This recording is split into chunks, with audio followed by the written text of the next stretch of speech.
Good morning and welcome to Brisbane, Australia for day 3 of the Torian Pro live here from Pat Rafter Arena. Captivating and exciting competition so far. We started with 30 men and women and 20 teams. We're going down to 3 and we're going to find out exactly who's going to go to the NOBULL CrossFit Games later on this year. Jeremy Austin and Pip Malone with you. And Pip, we knew it was going to be exciting coming in. A few big names not in competition this weekend, and day 3, we've got no idea what's going to happen. That's right, we haven't had a day 3 like this in years, and obviously missing some of those big names, but boy has it left it wide open for some newcomers. Absolutely, and we're going to probably see some new qualifiers go to the CrossFit Games this year. Female side of competition, we've got 5 past qualifiers in the field still. Laura Clifton made up some ground yesterday and she's still in contention in 8th, but we're going to find out in a few hours' time exactly what it's going to happen. Team competition is going to be even better with 1st and 2nd Torian Mayhem and plus 6'4 Army Endgame battling it out to and fro for the last couple of days. We knew coming into this weekend that these would be the 2 dominant teams, and they did not disappoint on day 2. Torian Mayhem making up for a shaky start on day 1.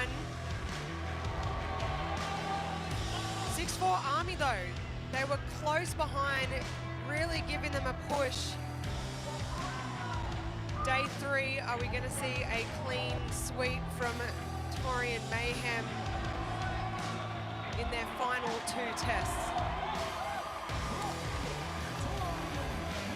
Speaking with the team late yesterday, Marnie Sykes in particular, and she said the hammer is going down. It's going to be 1 and 1 from here on in.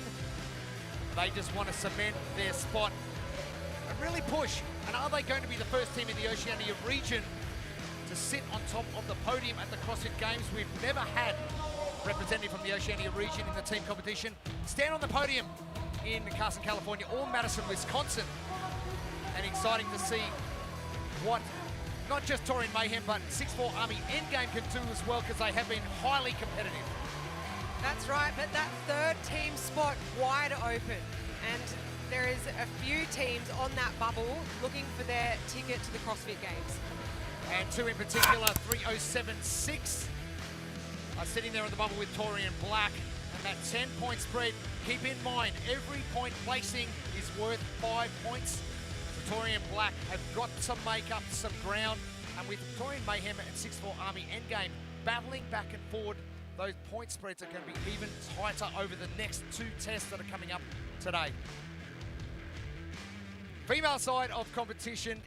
Now this really blew the barn doors open yesterday, and we've got someone who we knew was going to do pretty well over the competition, but she jumped into 1st spot after yesterday, and that's Ellie Turner, and she was quite dominant, especially test 3 with Linda. Oh, Ellie Turner did what she needed to do on day 2, not only on Linda, but also just snatched the house down, but started her day dominant on Linda. But Emily DeRoy just giving her that push, the 22-year-old, 7th last year at the Torian Pro. This year she has made a splash, pushing Ellie Turner and taking the win. And you talk about jumbles, we saw Caitlin Van Zyl at the top of the leaderboard. She's now dropping down to 3rd. Grace Walton, another of those athletes who did extremely well yesterday. She jumps into 2nd. We're looking at Maddie Sturt and Jamie Simmons in 5th and 6th, who are still close enough to that top 3 to possibly get in. But some snatching later on in the evening, and the atmosphere at Pat Rafter Arena, it was out of control.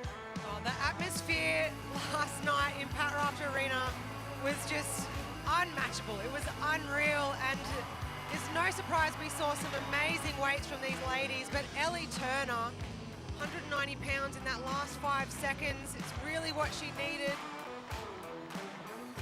Coming on to test number 5, but Caitlin Van Zyl just with that running prowess. What are we going to see from Caitlin Van Zyl today? Our standings for the females after day 2 of competition. An important 2 tests coming up at 200 points up for grabs. Giselle Turner on top. 12 points back to Grace Walton. 4 points back to Caitlin Van Ziel. Then we've got a little bit of a gap back to Emily Teroy, Jamie Simmons, and Maddie Sturt. Probably top 6, only really athletes in contention of getting those top 3 spots.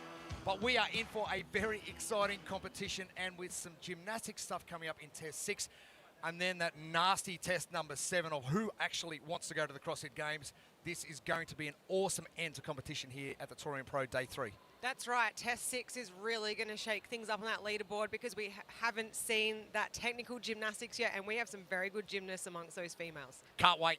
Male competition as well. We had some surprises. Jay Crouch just getting about and doing what Jay Crouch does, but the big mover and shaker of the day was the big unit himself, Mr. Jake Douglas. Oh, Jake Douglas. Day 2 had his name written all over it. Linda, absolutely no problem at all on those dumbbell bench press, making them look so light. But Jay Crouch, Mr. Consistent, also not doing too bad on Linda either. But we knew that this guy, he was going to do something special on day 2, and he really needed it coming into day 3 if he wants to go to the CrossFit Games. We mentioned that. Jake Douglas gets first in Linda, Jake Crouch gets second in Linda, and 2 completely different looking athletes. Oh, completely. But what really impressed me on day 2 was the snatching from all the males, from the heat 1 all the way through to heat 4. Jake Douglas, though, all about him, 310 pounds. Wow. And the Torian Pro crowd collectively held their breath, but the roar was absolutely deafening after he nailed that. And not only did he snatch 310 pounds, but he went after it on that runner, as did Pete Ellis, Will Carney, Jay Crouch. It was an amazing race to watch. The standings for the men's division. 2 tests remaining. Jake Crouch, a little bit of a buffer back to Bailey Martin, who did very well and staying in contention. Jake Douglas, the 2 guys that go 5th and 6th last year at the Torian Pro are now sitting in 2nd and 3rd. Will Kearney still around about, and Riley Smith with a great competition so far. 2 tests to come. I cannot wait to see what comes. I think Jake Crouch is really going to push ahead in test number 6, especially with those strict handstand push-ups. Yeah, as we said for the females, for the males as well, test number 6 is really going to test out these guys, shake it up on the leaderboard again. It's been shaken all weekend. It's not going to stop today. Oh, it's certainly not. So if you are joining us right around the country or around the world, thank you for your company. We're going to have an amazing day 3 here at the Torian Pro. Who is going to the CrossFit Games? Well, we don't know yet. We'll find out in about 5 hours' time. But here we go. Day 3, Torian Pro, coming at you.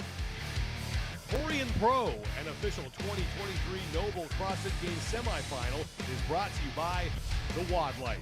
Discover what you're capable of at thewodlife.com. NOBULL, the official footwear and apparel brand of CrossFit. Grow, don't weaken.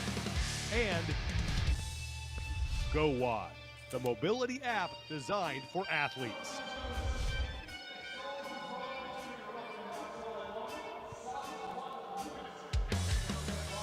Beautiful day here in southeast Queensland, Brisbane, Australia, setting the scene for what is going to be probably, in my opinion, and people probably agree, the most exciting semi-final regional competition we have seen in probably 10 years.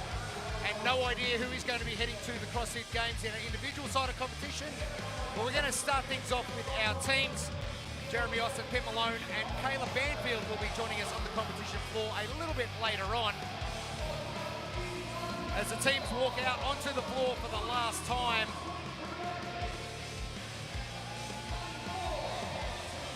And we hold high expectations coming into the Torian Pro each year. Can we better it each year?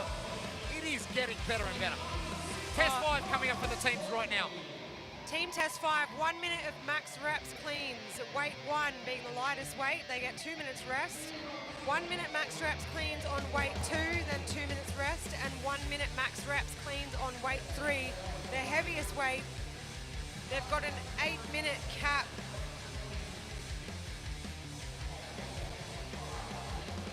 way that is going to roll.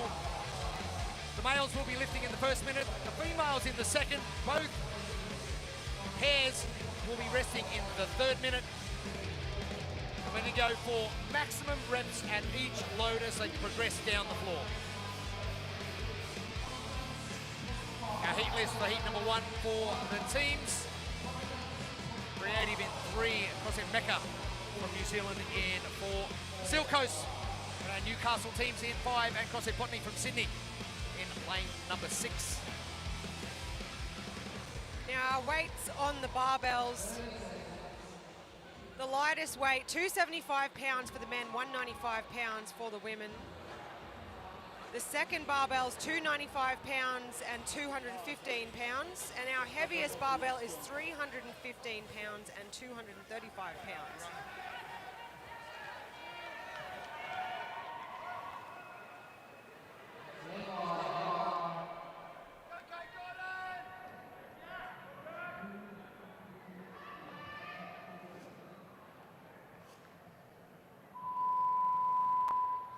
Final day of competition is upon us here. The Oceania Semifinal, presented by TWL, and underway. Owani, Joe, CrossFit Mecca, the youngster. Fun fact, Pip, he's got 10 cats, but our recipes for success all thanks to RP Strength. Athlete order and empty the tank. Owani there. So athletes can spend as long as they want on each barbell. But once these reps slow down, you obviously want to progress through a little bit quicker and get your other teammate in. Yeah, that's right. That's when athlete order comes into play. If you've got an athlete that can touch and go, cycle through that barbell fast, get them out until they slow down, and once they're looking to fatigue, switch out quickly, get your next athlete in. And the females straight to work. And for Mecca in lane 4, it was all about Owani, Job, Dylan Mitai not attempting any of the barbells. Dylan Mitai, happy birthday, turning 34 today. Jolly Neville, proficient weightlifter as well. There's Dylan in the back in that brown shirt. He can enter the Masters competition next year. Easy power cleans for Jolene Neville and Kate Gordon, middle of the floor. We're going to see some of the athletes use a squat clean. If that barbell is closer to their max, we'll see them squatting under the bar to stand it up. Other athletes able to power clean it. And time on the first segment. Let's head down to Kayla Banfield. I had a chat with our teams before going out for Heat 1, and I spoke with Jake from Steel Coast CrossFit. And when I said, how did you guys warm up? He said, very quickly. The briefing went for a long time this morning, so they had a lot less time to warm up. Pip, how would you adapt to that change? Look, it's a chilly morning here this morning, and warming up for an event like this, really important. It's max effort. So you have to be able to adapt to anything out there. It's CrossFit. It's constantly varied. But chilly morning needs to be at the back of your mind when you're lifting heavy weight. Fully agree, Pip. And a little bit chilly, you mentioned, and that breeze coming through late yesterday really dropped that temperature. So athletes really having to do the work to warm up sufficiently. And as we progress, the loads get heavier. That they do, and we're going to see some athletes have absolutely no problem with these weights at all. Getting multiple reps in that minute. Other athletes, this is going to be their 1 rep max for some of them, and they're going to be happy just to get a score on the board. I like James Noonan. He lifts the bar once and goes, whoa, that's heavy. Steps back, reassesses. And James Noonan dispensing with that barbell. He's got his 1 rep, I'm done.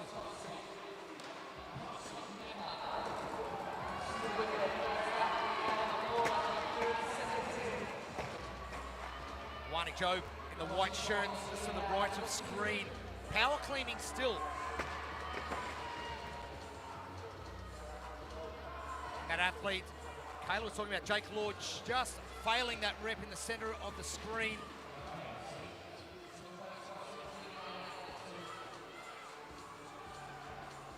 Smart tactic once you've failed a rep to come in and get your next athlete in to get a rep on the board.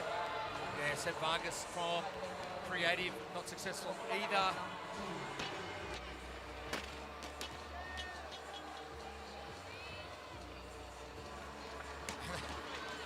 Hey, Huggins. You just know it's heavy. Kathy Sergi coming through. Spoke to Kathy this morning. She's in very high spirits. Eileen Horn. Oh, and the time it takes to get up is going to chew into your seconds. That's right, and as we said earlier, some of these weights are very close, if not on par with these athletes' 1 rep max. So they're not only having to hit it once, they've got to try and hit it again and again. Just not fast enough out of the bottom of that squat, losing the elbows forwards. If you can catch the bounce at the bottom and stand straight up with the momentum. And an extra deadlift for Jolene Neville. Let's head down to Kayla. Speaking of Jolene Neville, I wanted to ask you a question, Pip. I noticed with her clean, she was attempting to power it the whole time, but effectively splaying her feet out. Was there a reason why she wouldn't be choosing to squat clean instead of power clean? Some athletes are stronger on a power clean than they are on a squat clean, and also time. It's a lot quicker to rep out a power clean than it is to squat under the bar. Chesko Laparco getting ready. Jack Dicker in his supposed last competition. I reckon he's got one more in him.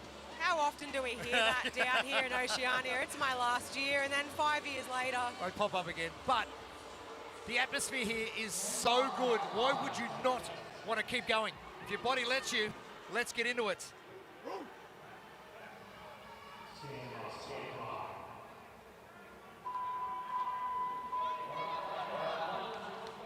Underway for our last lifting segment for the men, the last minutes. Now this barbell heavy. This last barbell for the males, 315 pounds. That's 143 kilos. We're going to see some 1 rep maxes here for some of these guys.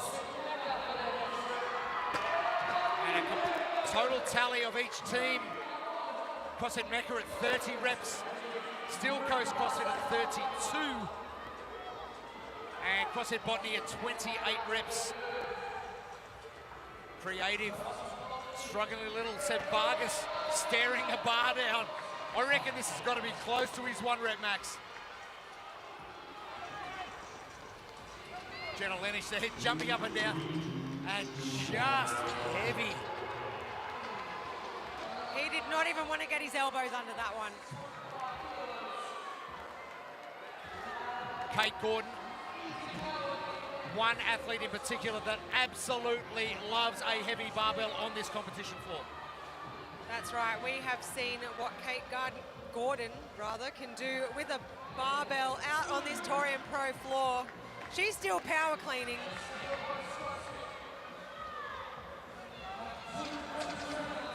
Thirty seconds now. That's 235 pounds for the ladies, 107 kilos. And she's power cleaning it. Kate loves it. Oh, yes. Wow.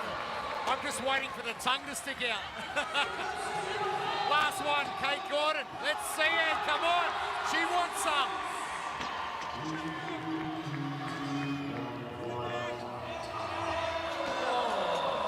Give it 2 more seconds. She nails that. 2 power cleans back to back at 107 kilos is not too shabby at all. Oh, they never cease to amaze me. Eileen Horn signing off on Botany. Kathy just asking for some clarification on some no reps. Jolene Neville. There's Dylan Mitai. A big happy birthday. Tegan. So happy birthday, Dylan Mitai, 34 years of age today. Great to see him back on the competition floor after 5 years. And there's the crazy cat man himself, Awani Job, with 10 cats. I haven't got one, let alone 10. Kate Gordon, impressive. But we expect that from her each year.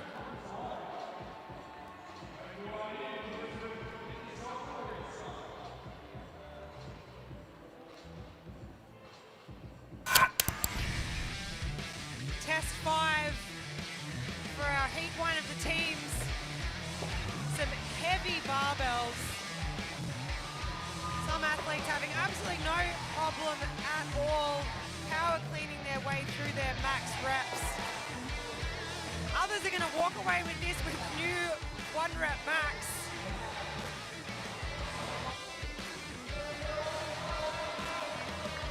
Heaviest barbell for the males, 315 pounds, but Kate Gordon did not disappoint on a barbell as usual. 235 pounds, 107 kilos, and not just for one, she got a few out. Always a pleasure to have Kate Gordon on the floor, and she laps up the crowd. The crowd give it right back. Special athletes got that rapport with the crowd. James Newbury got some love last night, as did big Jake Douglas. A packed house expected here today for our final day of competition down here in the Pacific.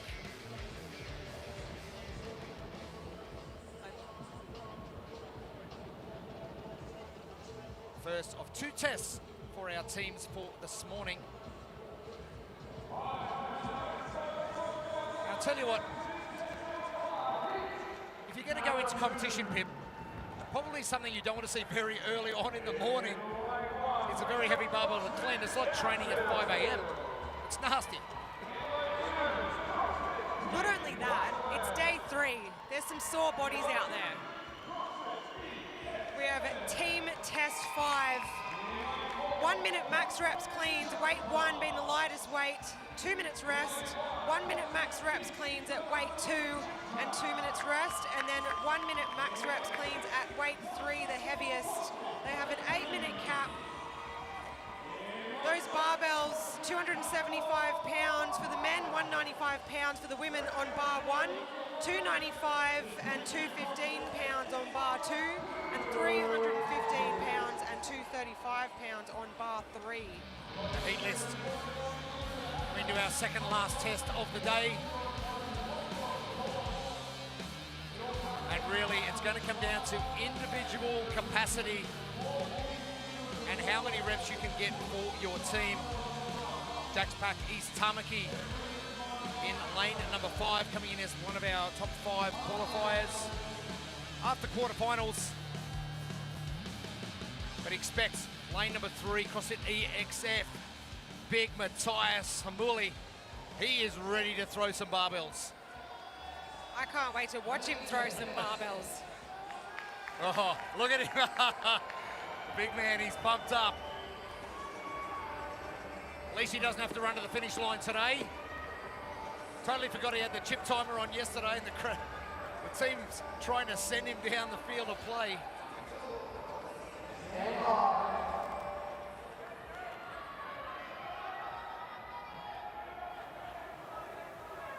You got it. Matthias has got a 160 kilo clean, 1 rep max. Oh, how about the touch and go power clean to get things started for big Matthias. 275 pounds, that's 125 kilos. Our recipes for success. Follow what Matthias does, or we can also do this, all thanks to RP Strength. Athlete order and empty the tank. Now putting a big, strong guy like that out in front so he can touch and go those reps, very smart. I was loving Alex Herawini's expression in the background. He was laughing the whole time. Won't be laughing now, he's got to pick the...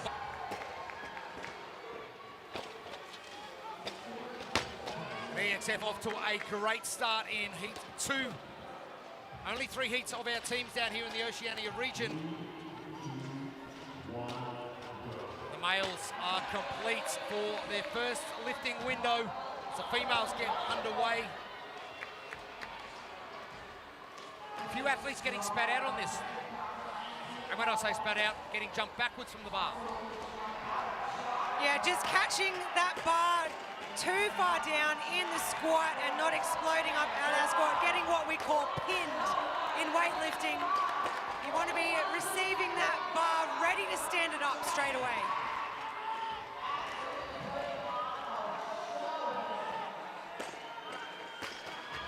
Seconds down.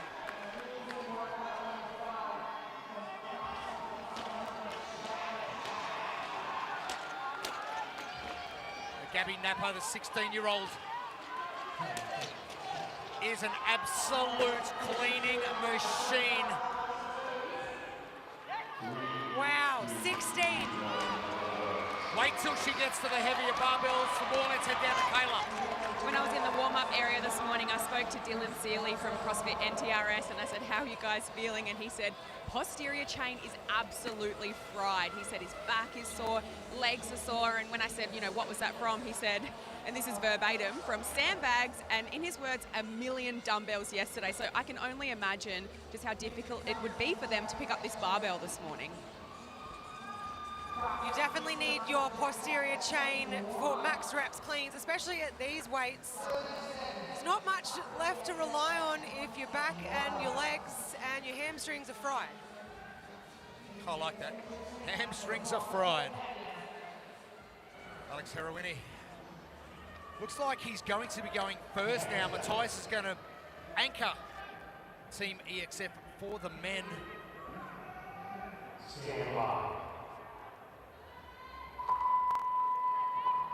Jax Pack, East Tamaki, currently in the lead by 1 rep back to EXF.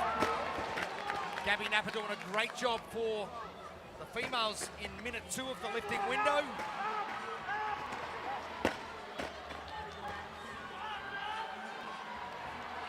And Alex Heroini, he's going to go for 1 more, I reckon, in lane 3. And palm it off to Matthias. Unsuccessful. I knew there wasn't too much left in the tank. Matthias now, 30 seconds. Oh, stop it!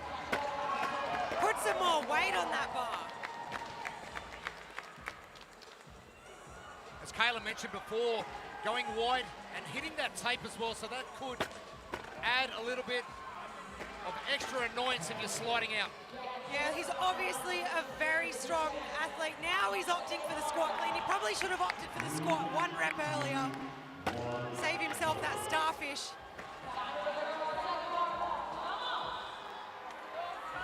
And now Gabby Napa in the white shirt in the center of the screen. Have a look at this girl go. She is 16 years old. She can't even vote yet. I'm so impressed. She's not making easy work of this barbell.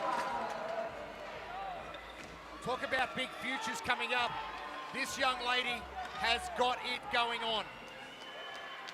If she can already lift like this at 16, imagine what she's going to do in a few more years.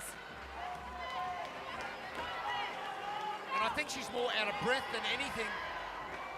This loading is super heavy. This one, 98 kilos, 134 pounds.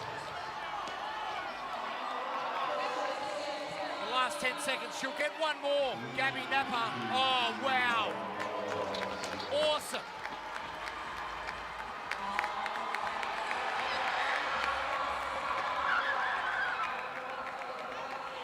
And what I love about this test 5, Jeremy, is that it's so different for different teams. Some of them, it's a 1 rep max test. They're going in there and they're getting PBs. For others, it's max reps. So they're doing multiple reps at heavy weight. Alex Heroini, EXF. Has he got just 1 in the tank? 1 will do. Jax Pack, East Tamaki with 30 reps. Plus 6-4 plan B on 28. And in the lead now, EXF, 31 reps.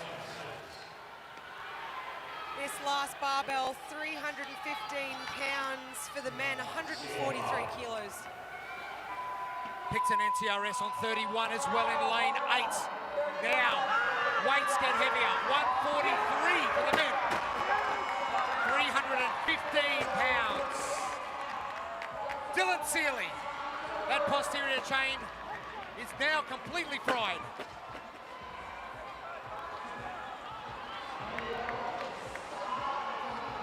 Matthias getting to work. Zach McInnes. Oh, great rep.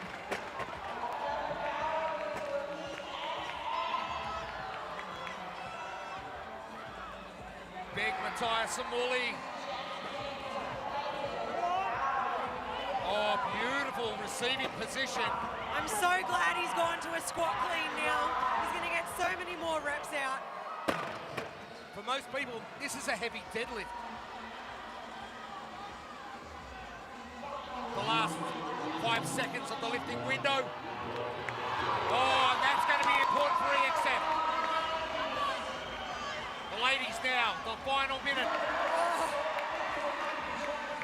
Gabby Napa, 235 pounds, 107 kilos.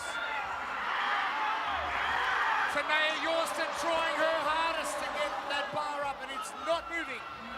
Caitlin Porter now for NTRS Picton.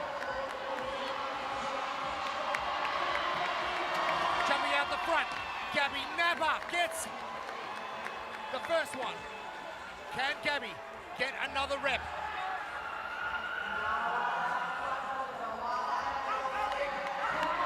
Jennifer Bong unsuccessful. Gabby Napa.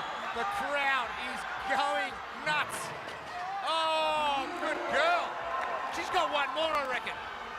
Where was that squat before? Too easy. Oh, the determination. And now she is completely cooked. EXF. Wow.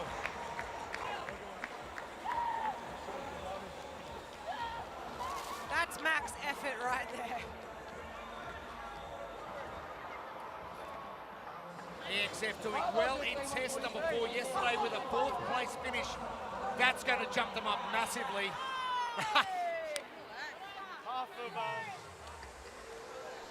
Zach McInnes, he doesn't look that tall on the field of play, but he's at about 6'3". That's a long way to pull a barbell. It is. 37 reps at CrossFit EXF. Games qualifiers last year. Hey, Judge, can I have a redo at 10 for a PB? Dylan Seeley, one of the characters on the floor, asking for a redo so he can go for a PB. Matthias Hamuli, wow. What an effort. Wow, heat 2 of the teams did not disappoint. Barbell 1 for the males looking easy, but Gabby, wow, 16-year-old. Cody Campbell doing well with hers as well. Dylan Seeley nailing it, but you mentioned Gabby, 16 and a big future ahead. Matthias, what a weapon. 107 kilos on that last barbell for the females, 235 pounds. 16-year-old Gabby put in a giant effort. I can't wait to see what she's going to do in years to come. We've just picked her off the floor. She's out the back now. Took her a while to get off the floor.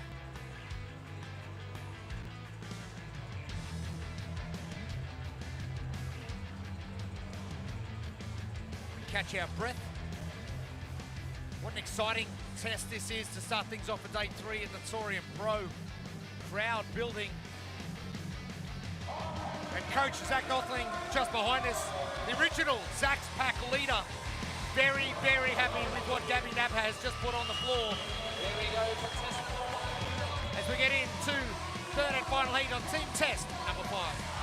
1 minute max reps cleans, weight 1, the lightest barbell, 2 minutes rest. 1 minute max reps cleans at weight 2, 2 minutes rest, and then 1 minute max reps, weight 3, the heaviest barbell. The weights on barbell 1, 275 pounds and 195 pounds, 295 pounds and 215 pounds on barbell 2, and that final barbell, 315 pounds and 235 pounds. It's heavy. That last barbell, 143 kilos for the men, 107 for the ladies. Our heat list for our second last test for the competition.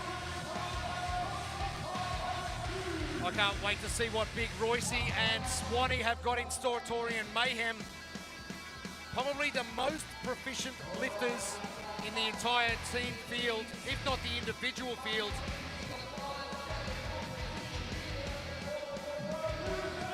Alessio Angelucci from Tribe HQ will be throwing weight around, as will the boys from PFC. Clint Cole, he won't shy away either. And strategy, we talk about strategy. Who do you put first? Brandon Swan going to lead things off for Torian Mayhem. Kendall Peterson for +6'4" Army Endgame. PJ Tafiti for 3:07.6, who are sitting on the bubble, as are Torian Black with Jack Jeffrey leading off. Try and control your nerves.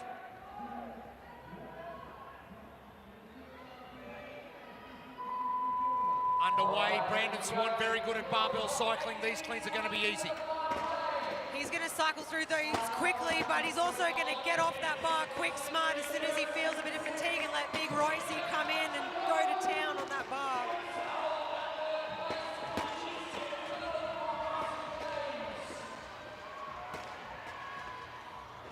Now, the problem with being a weightlifter, and we'll get to that in a sec, but our recipes for success first, all thanks to RP Strength. Athlete order and empty the tank. Strategy, the important part of this. But being a weightlifter, and Brandon Swan has done that, is that probably you take too much time to set up each time rather than speeding the process up. Do you agree? I agree. Test 5, there's no time to mess around with setup. You need to grip and rip. Weight, no issue for Clint or Royce Dunn. Clint going squat clean. Royce Dunn, power clean as the ladies get to work. Marnie Sykes on the left. Pieta Hansen straight down the barrel in the white and blue. Jade Williams, bottom of the screen from Concept Crew, will shift this easily as well. Pieta out. Kelly Benfey in the white and blue in. No change yet for Torian Mayhem. Marnie Sykes still power cleaning. Looks like she's going to be taking the brunt of this away from Christy Hollard. Christy now with 20 seconds. If you've got an athlete that can pump out those power cleans like Marnie can, then use them while you can. The bars are only going to get heavier. Georgia Smith ball. She's got a chance for one last sneaky rep from Tribe HQ. Oh, and nails it. Happy. And now we breathe. Do some tallying up, find out exactly where these teams are sitting. Torian Mayhem, 6'4" Army Endgame. Those two teams level pegging going into day 3, who are pretty much assured of nailing a spot at CrossFit Games. Who's going to take third? Is it going to be Torian Black? Will it be 3:07.6? PFC CrossFit down in Melbourne. Now designed for athletes and trusted by the best. Start your GoWatt mobility journey with a 14-day free trial. Scan that QR code on your screen, get started.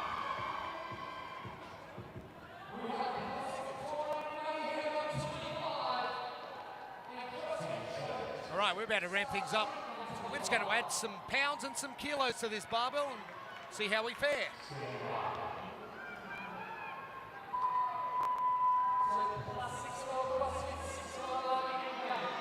Brandon Swan still power cleaning. Weights on these second barbells, 295 pounds for the men, that's 134 kilos. Kendall Peterson going with a squat clean now. Brandon into a squat clean. Kendall is out, so is Brandon Swan. Clint Cole to the right, Royce Dunn to the left. Oh, Royce, do you want to make it any easier? He could probably even hold on to that rather than dropping it.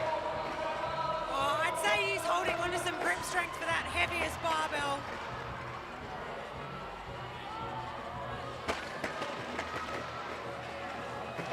focus on these athletes immense. Royce now taking a little bit more time and squat cleaning each one. Clint Cole, good for that last rep. The battle for 1 and 2 continues as the females continue their second lifting window of 1 minute.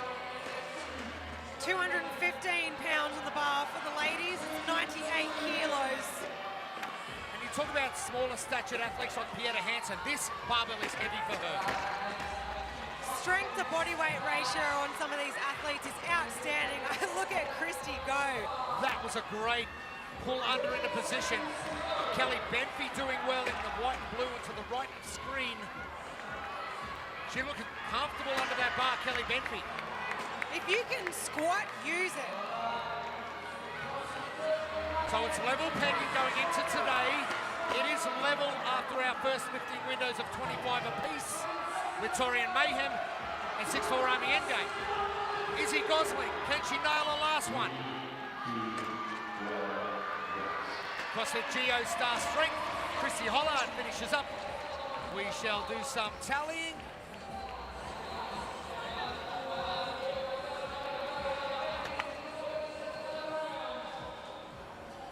Royce, half a shirt. I don't know if that helps. I'll be trying to cool himself down a little. Things have heated up massively. They'll do that with heavy cleans this early in the morning. Last barbell for the males, 315 pounds, 143 kilos. Big Alessio, Tom Leatherby, Tribe HQ. Now, this is where Brandon Swan and Royce Dunn are in their elements.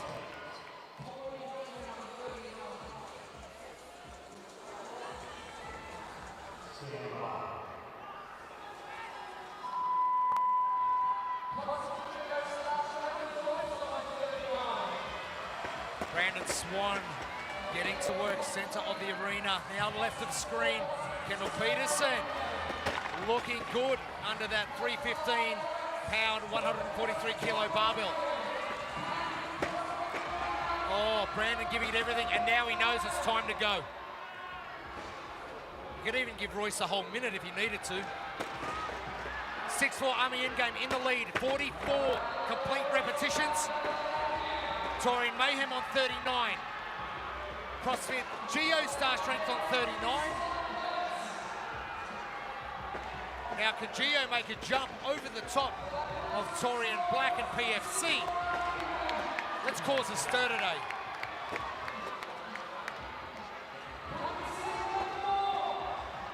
Last chance to get a last rep in. Royce Dunn gets it done, and that'll be important. Closely followed by Clint Cole, though, in 6'4" Army. Pieta Hansen failing. So moving straight on Kelly Benfey. Wow, she is looking good on this 235-pound, 107-kilo barbell. Look at that position of those elbows.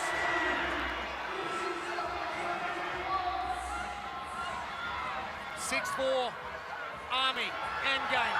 They are going to get another 100 points here. Are they going to be on top of the podium at the end of today?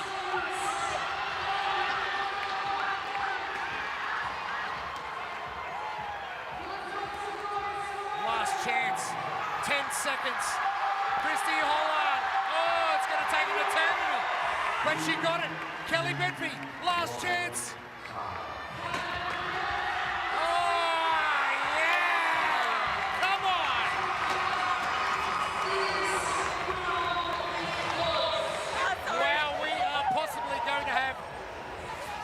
Very, very busy podium at the top, or the 6'4" Army Endgame are going to be standing there on their own. That last clean was monster effort. I got goosebumps on me. That was amazing, Kelly Benfey. She should not have stood that up, but she said, not today, Satan. Not today. I think so. How good is this? 6'4" Army.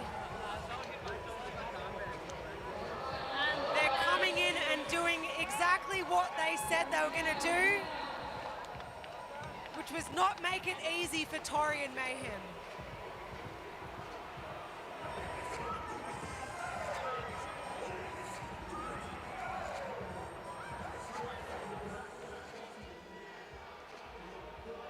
Amazing stuff, wow.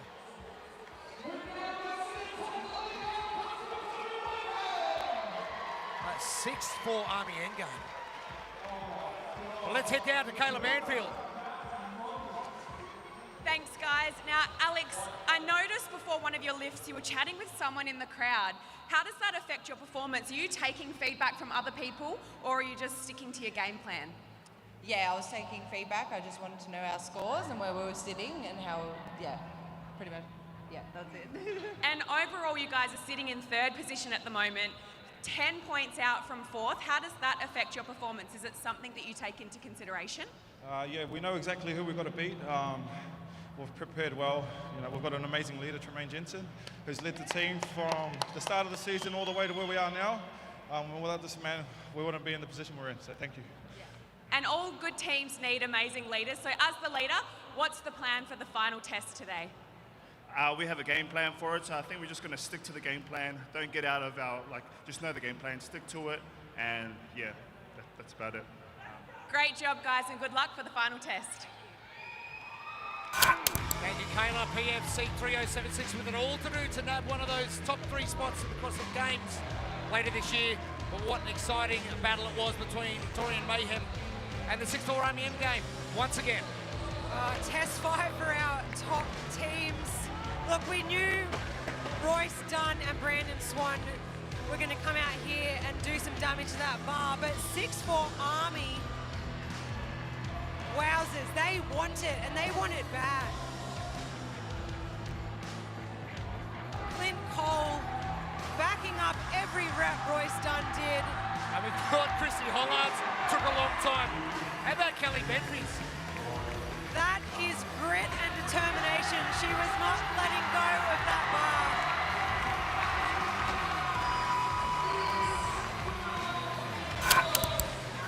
And we've got some team standings after the 3 tests. Torian Mayhem and 6-4 Army endgame. Level pegging coming into today. And we'll check some scores, but it looks like it is going to be a 2-point spread between Torian Mayhem and 6-4 Army endgame. Torian Mayhem might have jumped ahead after the final tally. And Kayla talking to PFC CrossFit 3076. Tremaine Jensen, team captain, going, we're just going to go with the game plan and see what happens. Torian Black dropping back a little just then, but Gio dropping up. We're going to have another jumble on the leaderboard as well. And we thought individual competition was exciting. This team competition and that 3rd spot. Who's going to represent the Oceania region? Well, we just don't know. Team competition done for this morning. We're going to take a break and we're going to get back to individual competition very soon. Thanks for joining us here. Day 3 of the Torian Pro. Things are heating up and things are getting exciting. We'll be back soon.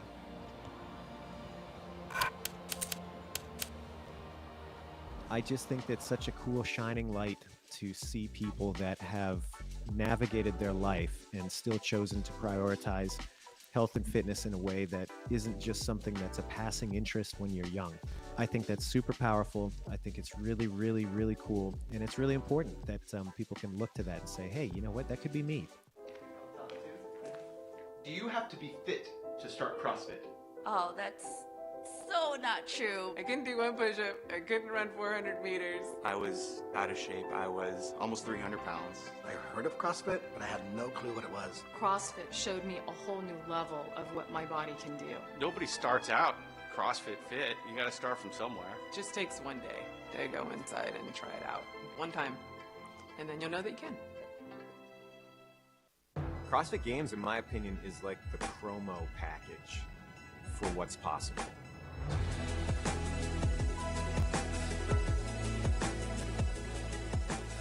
Most folks in an affiliate work out 1 time a day for 1 hour a day, where the CrossFit Games competitor is obviously trying to increase their capacity but for a dramatically different goal. They are literally trying to become the best athlete on the planet. They're trying to establish functional dominance over other competitors, where one here inside the affiliate is trying to maximize their capacity and be competent outside the walls of the gym. The games probably have helped push everyone a bit more forward because people started seeing like what could actually happen.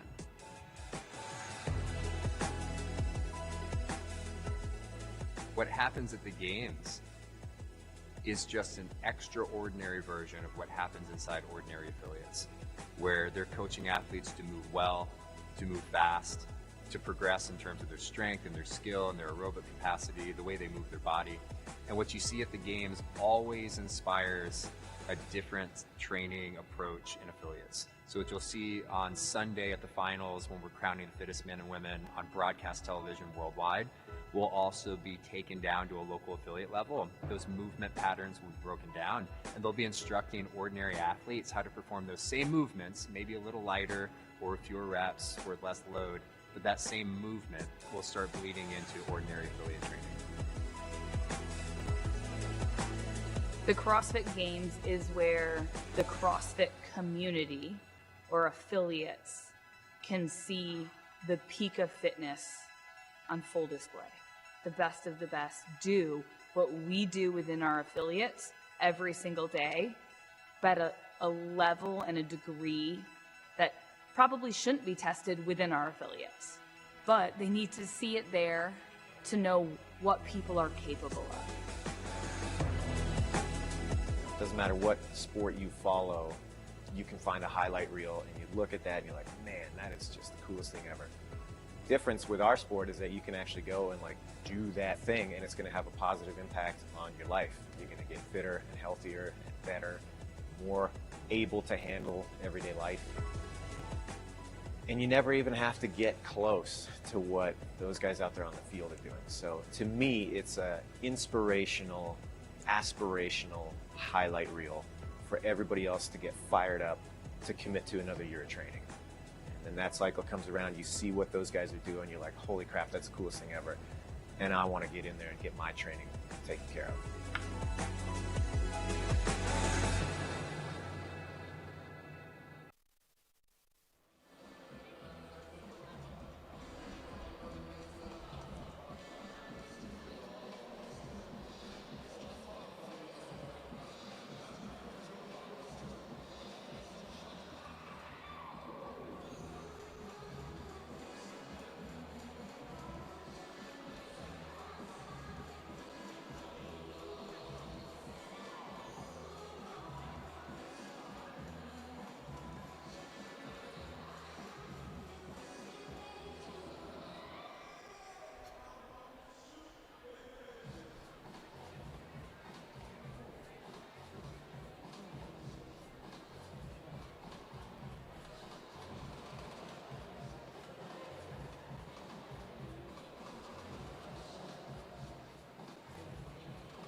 everybody. Welcome back to Pat Rafter Arena, the third and final day of competition at the Torian Pro for 2023. Hours away to finding out who goes to the CrossFit Games and represents the Oceania region in our individual females, individual males, and our team competition. Jeremy Austin, Pip Malone with you. Caleb Anfield will join us on the competition floor shortly. And our standings for the females after 5 grueling tests sees Ellie Turner at the top with a 12-point lead over Grace Walton, who moved up a fair bit yesterday. Caitlin Van Zyl dropping a little, but still in contention. Emily DeRoy back. Jamie Simmons, Maddie Sturt, still mathematical chance of sneaking into the top 3. The last 2 tests with 200 points coming up, Pip. It's going to be one hell of a show, so hold on. It is day 3, here we go, and test 6 really is going to shake things up on that leaderboard. 300 points up for grabs yesterday, really threw a cat amongst the pigeons. And a shake up of the leaderboard that we were hoping for, and a tight race, and the most exciting event we've had down here for a long time. Second last test coming up, it is individual test, number 6. 20 overhead squats, 500-meter row, 3 handstand walk pirouettes, 2 seated legless rope climbs, 20 strict chest-to-wall handstand push-ups, 2 seated legless rope climbs, 3 handstand walk pirouettes, 500-meter row, and 20 overhead squats. 16-minute cap. That is a lot of work. Athletes have been through a fair bit of work, and running into a few of the athletes coming in this morning, there are so many nerves and there is a lot of soreness from the first 2 days of competition. Our heat list for our second last test. Rachel Ta'amua-Falmawina, lane number 6, ready to get to work. Jaylee Mancy, not sure how this is going to go for her. She wasn't sure either when I spoke to her this morning, but she's having an absolute ball in individual competition once again.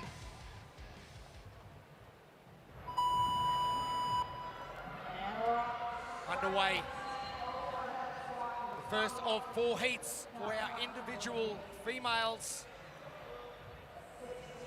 And our recipes for success, all thanks to RP Strength.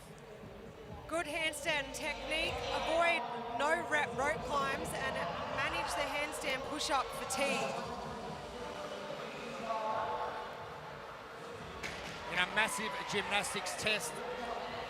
We haven't seen that so far this weekend, but we are going to get into it right now.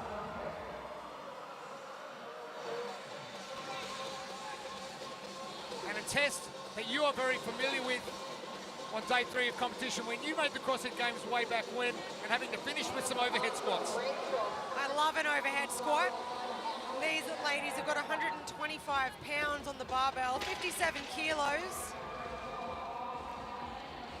It's not a light overhead squat, but it's not really much of a problem for many of these ladies, getting through it easily.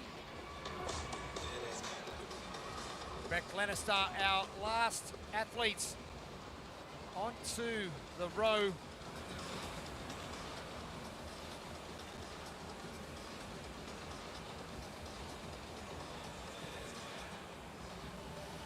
Erica Palasti, CrossFit Woolgoolga, down the east coast of Australia, just near Coffs Harbour. Another athlete from CrossFit Woolgoolga, Lars Christensen, has made the 35-39 Masters division, so he will be representing the Oceania region, the CrossFit Games, Madison, Wisconsin later this year. We are getting oh so close to find out who our 3 individual females will be. Mathematically, it looks like it's going to be 6 athletes, and that is crazy. Alice Scott, one of our youngest competitors, ever to qualify for the Torian Pro. So many youngsters on the competition floor in the Oceania region this year. But Glenister, Anchor Fitness, just up the road here. Must be wonderful to sleep in your own bed at night. Jump in the car and it's 10, 15 minutes away.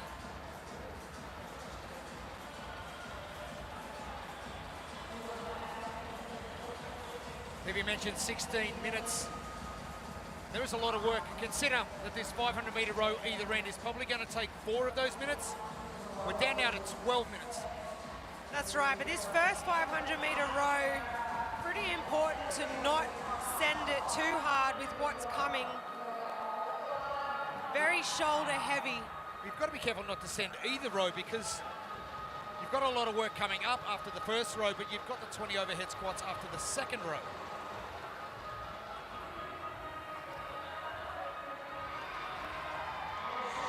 Our test record, week 1 from the North American East Semifinal in Orlando, Florida, was Danielle Brandon at 10:39.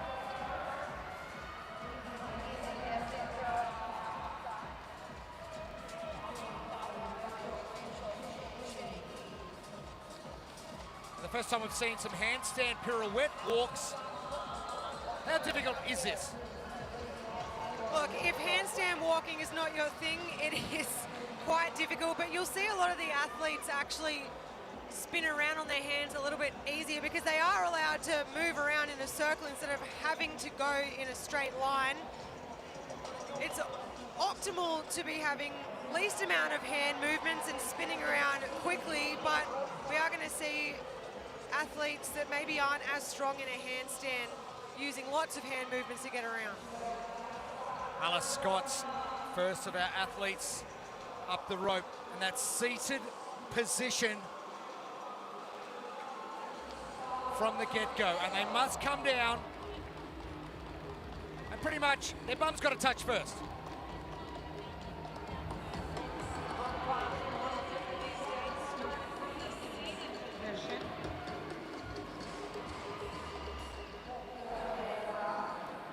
Two-seated legless rope climbs and upping the ante.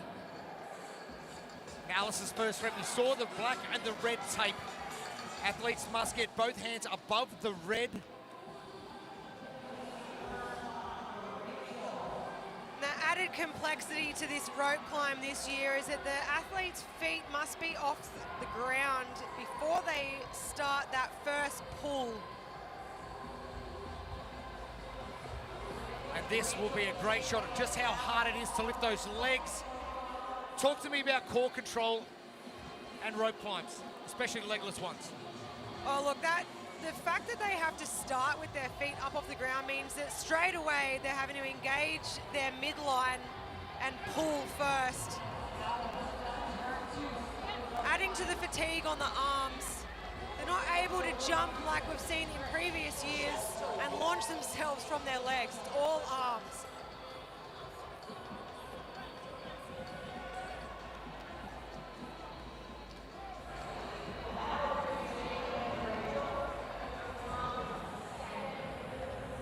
Rachel To'omua, Famuina, doing it pretty easy.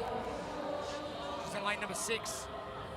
As Alice Scott moves on to the handstand push-ups, and something we saw at the CrossFit Games last year. We talk about glitches in the matrix. Adrian Bosman, something he can definitely do with his many years in the circus, and a great gymnast. And he goes, here you go, try this out for size. Making those handstand push-ups wall-facing. Some of these athletes would be thinking, that is just mean. You give this to me, I go, thank you very much. Don't mind myself a handstand. Every other movement, not so good. Jaylee Manzi, second oldest in the field. Mum of 2, kids rocked in this morning. Massive cheer squad as well for Jaylee. Here on the floor last year, heading to the CrossFit Games as part of team CrossFit Urban Energy. Foregoing that and going into individual competition.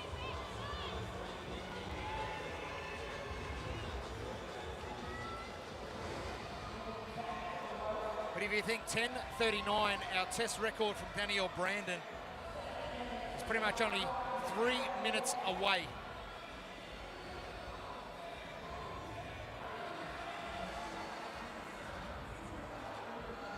Now this is the time when strategy of movement really comes into play.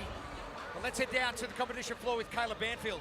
You're right, Jeremy, and included in that strategy is your timing. And Erica in lane 3, I'm watching her pace back and forward around that rope. She had a couple of no reps in her handstand walk, which, as you've mentioned, can be incredibly costly and can cost a lot of energy. So I think that she's really making sure that she's taking just enough rest so that she's ready to hit that rope and be able to get that final bite, because her last rep, unfortunately, she had about 1 bite to go, didn't quite make it, couldn't even call the rep, and it possibly has cost her quite a fair bit of fatigue at this point in the test.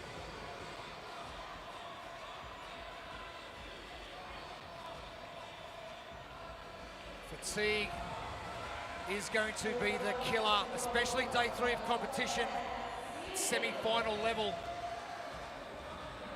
Jeremy, it looks like there's a lot of athletes contemplating life on the floor over here. Not a lot of movement happening, a lot of thinking though. When you talk about no reps, Pip, an air squat no rep or a push-up no rep, completely different to a seated leglets rope climb rep. Completely different. And in CrossFit, we see things usually happening very quickly, and we're all in a hurry to get a move on. But in this kind of test, you really can't be in a hurry when it comes to copping a no rep on something like a seated legless rope climb, because you put in all that effort and you just can't come back from a failed rope climb. It takes time.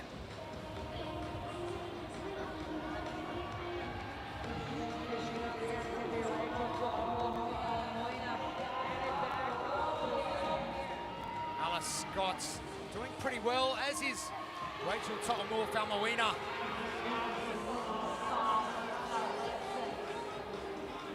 And if seated legless rope climbs are your jam, gee, you are going to do very well in this. And Rach, done. And our first athlete back, she's just swinging those arms around. They look toast. If anyone is watching and has done a CrossFit test that has got rope climbs and handstand walks together back to back, you would know the forearm burn is real. Pip, how do you know when the body's ready to go? What helps you make that judgment call? Look, it is a feeling in the forearms that you know by how blown up your forearms are, if you're going to be able to kick up or not. The good thing about a handstand walk is that it does stretch those forearms out just a bit, and if you've got a decent handstand, you can do what we're seeing, which is bend your legs over that bit just to shift the weight forward. Rachel To'omua-Faumuina coming down after the first pirouettes. 3 required before the row and the overhead squat, and it is all about working within your limits. Brother Matt up here in the crowd as well, just alongside us.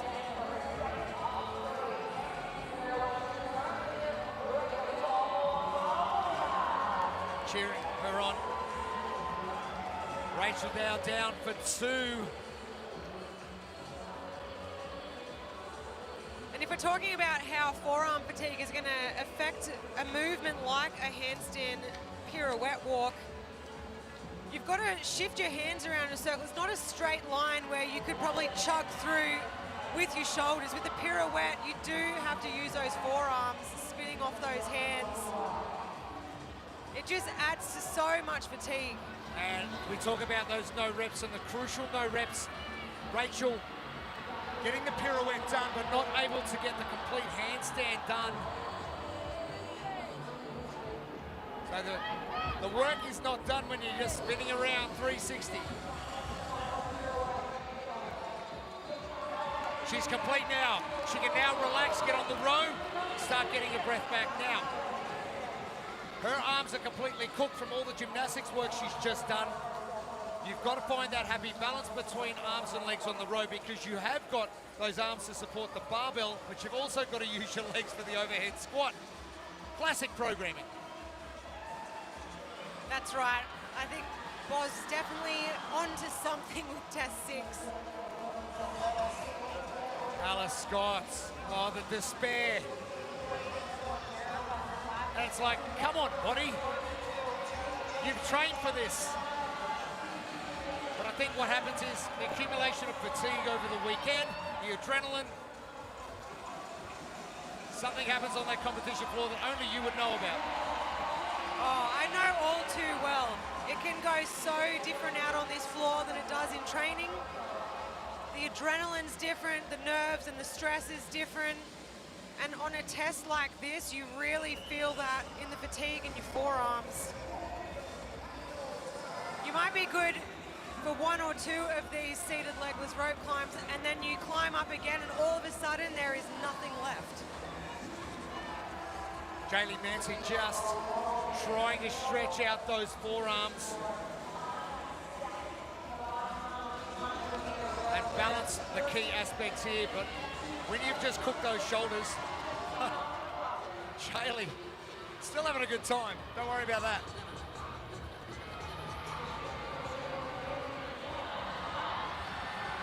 And this is the thing about a test like this, is you can only do what you can do. Big Roy just heard was unfortunately Beck Glenniston, a no rep on the seated legless rope climb. Alice Scott in the background trying to stretch out her forearms as well. Rachel To'omua-Faumuina extending her lead metre by metre on the row as Jaylee Mancy heads down the floor to try and finish off the handstand pirouettes, and that's a long time to be on your hands.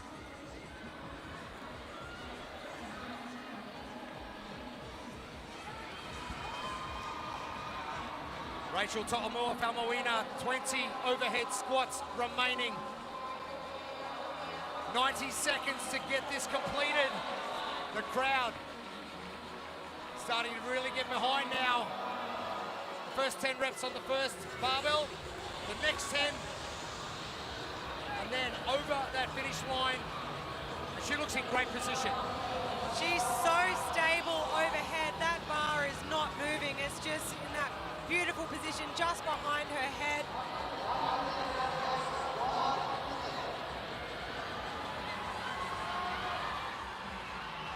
Alice, oh. And the grip strength is so unforgiving. Rachel now with 40 seconds. It should be enough time for 10 reps.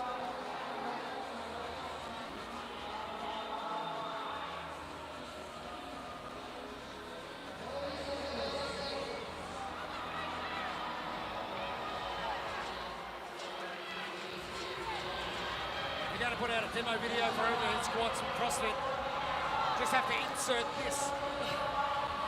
Beautiful position, beautiful movement. The sneaky look down. Don't look at the clock, Rach. Listen to your judge. Oh, Rach, she's got to go. Ooh. Academy tights. Our one and only finisher from heat number 1 of the individual female test number 6 is Rachel To'omua-Faumuina.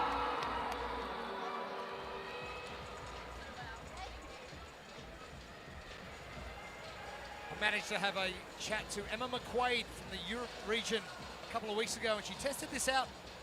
She didn't get past the second legless rope climb, so she goes, I'll have to go to reassess my strategy because she went out way too hot.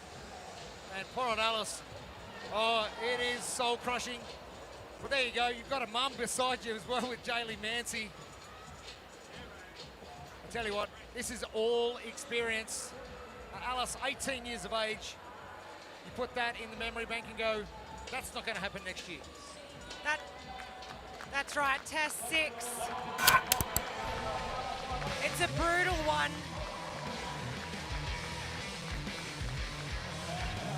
The first set of overhead squats and 500-meter row, just luring the athletes into a false sense of security, and then they get to the first lot of seated legless rope climbs. And wow, do they disappear fast.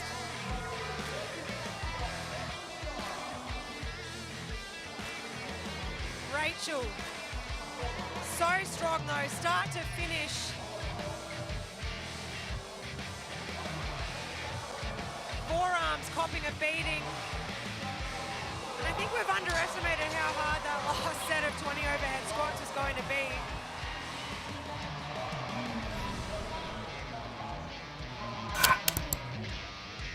Rachel, very happy with test number 6. Probably want to repeat that another 6 times to wrap up her weekend. Massive crowd building.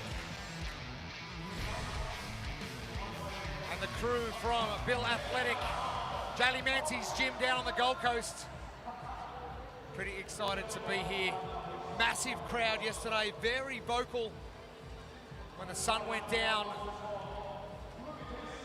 The lights go up and the flames go up. Something special happens here on the competition floor.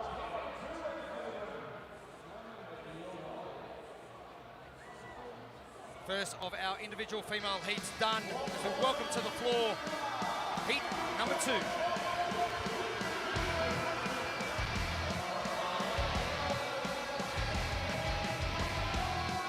It is individual test number 6, our second last test of the competition. 20 overhead squats, 500-meter row, 3 handstand walk pirouettes, 2 seated legless rope climbs, 20 strict chest to wall handstand push-ups, 2 seated legless rope climbs, 3 handstand walk pirouettes, 500-meter row, and 20 overhead squats to finish. 16-minute time cap.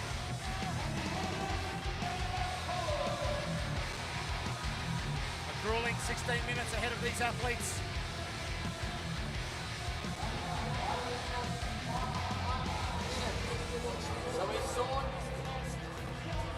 Athletes still very chipper, a little bit beat up, but they're happy to be here. A heat list for heat number 2, second of 4 heats for the individuals down here in the Oceania region. I'm going to keep my eye on Ellie Hutchins this time around in lane number 3. Also Amanda Mackay, lane 7. You talk about legless rope climbs as well, and in that seated position, and you talk about reach. Emily Atten has got that reach.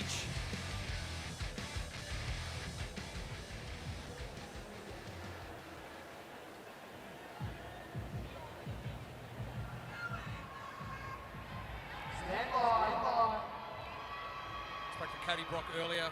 She wasn't looking forward to this one, but give her test 7 any day of the week.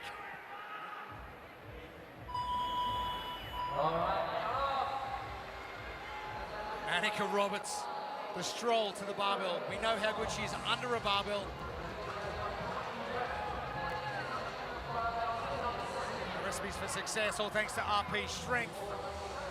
Good handstand technique, avoid no-rep rope climbs, and manage handstand push-up fatigue. So the no-rep rope climbs, we saw how soul-crushing they were in heat 1. Well, a no-rep rope climb usually happens when you get all the way to the top, you put all that effort in, and then it doesn't count. It is soul-crushing. And normally on the way down, you can ease off a little bit, use your legs with a rope climb on the way down. This, you must show control. And with the 4 seated legless rope climbs, your grip strength, you need to manage that fatigue. And we saw how bad it was. And Alice Scott visually upset in heat number 1.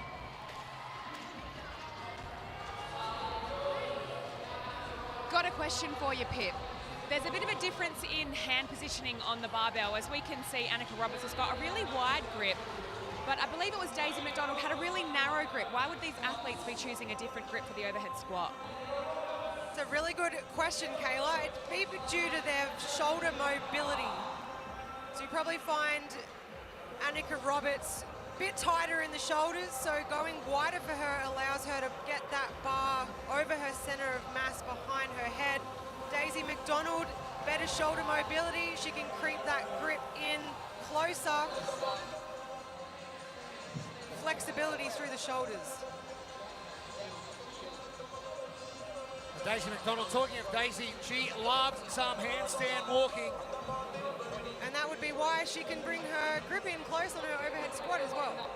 So she competed for one of our states, Victoria, in gymnastics nationals in 2018 and 19. And we've got a gymnastics test coming up, so expect Daisy to plow on right through this with no issues.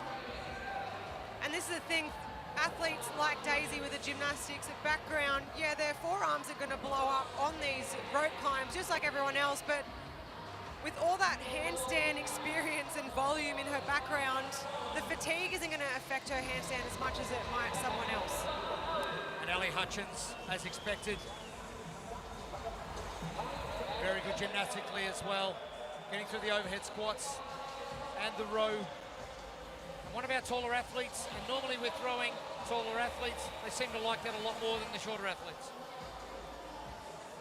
Some might argue they're at an advantage being taller on the rower. We won't open up that can of worms though. Hey, let's not. Tall versus short CrossFit debacle. Oh, Chase Ingram would be cringing right now. He loves that. So much easier for taller athletes with throwing in wall balls, and that's all. Ellie Hutchins maybe starting a little bit too early, failing that first one. So here we go. The Daisy McDonald upside down dance. Oh, stop it. I spoke about earlier minimal hand movement on her pirouettes. 1, 2, 3, go. That's it. 3 hand movements and forward. And friends, that's what happens when you are a gymnast.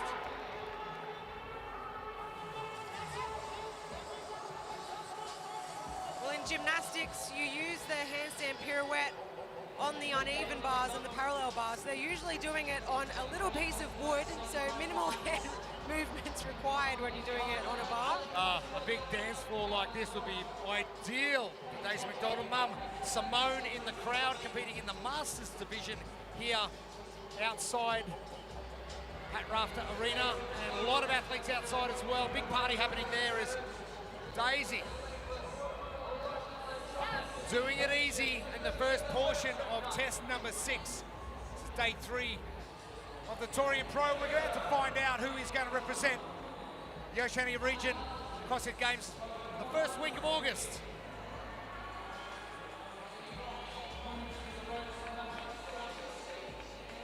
Amber Cohen moving to the rope. First time we've seen Amber, part-time physio, Katie Brock. Now that bent arm versus straight arm position Katie was just using on that rope climb. How much easier or harder is that? Bent arms definitely blows your biceps a lot quicker.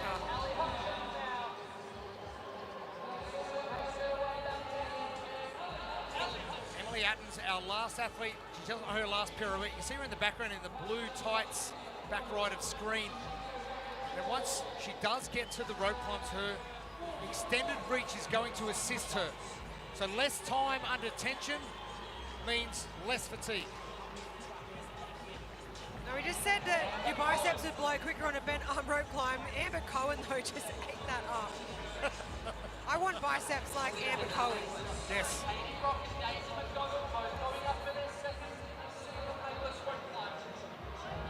Daisy McDonald. Job done as Ellie Hutchins starts on her strict chest to wall handstand push-ups, a new movement we've seen CrossFit Games and something that was injected into quarterfinals.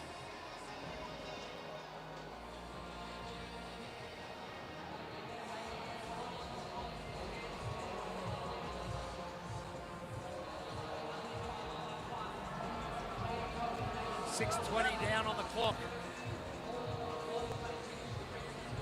Talia Jordan. Looks like she's doing that pretty easy as well. But it's not the first two you've got to worry about, it's the second two.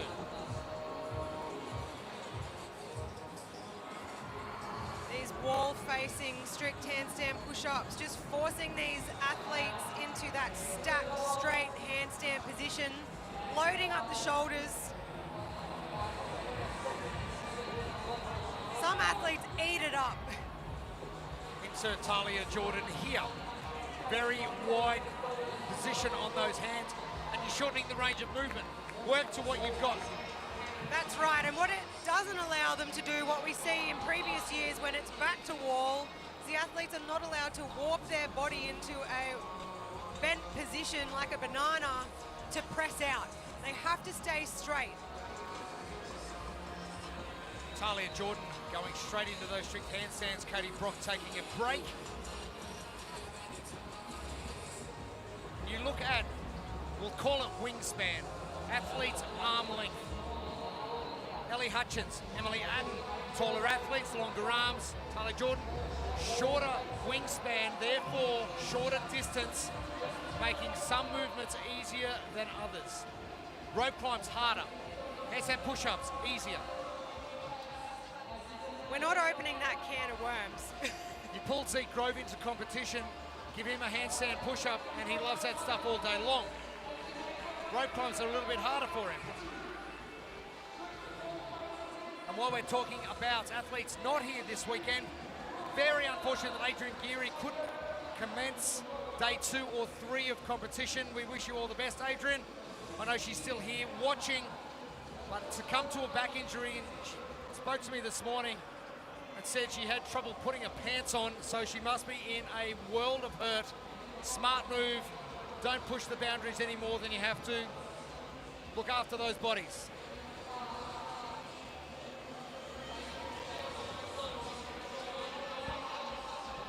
Jeremy, I've got to bring attention to Daisy McDonald's dismount. A couple of times coming off that wall, she tucks her head under and just rolls out the bottom. And I'm not actually, oh, there she goes again. I'm not sure if the judge told her whether that was an okay thing or not, but she's really showing off her gymnastic skills by just, yeah, tucking and rolling out of that handstand position. I think she's about to be told right now that she can't do that. One of our head judges, Jodie Cassidy, running down the floor, giving some advice. You're not wrong. I saw that conversation happening. So yeah, it looks like it's not allowed. Gymnasts love a dramatic dismount. I don't know what. I also noticed the difference of her feet positioning. Daisy McDonald's got quite a wide stance on the wall, but then you look at Emily Atten and her feet are quite close together. In fact, almost touching. Would that be a balance thing, Kit? Yeah, preferably feet nice and tight together. But if Daisy McDonald's struggling with her press out, she's probably widening those feet just to manage that shoulder fatigue. Ellie Hutchins now finished with the second set of 2 seated legless rope climbs. The pirouettes to commence. 6 minutes left on our clock.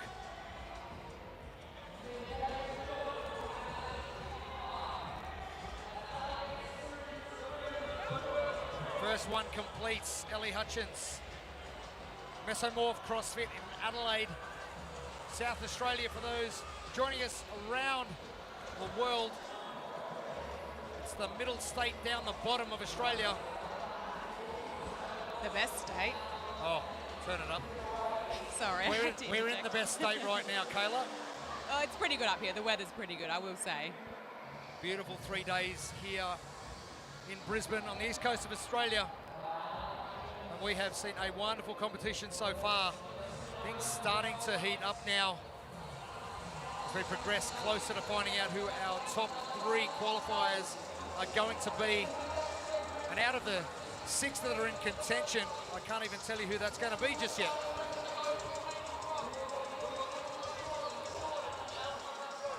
Same as heat number 1. 1 athlete out in front. In heat 1, it was Rachel To'omua Falmawina. In heat 2, it is Ellie Hutchins. Ellie Hutchins being very smart managing her fatigue right now. Her first set of handstand walk pirouettes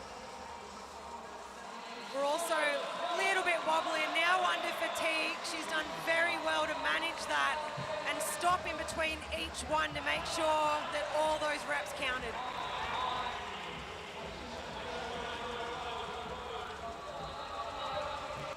Ellie Hutchins with this reach that she has got. She will just settle into this nice easy row. You'd expect her display to say probably a 2-minute or a 2:05 split. I can tell you, Jeremy, it is a 2:04. She's sitting at a 2:04 split. Thanks, Kayla. Gee, I must know my stuff. You might know a bit. That's the first time that's happened. Talia Jordan, second athlete in heat 2. So that 2:05, 2:07 splits we're seeing on that display will mean that after 500 meters, 2 minutes and 5 seconds, 2 minutes, 7 seconds will have elapsed. At 3.5 minutes left for Ellie Hutchins to get through this row and the 20 overhead squats. Rachel To'omua-Faumuina able to get through in the previous heat, scraping in just under that time cap. Talia heads towards her third and final pirouette.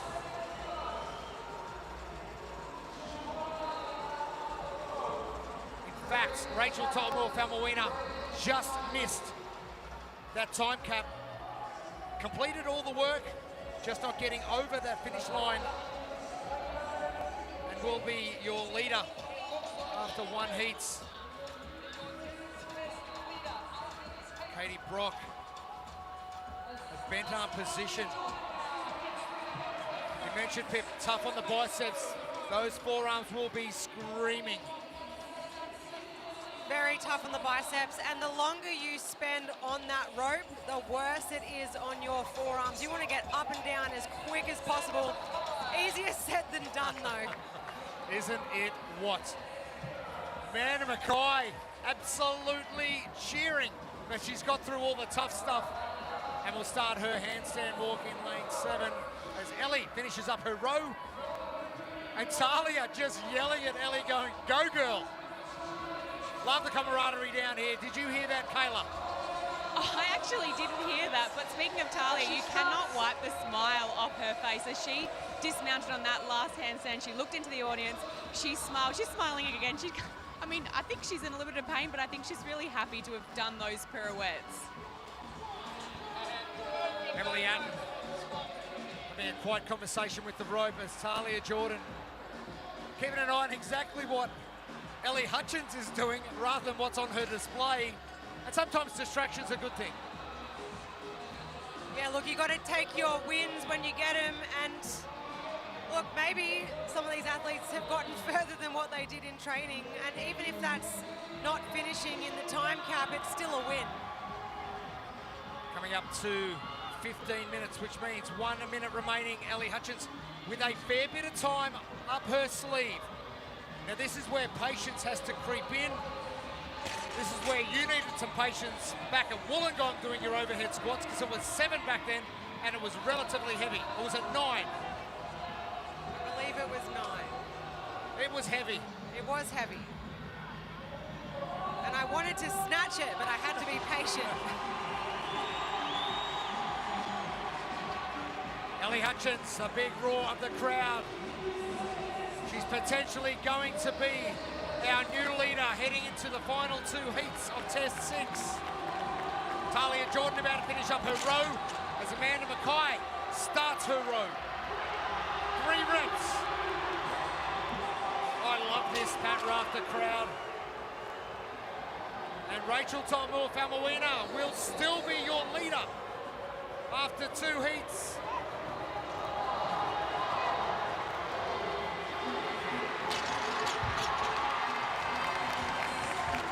Ellie, oh so close, and shakes her head. She knows she needed that patience. That's the thing, at the end of a test like this, where you're so close to that time cap, but those no reps are costly. That's taking that extra second.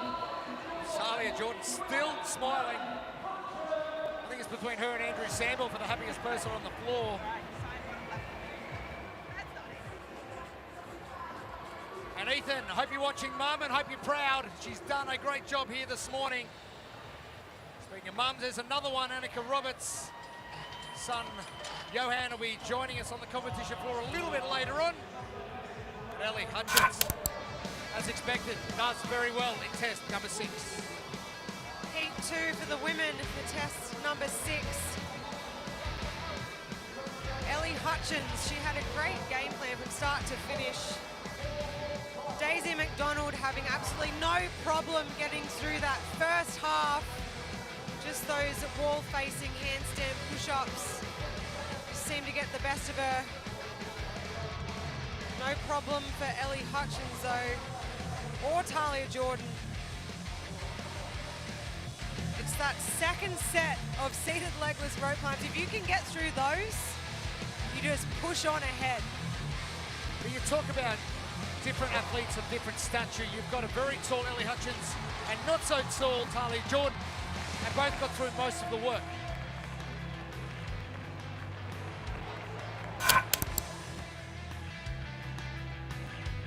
Two heats down, two to come. There's another super mum. The McCloof clan sitting here in massive numbers. Ran into Lakin and Justin out the front. Great job in competition. Oh, how good is it? Family support is absolutely everything. You bring them all up from Sydney, do it. Oh, Lakin's little boy is her twin. So cute.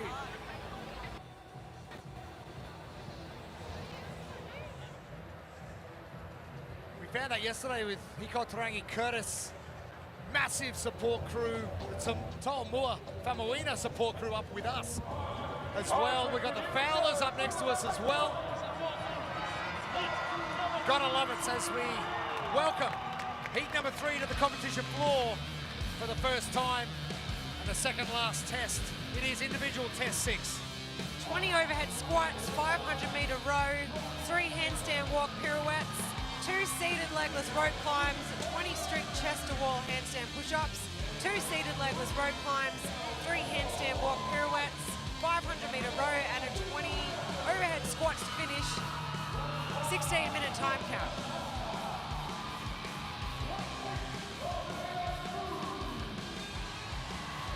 And some athletes here we are going to put big expectations on. One in particular, Georgia Pryor, who showed us last year her gymnastics prowess. We'll see her in lane number 5. Don't discount Danny Ford, firefighter, rope climb should be her jam. And Lakin McCloof there in lane 8. We know how good gymnastically she was in the ring complex day 1 of competition. And the cowgirl Julia Hannaford, what has she got in store for us on day 3? I hope she brought her cowboy hat again today.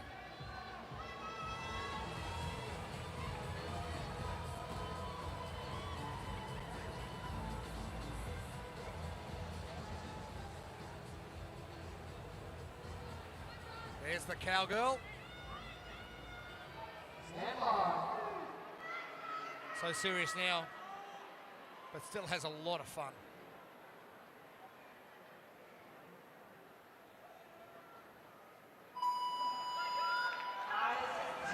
Underway, heat 3, second last heat of test number 6. Test 7 to follow later on today. No recipes for success, all thanks to RP Strength. Good handstand technique, avoid no-rep rope climbs and manage that handstand push-up fatigue in the middle of the test. Ellie Hutchins, Rachel To'omua Faumuina, 2 of our athletes having no trouble whatsoever with that rope climb fatigue and no reps, but some have been absolutely crushed by it. Julia Hannaford. It's that gymnastics mobility, no problems overhead at all. Oh, Julia Hannaford getting to work. Olivia Smoothie, girls who love barbells. And they probably don't mind a row as well. Now this, you go and warm up backstage, you marshal for a little bit, then you get on the floor and do some overhead squats. This is probably a really good opportunity to warm up that grip in your forearms before you get to all the gymnastic stuff. It is a bit chilly here this morning.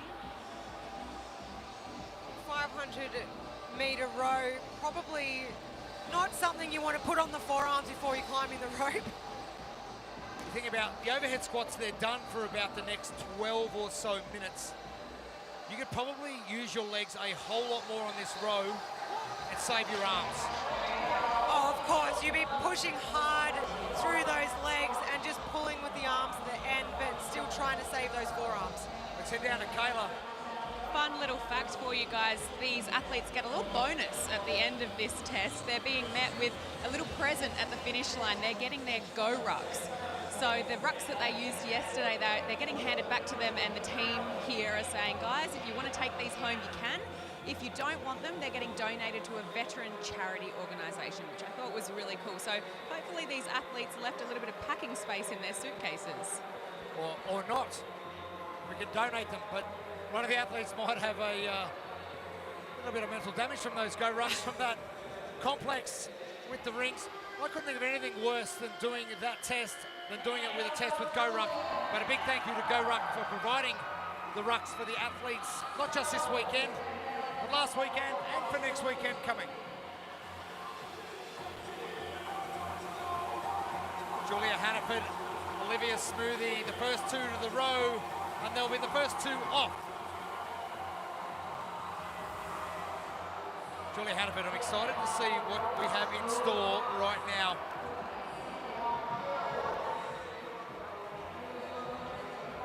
And the mismatched shoes and socks we've seen from Julia continues. We'll get a good look at them as they go upside down. Oh, wow. Have a go at that. She's in a rush. Oh, that gymnastics background, bam. Minimal hand movement, spinning around on one hand while the other one pivots. As we said in the last heat, in gymnastics, they do pirouettes on bars. So they're used to only doing two hand movements.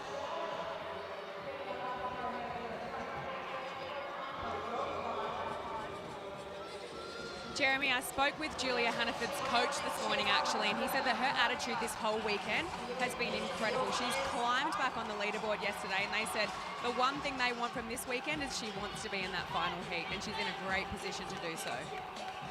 Kayla, not great when you start with a 29th and a 20th in day one of competition, but a great claw back, Julia Hannaford, and she is on a mission. And you can see how tight her elbows are to her body as she comes up. They are nice and tight to her body, but she's also ticking over those hands really quickly on the pull. Least amount of time on that rope. Now Georgia Pryor is also one to watch on that rope. Maddie Schelling, so much experience, CrossFit Games for the last 2 years. Team competition, 6'4" Army Gold. CrossFit Selwyn last year.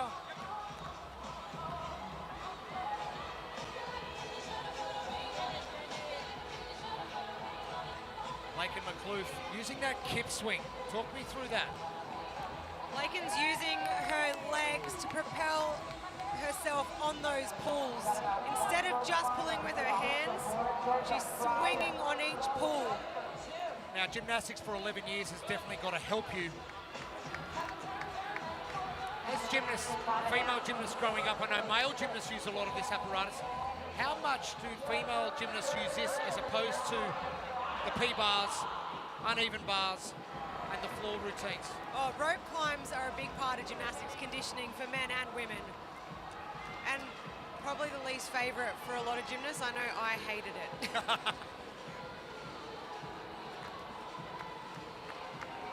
Georgia Pryor going to have a go at it and just popping that head through. Yeah, Georgia Pryor, our little gymnastics dismount. The wall-facing handstand push-ups this year is forcing the athletes into that straight stacked position. And here comes head judge Jody Cassidy again to have a bit of a chat about the dismount with Georgia Pryor.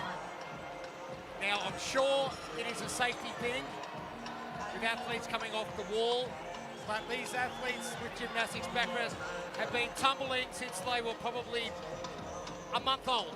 Oh, it would be a stretch reflex. She would just be ducking her head under and rolling because that's what her body knows to do. Back to the legless rope climb. 6.5 minutes in. Time taken to get that head back into under position of support is probably going to cause the most fatigue. It's more time under tension in that handstand. Boz has stacked them belly to the wall on purpose to make it harder so that you can't warp your body into a different position. Georgia Pryor is well ahead so far, and that rope climb as her third of four is looking pretty easy. Smart though, she's stopped and is waiting before she does that last one. And she's having a drink. But what a great position to rest in as well. The same position you're starting from, so you don't have to do anything, you just sit there. Of course you would notice the resting position. Well, it's like the bottom of a burpee, you're just lying on the floor. That's where you rest, isn't it? I rest way too much, way too much. Danny Ford. Actually, no. Danny Ford takes best smile. Georgia Pryor commencing her fourth and final seated legless rope climb.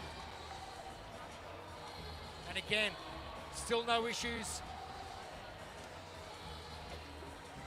She must be waiting all weekend for this to pop up.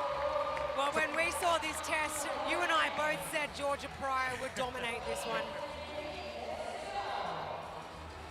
10:39, our time to beat from Danielle Brandon from the North American East Semifinal last week. Plenty of records have tumbled here in the Oceania region as well. Training partner Jake Douglas got a test record yesterday, but that got beaten earlier this morning to Magda. Georgia Pryor, one pirouette remaining. And that just shows you how hard this test is. Georgia Pryor, years of gymnastics. Handstands are like walking on her feet, and she just stopped to rest on that last one. The fatigue in the forearms and shoulders is next level. And we talk about patience on overhead squats. Georgia very patient on that last pirouette and saved the balance. Georgia Pryor, they call her Peppy. And she has now got probably about a 2-minute row ahead of her. And she is well ahead of the times from Rachel To'omua-Faumuina and Ellie Hutchins from the previous two heats.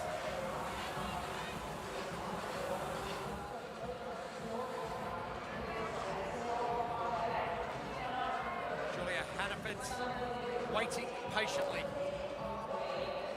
There's nothing you can do but wait. We saw Jason Kalipa back at the Games 2010 going through the parallel handstand push-ups and kept going up too soon. His tricep fatigue was too great. He couldn't replicate and go up, so the best thing to do is rest. That's right, you cannot rush this test.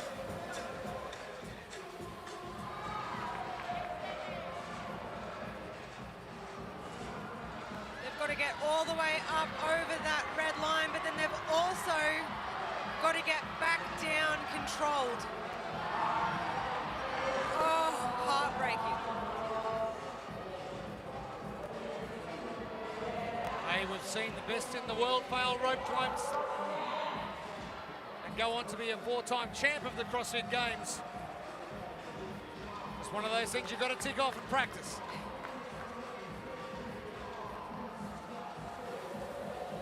Georgia Pryor, Dad enrolled her in gymnastics because she was doing cartwheels and tumbles, and he said it was an absolute train wreck, so I've got to go teach you how to do it properly, and she's obviously learned how to do it. But 11 years of gymnastics training, and you talk about body awareness and where you should be putting your body through time and space, but also with barbells, and getting that balance.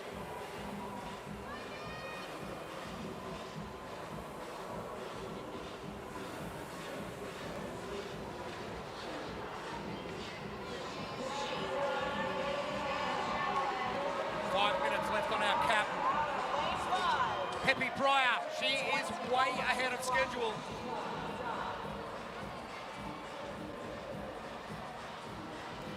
Georgia sitting 10th on the leaderboard. Her best finish has been third. That was test number 2 on Friday. It was a good save on that first snatch. Once she has that bar overhead though, she is so solid. Nothing up top is moving. 10th last year. The 23-year-old has got a massive future. I like the gaze down to the judge every time, just to make sure the judge is giving her the rep. 10 reps remaining now for Georgia Pryor.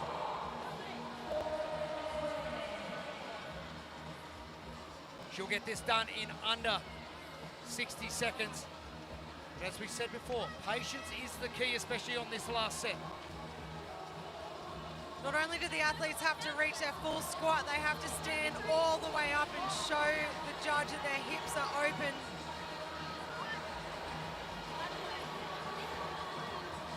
Georgia looking super strong.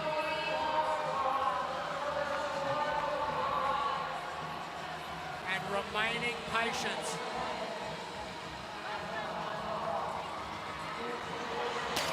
Georgia Pryor, outstanding. 12:48 unofficial time. As now Maddie Schelling is our next best. Georgia exactly what she needed to do today. And she has a good result in the next test. Things start to open up a little bit more. 12:48 official time for Georgia Pryor. Let's head down to Kayla. I think that last barbell for them is a little bit unsuspecting. When I spoke to Ellie Hutchins after the last heat, I said, oh, how was that? She said, that barbell was so hard to hold on to. So, you know, not only are they experiencing shoulder fatigue, but also grip, and just hanging onto the barbell is probably something that they may not have factored in. Look, overhead squats are hard at the best of times, let alone at the end of a test like this when you have no grip or shoulders left and you have to stabilize 57 kilos or 125 pounds above your head.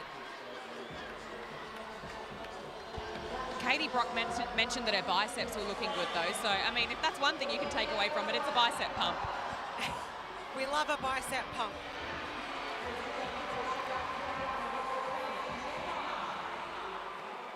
Two minutes left on our clock. Maddie Schelling is probably going to be the only one to finish unless Julia Hannaford can really speed things up, but she's got too much work ahead of her.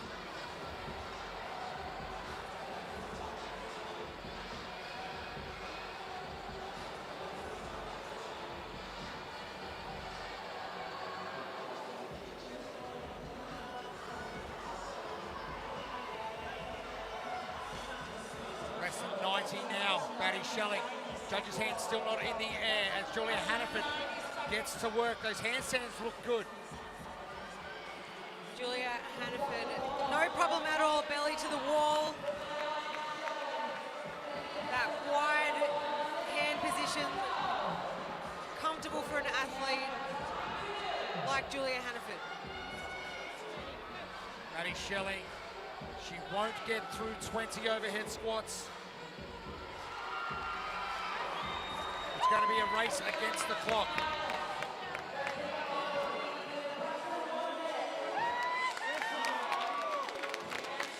Maddie Schelling moving forward now. One of our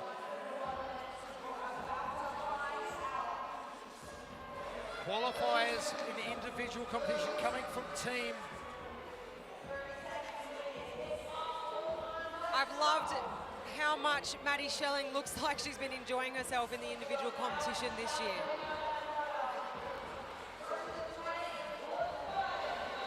So I had to extend her thesis so she could actually train for the Torian Pro.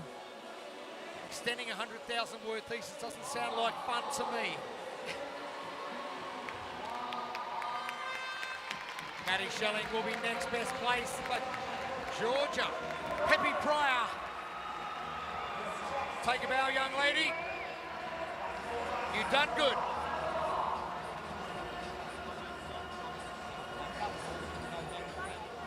Thanks, Jimmy. Maddie Schelling, That was awesome. Yeah, thanks. very happy.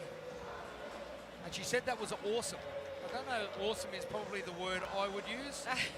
Hannaford out of the blocks early. Maddie Schelling finishing 8th in test one. That's probably a another good result for her. Let's head down to Kayla. Georgia, practicing these tests ahead of time is incredibly important, but you just mentioned to me that you actually hadn't practiced it like that. How did that affect your game plan? Well, I'd practiced it coming legs down on the rope climbs, and even then I knew it was all about the rope climbs, so I was a little bit worried or unsure, having to come down legless as well, so I just knew not to rush it, take a little bit of extra time, so it paid off. And what was the hardest part of that test? Maybe just not getting caught up. At the same time, it was hard to tell where the other girls were, but just honestly not rushing the rope climbs. I was just trying to give myself enough rest and just not jumping the gun, because I think it's crucial. And it paid off. What's the feeling going into the last test? Excited. I don't hate it, so it'll be fun. It'll just be whatever you've got left for the end of the weekend, so it'll be great to see how all the girls perform. Good luck. We can't wait to watch you. Thank you. Thanks, Kayla. Georgia Pryor putting on a show here, test number 6. Heat 3 of the women, we had a few gymnasts amongst them.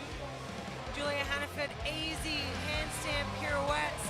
But as Georgia Pryor said, it all came down to the seated legless rope climbs and being patient. And it really did pay off for her. The ex-gymnast having no trouble at all upside down. She set a pretty competitive time for this next heat of ladies. Great to see her win her heat this weekend. 3 heats down, last one to come. The shake-up will continue on the leaderboard as we hit individual test 6 for our 4th and final heat. 20 overhead squats, 500-meter row, 3 handstand walk pirouettes, 2 seated legless rope climbs, 20 strict chest-to-wall handstand push-ups, 2 seated legless rope climbs, 3 handstand walk pirouettes, 500-meter row, and 20 overhead squats. 16-minute time cap. They've got 125 pounds on the bar. That's 57 kilos. Gemma Hoke heading down to grab some chalk as we look at our heat list for our 4th and final heats, the second to last test of the day and the competition. And my eyes are going to be glued on what Jamie Simmons and Maddie Sturt can do with this, right in their wheelhouse. And can they start progressing and shake up that top 3 as we find out in a couple of hours' time who the top 3 qualifiers are going to be to head to the CrossFit Games later this year.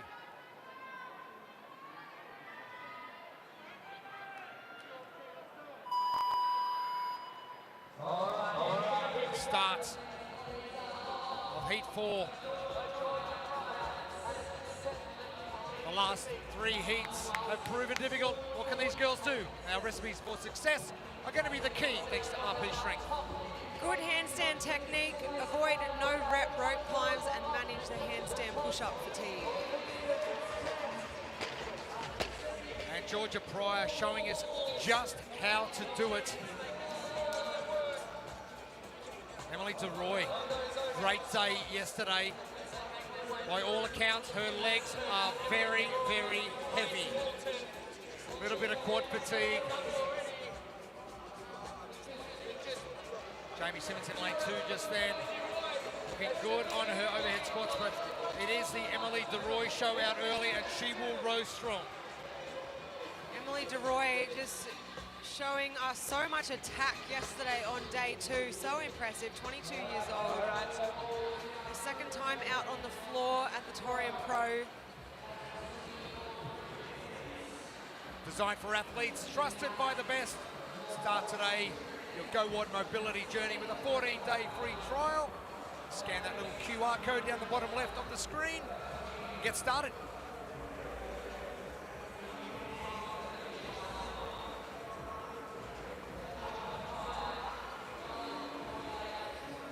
Athletes very conservative on their row.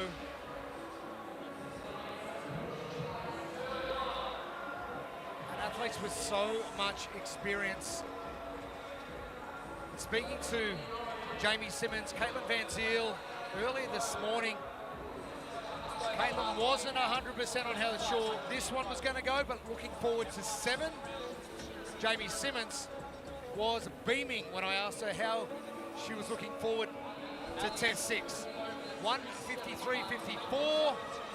Emily DeRoy rowing very well.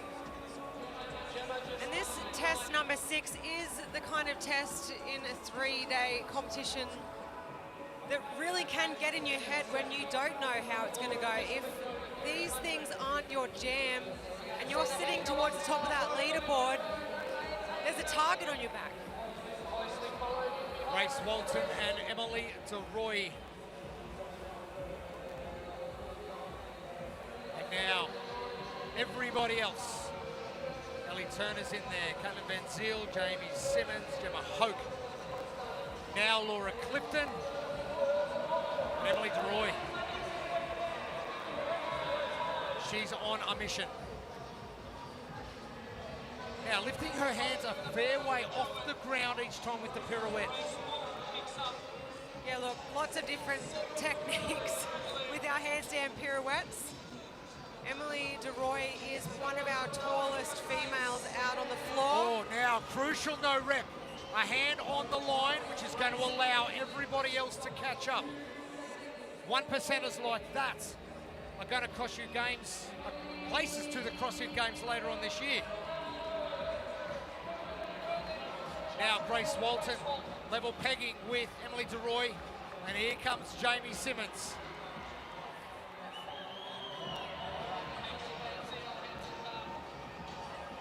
Jamie Simmons, we know she loves a rope climb. And as we heard from Georgia Pryor, our previous heat winner, she said it was all about patience. We're going to see that from Jamie Simmons as well. Really good at rope climbs, but she's not going to rush them.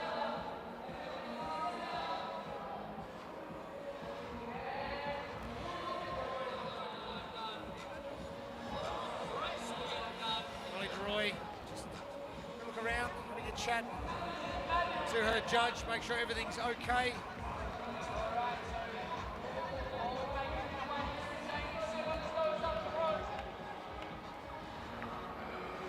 Jamie Simmons 44 points back from the lead. Oh, here we go.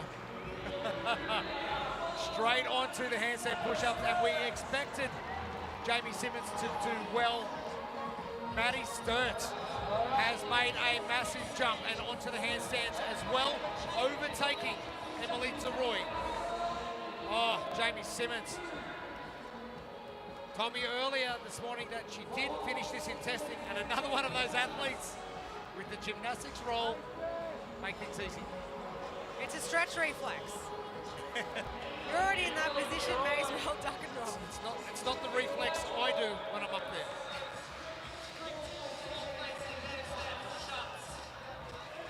Emily DeRoy, a long way to go, and they are going to get fatiguing quick. So she's got to strategize her sets and be sensible and not look at what anyone else is doing, which is difficult. This test 6 really does come down to that second set of seated legless rope climbs. Managing the handstand push-up fatigue, critical for those forearms.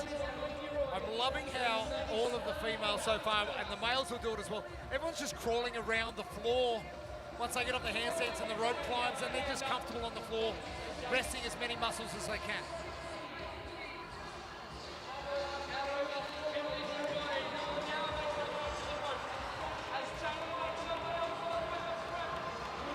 Jamie Simmons wasting no time getting into her second set, seated legless rope climbs. An important note as well, they have to control it on the way down. No legs allowed, and then below that black tape, they have to show control before they let go of the rope, just adding to that time under tension.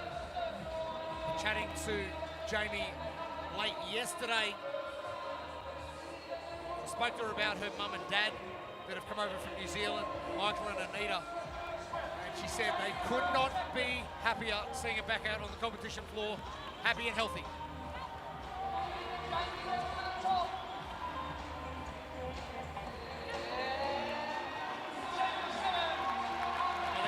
done with one, but Jamie Simmons is done with both. And if Jamie Simmons can get on this row and put enough gap between her and Emily de Roy, 100 points coming her way, would springboard herself into possibly another CrossFit Games appearance. The number of tests are running out. Grace Walton currently in second, 420 points, 12 points back from Ellie Turner. Jamie Simmons progressing down as Maddie Sturdy's finished with her rope climbs. Could do some real damage to that leaderboard with a good finish in this test. Emily de Roy, though, finished as well. Jamie needs to get ahead and finish first. That would propel her on 488 points. There is a 4-point drop for the first 15 athletes in the field on the way down. 100 points, 96, 92, 88. Not only that, it's people between her and our leaders like Ellie Turner and Caitlin Van Zyl. The more athletes we get over the finish line before the top of the leaderboard, the more it shakes things up. And I wish I performed like that if I had sore legs. Emily de Roy absolutely killing this. Our leader, Jamie Simmons, love to see her head back, fit and healthy. Third at the CrossFit Games 2019.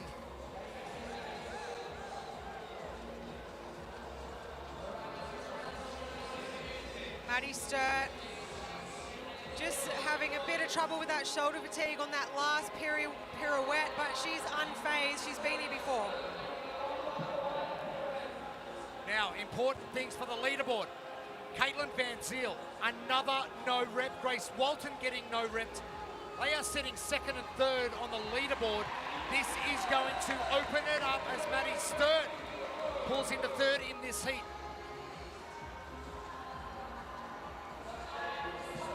Caitlin currently sitting 16 points back from Ellie Turner. And look, there is nothing worse than when you are waiting for your forearms to return and you are seeing other athletes progress ahead. Now don't worry about Danielle Brandon's test record time of 10:39. Worry about Georgia Pryor's 12:48. As you said, positions in between these athletes is going to cost points and cost places on that leaderboard. Here comes Jamie Simmons. Here comes Emily de Roy. Can Jamie hold her out? Emily with 100 meters left. Jamie Simmons needs to be controlled, but the way Emily de Roy attacked the first set of overhead squats, anything is possible from the girl from Townsville. Jamie Simmons now 4 reps ahead. Make that 5, make that 6, and now 7 reps ahead. Jamie Simmons, 8 reps ahead. Jamie Simmons with 10 reps. We are looking at a fast time. She needs to be patient. This crowd excited about the prospects of a tight race in Test 7 coming up. Emily de Roy, here she comes. Jamie 4 reps ahead. Oh, squat snatch from Emily. 4 reps remaining now for Jamie Simmons. Can she hold out Emily de Roy? Oh no! Jamie Simmons goes down. Emily de Roy, can she get there? This is going to propel her up the leaderboard. Emily de Roy realizes of the opportunity and she wants to down at his win at the last second. Jamie Simmons, don't you worry, she's got 96 points coming her way as well. And that's composure to pull yourself together to get that finish. Jamie Simmons showing all that experience. She's been at the top. She knows what it takes. And that's a second test win for Emily DeRoy. Here comes Maddie Sturt looking very solid overhead. She wants to go back to the CrossFit Games as well for a 5th trip. This is the best I've seen Maddie look with a bar overhead. Beautiful position. She's not going to beat Georgia Pryor's time of 12:48, but she is going to finish 4th. 88 points for Maddie Sturt coming up.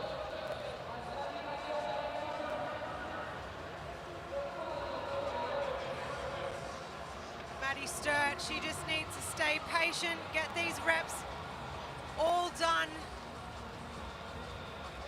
Now, don't discount Ellie Turner, Grace Walton, and Caitlin Van Ziel, who are 2nd, 3rd on the leaderboard, are still failing their rope climbs.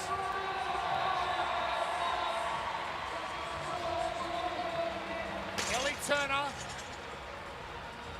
if she continues on this trajectory, she will be okay. Currently sitting in 1st, 12 points. Back to Grace Walton. 2.5 minutes left on our clock. We thought exciting was going to be the word of the weekend. It's exceeded expectations. Emily DeRoy, the youngster from Townsville, are we going to see her at the CrossFit Games?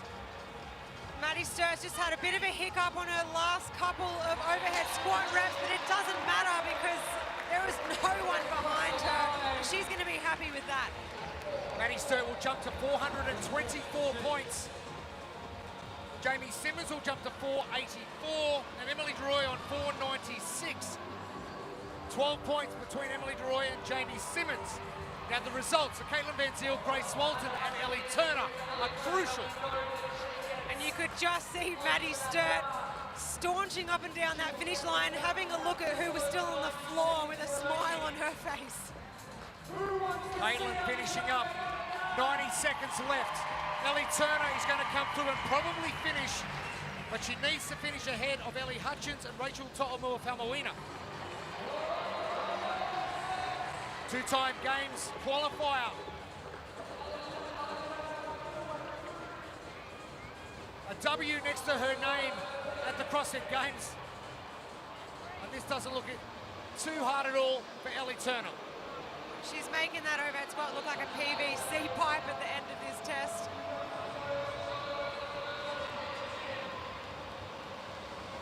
Reps, Ellie Turner, 1 minute to get it done. Now reps between Grace Walton and Caitlin Van Ziel are crucial.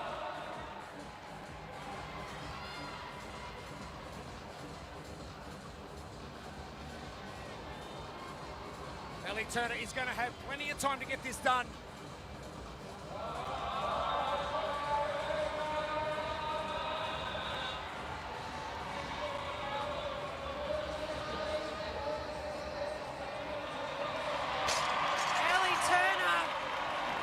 Result for Ellie Turner, she will still be in 1st, coming into test number 7 on 516 points.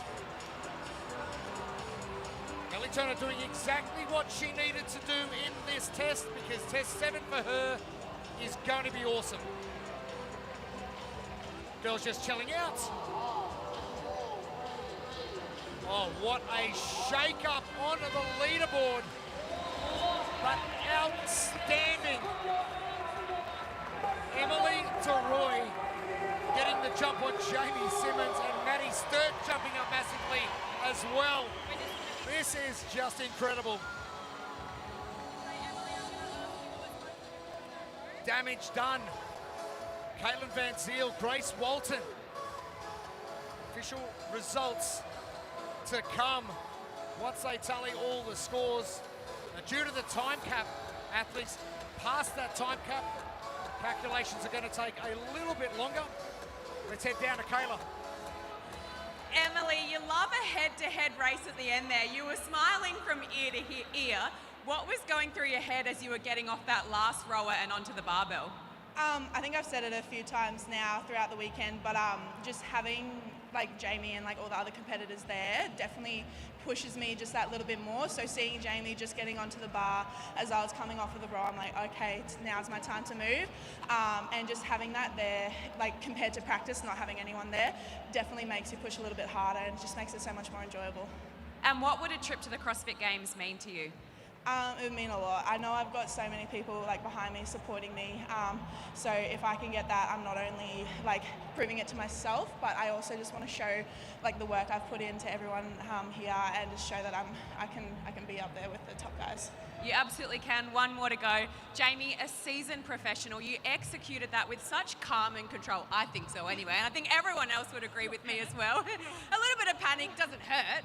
How did you, maybe it does sometimes, but how did you break down that test, so many different components and so much potential fatigue? Well, for me, it was just sort of like take my time getting out there, and then when I get to the gymnastics, just push it as much as I can, because I know that when I get back to the bar, like I didn't want to pick it up that quickly, but I knew Emily was right there, so I sort of had to just go for it, and obviously I struggled a bit on those overhead squats, and yeah, she came through, but that's what competition's for, is like testing how long you can hang on for. Absolutely. Ladies, great job, and we'll see you out here for the final test. Thank you, Kayla. Two very happy ladies on the floor. And test 6, that didn't disappoint either. It did not disappoint at all. Our top heat of our ladies. Look, we knew Jamie Simmons was going to come out here and do something special. Gymnastics prowess, always been a strong point. But Emily DeRoy, I don't think even she expected to come out and take this one from Jamie Simmons. She's been so impressive all weekend. An important finish as well for Maddie Sturt.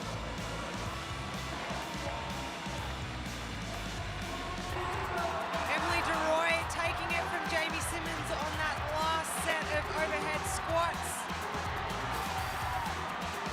This is what it's all about on day 3. I think Will Carney summed it up perfectly yesterday when he said, I just really want to go to the CrossFit Games. Our results from heat number 4, Emily DeRoy. That's a great time. And about a minute slower than Danielle Brandon, which is fairly respectable. Jamie Simmons in the second, Maddie Sturt in the third. Ellie Turner wrapping things up for those athletes getting underneath the cap. And now, where do the cards fall, and what does this crazy looking leaderboard going to look like? Now we've got one test to come. We find out who is going to the CrossFit Games in Madison, Wisconsin later this year. Coming in, we didn't have any idea, and I don't think we still have any idea. Ellie Turner though, she could be making her 3rd trip back, because that performance just then, that was a bit of damage control for her, and I think test 7 is really going to jump up, and she's going to take that bull by the horns. That's right, Ellie Turner, look, she didn't win that one, but she finished under the time cap. Minimal damage done, and we know that our final test of the weekend is going to be something special for her. Now, important results for Caitlin Van Ziel and for Grace Walton, currently sitting 2nd and 3rd. Got to think about where everyone else placed in relation to rope climb reps completed, handstand reps completed, pirouettes completed. Remember that Ellie Hutchins finishing up all the work, Rachel To'omua-Faumuina finishing up all the work. Crowd, tell you what, got their money's worth this weekend already. We've got the males to come, and the female test number 7, a grueling one coming up.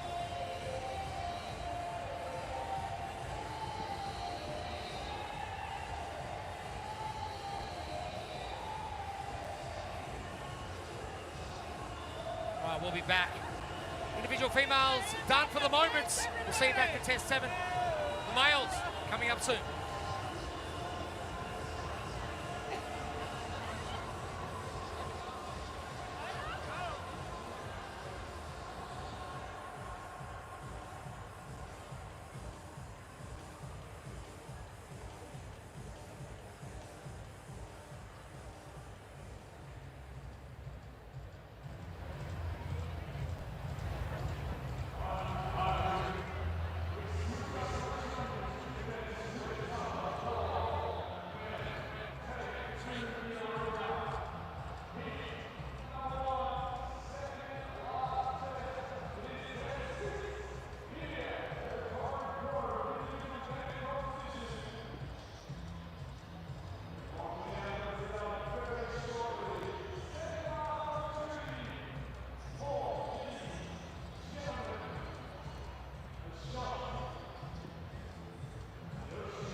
to Parafter Arena. Test number 6 underway for the individual men. Overhead squats, rowing, and a whole lot of gymnastics coming up. Now we'll head back down the floor. 16-minute time cap. They're going to be quite grueling. Expect Luke Fowler to dominate this.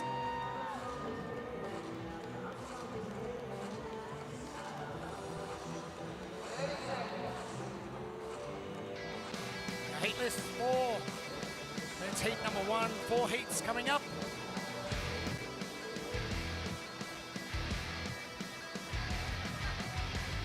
Luke Fowler on screen before in lane number 6. Excited to see what's little but big Hiko Tarangi Curtis can do as well.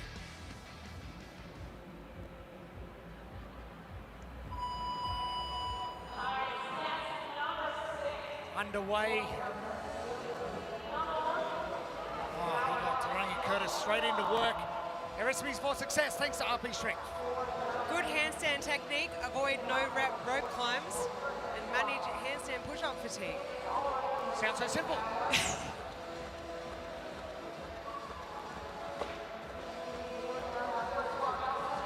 Luke Fowler not messing around here.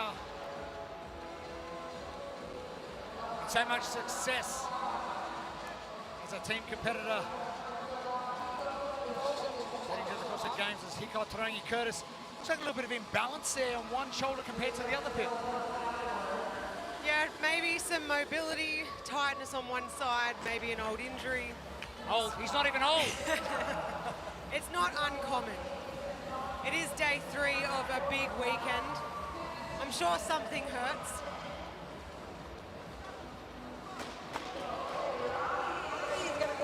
And if the female competition is anything to go by, kick the barn doors open, row everyone in, lock them up, see what comes out.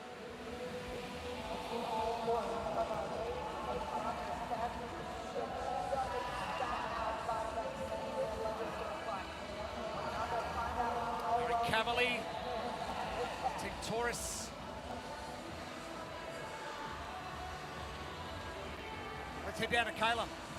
I had a quick chat with Jason as a party before this, and I said, how's the body feeling? You know, the general question that I ask all the athletes before they go out onto the floor. And he, like the team, said that he is incredibly sore, but he said his shoulders were sore from the dumbbells as well. So the dumbbells have ruined everyone this weekend, but also the heavy snatches last night. And it's a great reminder that elite athletes are humans too. They feel DOMs as well. They may look like they're, you know, invincible, but they feel it as well, don't they, Pip? You sure do. The difference is that these athletes, they're conditioned for it. They obviously do a lot of volume in their training. It doesn't mean you don't get sore though. And I'm sure a lot of these athletes are going to be hobbling out of here tomorrow. It's really interesting that Jaden is sore upper body. Spoke to Jake Douglas and he said if anything his quads are sore when I ran into him. A guy that is not under a lot of pressure from anyone else, just his own expectations. But he did such a great job yesterday. But soreness right across the weekend and right across your body, probably something you should start to expect once you progress through the elite ranks of this sport. And even though these are movements that these athletes are really used to, it's the extra adrenaline and stress that competition causes. Luke Fowler, no issues with the first or second pirouette. He's got Dyson very close to that line on the outside, making sure, oh, just a little bit too close. Hiko Tarangi Curtis, Harry Cavalli, Luke Fowler, all Kiwis, New Zealanders coming over the ditch. We've just seen Luke Fowler have a little bit of trouble with that last handstand pirouette. And that last one was better, a bit less leg kicking, throwing him off. now very strong in the upper body. Luke Fowler's Hika Tarangi Curtis.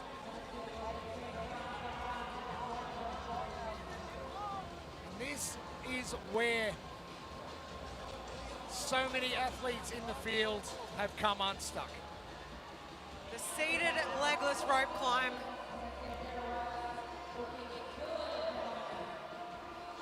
They only have 4 of them to do in total in this whole test. On paper, looks easy. In practice, not so much. Handy that the chalk bucket is just right next to them. Reach over.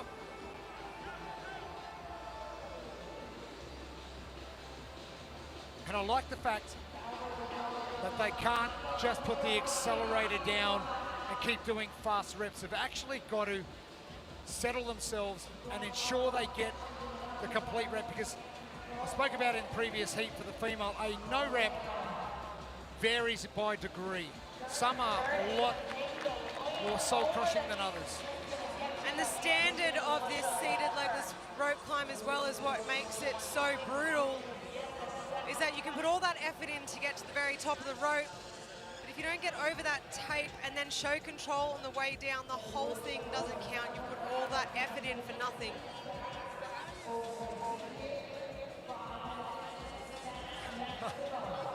How about this? Harry Cavalli. What if he's chatting to Hiko through the wall? Luke Fowler at the back left, doing it easy as well, a little bit slower. We know the gymnast straight away.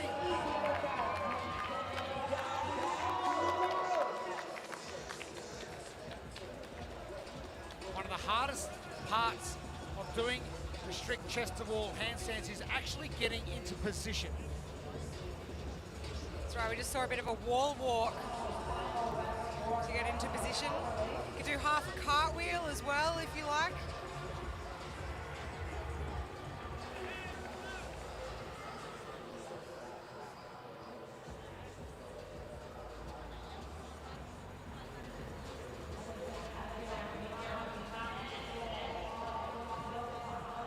No sliding down the rope allowed. You have to climb back down, showing control.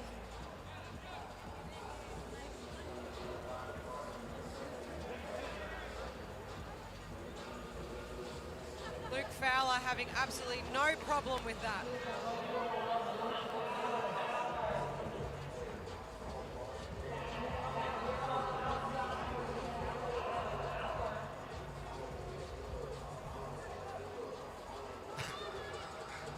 Just having a chat to his judge, upside down.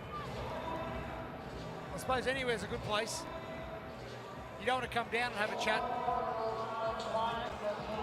They get through their 2 seated legless rope climbs. They do their 20 strict chest to wall handstand push-ups. But it's the back end 2 seated legless rope climbs that are really starting to sting people. Getting on those off the wall facing handstand push-ups, back onto your 2 seated legless rope climbs. The fatigue levels increase drastically.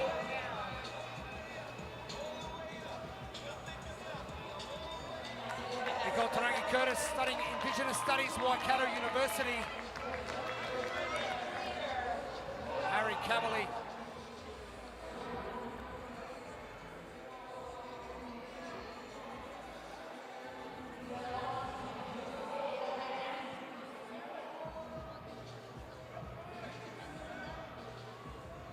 Fowler on his way back.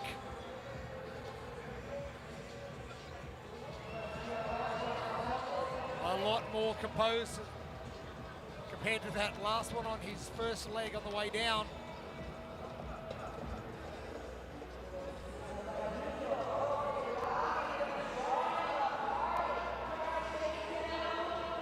Now, not to scare you at all, a test record. Test number 6 for the individual males. 9 minutes and 32 seconds by Noah Olsen. Wow. That's in less than a minute from now. Talk about getting to task.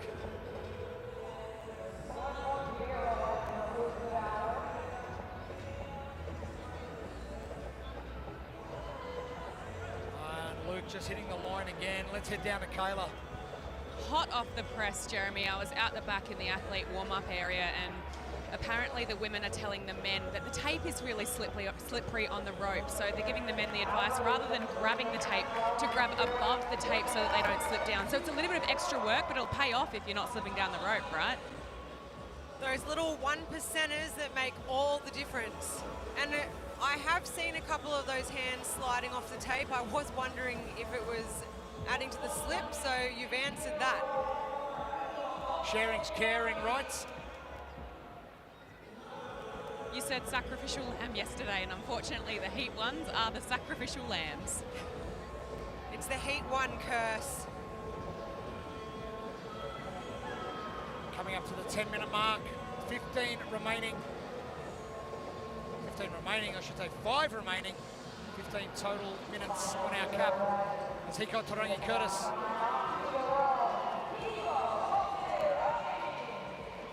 Another of those athletes with a massive future. With Fowler getting to work on his row, almost at the halfway point. And he should finish well under time cap.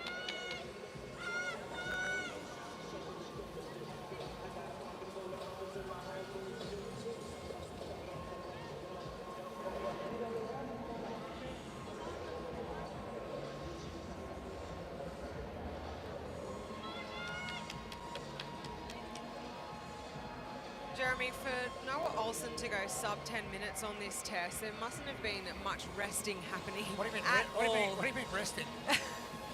Honestly, I think he would finish something like this and be fatigued in his lungs rather than muscle, just due to the speed of how quickly he completed this test. 9 minutes 32, considering you're going to be rowing for Noah Olsen probably at around 145-ish, conservative.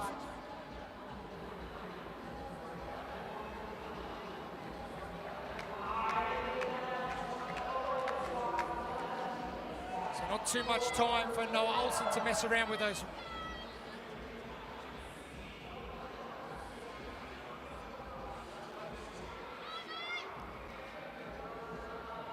Luke Fowler. Now, tell me this, you're in front like Luke Fowler is. You know you're in front by a fair way. Do you take a little bit extra time to settle yourself to ensure that you win the heat, regardless of the fact that there's 3 more heats to come? I think knowing how much shoulder fatigue would be at the back end of this test, it's smart to take that little extra second or 2 before you pick that bar up. But we know Luke Fowler loves a barbell. So this would be the favorite part for him. It's picking up that bar at the end, no problem at all.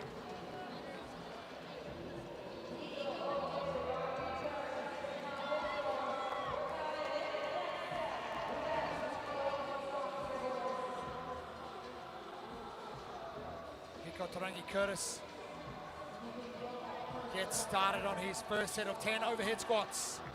Luke Fowler onto his second. In the background, Jaden has a party, just talking to his coach, who's leaning over the railing to talk him through the next couple of minutes and how he's best going to attack what's left.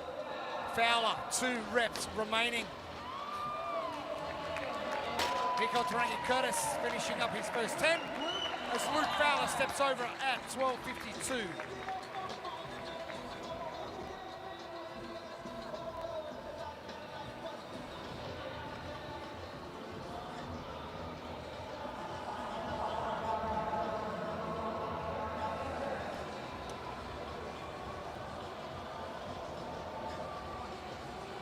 Nico wanting to get into carpentry. Went vegan a couple of years back. Change his diet up a little bit.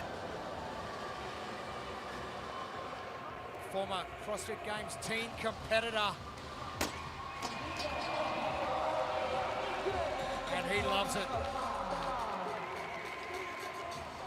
Thank you, Hiko. Couple of minutes and we will be done with heat number 1. Harry Cavalier now, the chance to get all the work done.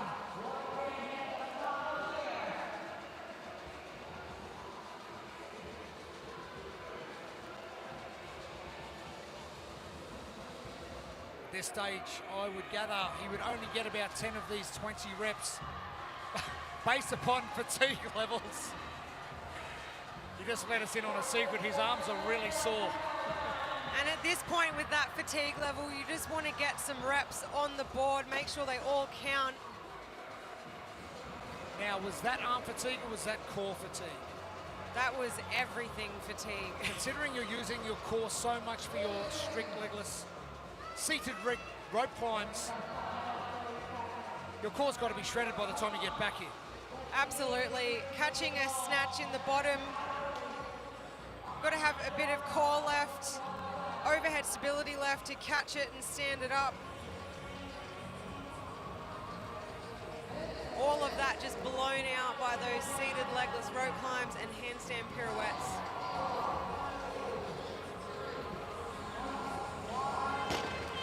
And I think Harry is going to be happy to see the back end of that one. But a great test 6 to Luke Fowler in heat 1. Very proud mum, Linda Fowler, sitting behind me.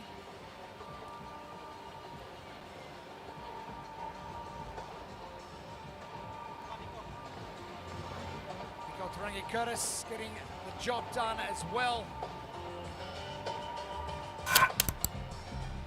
And the first of our male heats for our second last test of the day. Heat 1 for the men, test 6. They get to have a crack at this beast of a test. Luke Fowler, though, the Fowler brothers being the Smith family of the Oceania. Aren't they what? Those seated legless rope climbs, no problem for Luke at all. Giving himself plenty of time for the back end. We know he's good on a barbell.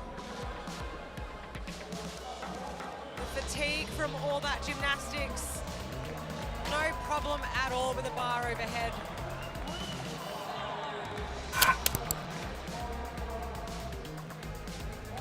Luke Fowler finishing that up in 12:52 official time. He caught Torian Curtis 13:32. And that 15 minutes evading Jaden Nasapati and Harry Cavalier.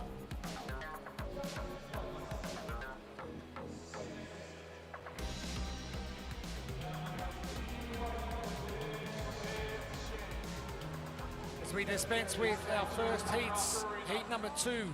About to hit the competition floor. Can you believe in the male competition we only have 7 heats left until we finish? It has gone so fast. Females have only got 4 heats. Teams have got 3 heats coming. They will be up very soon after the males conclude. So we welcome from the VIP area here at Pat Rafter Arena. Second of 4 heats, day 3 of the Torian Pro, and it is individual test. Pirouettes, 2 seated legless rope climbs, 20 strict chest to wall handstand push-ups, 2 seated legless rope climbs, 3 handstand walk pirouettes, 500-meter row and 20 overhead squats to finish. The men have a 15-minute time cap. The weight on their barbell is 185 pounds or 84 kilos. It's like 185 is the new 135. Seems to be going that way. No. You're still using 135 though. No, I'm not. I'm still using 95. I don't even like 95. Luke McMahon. Benny Newland. Benny's going, I wish it was heavier. Heat list. So heat number 2. Expect Johan Roberts, Benny Newland to get through these overhead squats very quickly. Reese Machel as well. But it will come down to the gymnastics components. And Luke Fowler setting the time to beat at 12:52. The test record, Noah Olsen last week, 9:32.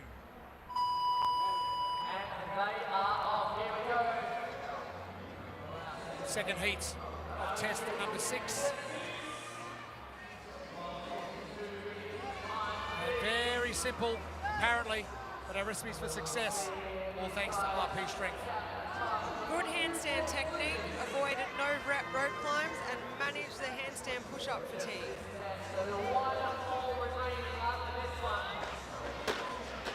Luke Fowler doing a pretty good job, heat number 1. The thing that tripped Luke Fowler up was the handstand pirouettes. Once he sorted that out, everything else seemed to be okay, which is what we haven't found from all of the female heats we've gone through in the last couple of hours. That's right. It's a different test for the men than it is the women. A lot of these men aren't really going to have much trouble with those seated legless rope climbs. We've seen it with the women, though. Multitasking for men is a massive challenge. Mitchell just dropping the barbell off his back as Ben Newland. Simple, Bailey O'Brien. Now, fun fact, Bailey O'Brien backtracked the bar first and then put it into overhead position. The rest of them put that barbell into the overhead position in a power snatch first off. Bailey off first. Interesting.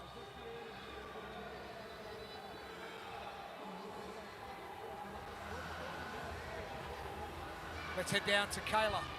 I wanted to answer a question that we've been asking all weekend, and that is that mother and son duo Annika and Johan Roberts are hanging out backstage. They are spending time together. Johan is absolutely getting as many tips and as much advice as he can from his mum, who's just gone in the women's heat. So I walked into the warm-up area and they were having a little chat, which I thought was really lovely. Kayla, you always listen to your mum. Especially in competition, right? Exactly. Mums know best. Don't they, Pip? And especially when she's stronger than you. She did say, though, that Johan is better at gymnastics, so hopefully he's got this one in the bag. We will wait and see Johan Roberts, CrossFit Games competitor in the 16-17 division, and his first opportunity to show his wares on the open market, you could call it. And first time here at Pat Rafter Arena, the Torian Pro. What a couple of days it has been already. We said it yesterday, it has been an absolute roller coaster.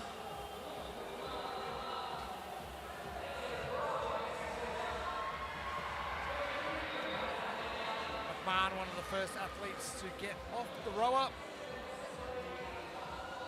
Now Luke McMahon, one of those older athletes, and when I say older, I mean experience, having experience on the competition floor at regional level at Wollongong.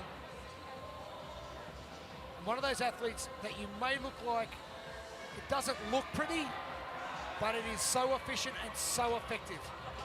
Johan Roberts to work on those gymnastics coming to play, Kayla, and look at him go.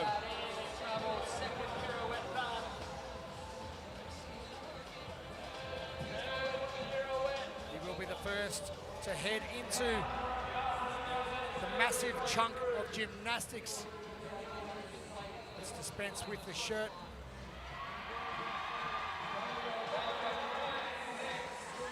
And you're thinking about, with athletes and wearing shirts and going into an upside down position with our handstand, probably something that's probably tend to annoy you if it's going to fall down, hit you in the face every time.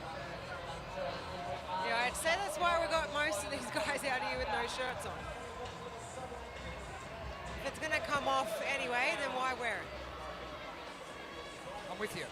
Either go out without a shirt or leave it on.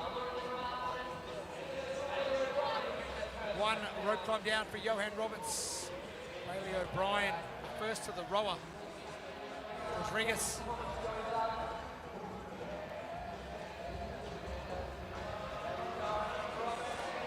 Johan Roberts. Oh, doing it easy.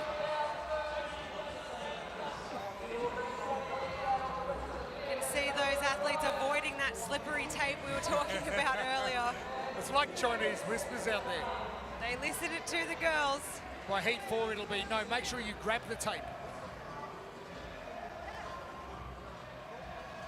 Reese Mitchell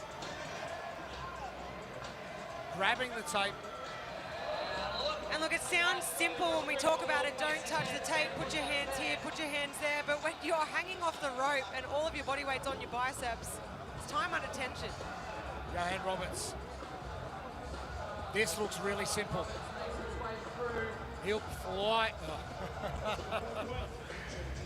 It's just a dead giveaway. Kids, don't try this at home. Kayla, what do you got? I got some clarification from one of our L1 seminar staff around the back, Oliver Wilson. He said you can dismount however you like. So I know we were asking that question before. Can you tuck and roll out? The answer is yes. You can get out however you like. The most efficient and effective way possible to make sure you can rest and get back up onto the wall should you need to. Johan, nearly finished. Less than 5 remaining for the youngster from New Zealand. What I'm loving about Johan Roberts' handstand is that we're not seeing any unnecessary bending through his back.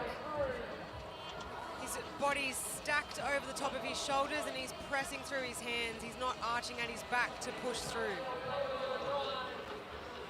One of the reasons why this handstand push-up has been flipped around as well, we've seen previous years back to the wall and you see lots of different body positions. Just eliminates that option when your belly is to the wall.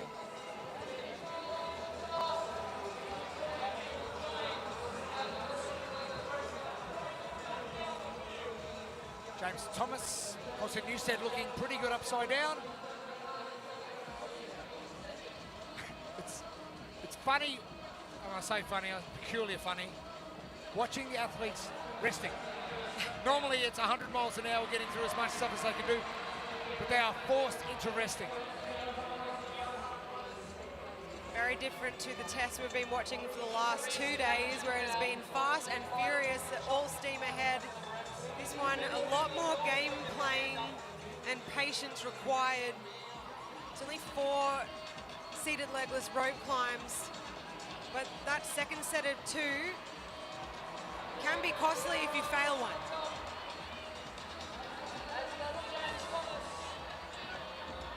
Benny Newland into position.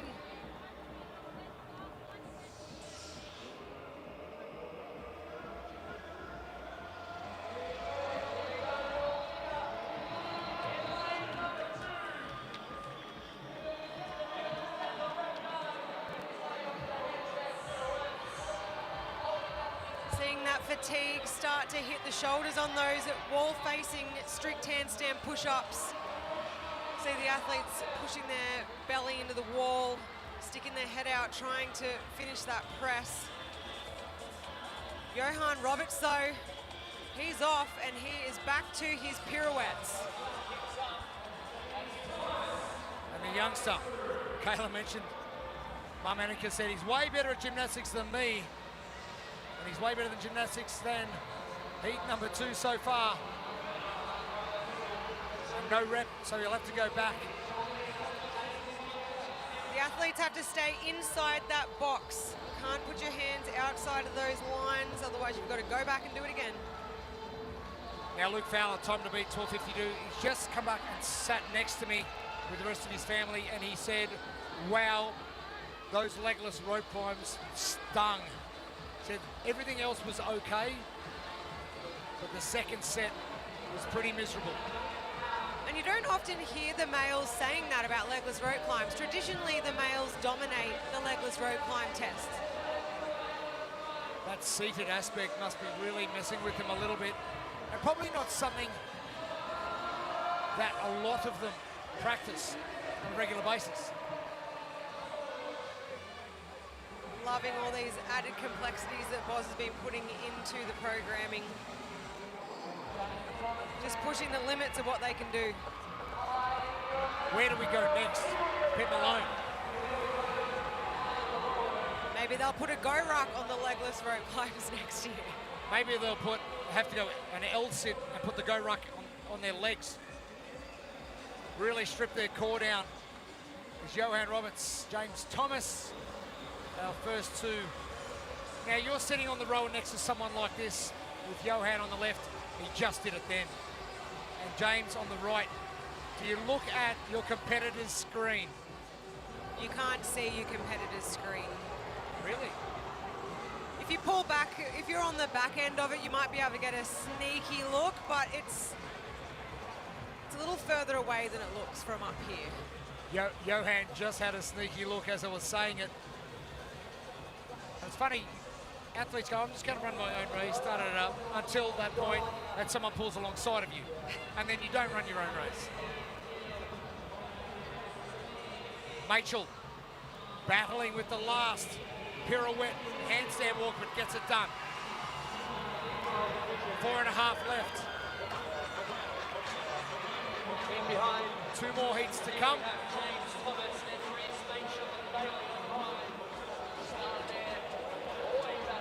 Now the sneaky Bailey O'Brien moving in there as well. A little bit behind Johan Roberts and James Thomas. Sub 2-minute splits is probably exactly where we would expect them to be, considering they've got 20 overhead squats to come. We saw with the females that last set of overhead squats is a lot harder than it looks. All those stabilizers fatigued from the gymnastics. And I reckon Mum Annika is pretty proud of her little boy. Johan now, chance to win his heat. And so proficient with the barbell. He's so impressive for an 18-year-old. Unbelievable.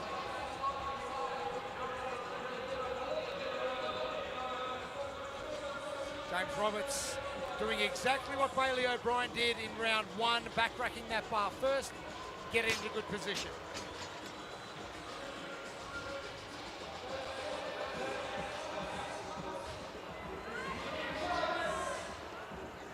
Johan Roberts on CrossFit D-Day, Christchurch, New Zealand.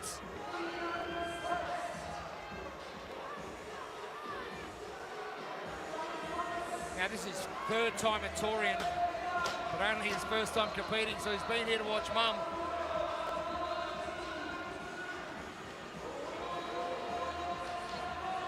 And interesting, taking a break.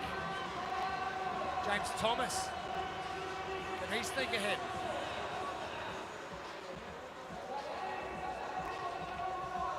But so good under that bar, fast in the receiving position.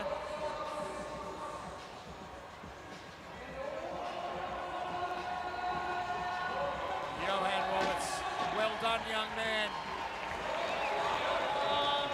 13 minutes on the knocker. A little bit slower than Luke Fowler.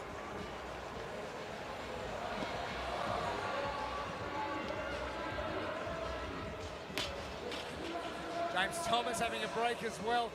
And we saw heat number 4 for the ladies, Jamie Simmons getting to that final rep. And the fatigue levels must be immense. Oh, you just can't have any complacency with that bar overhead when you've done all that work before it. He took squats. We talk, say, front squat or back squat. You can get away with a little bit more with a back squat, front squat. Overhead squat, it deviates a little bit. You're in trouble as James Thomas finishes up at 13:44. An inch in front.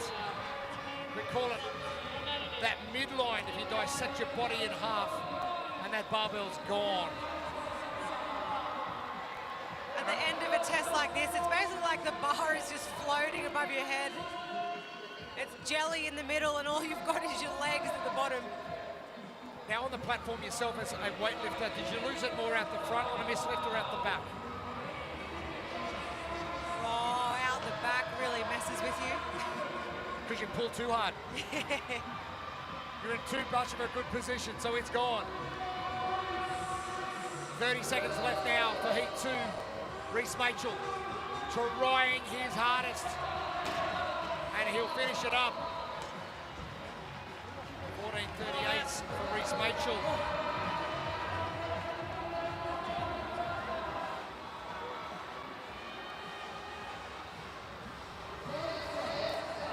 Maddie Gilpin will run out of time.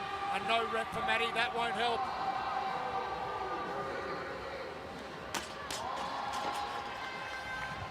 Matty Gilpin a little bit despondent yesterday, was disappointed with his performance. But he put things in perspective when he saw all the smiling faces of his people from his gym. Said, hey, life's not so bad. But Johan Roberts, we're about happy. He'll be stoked with that.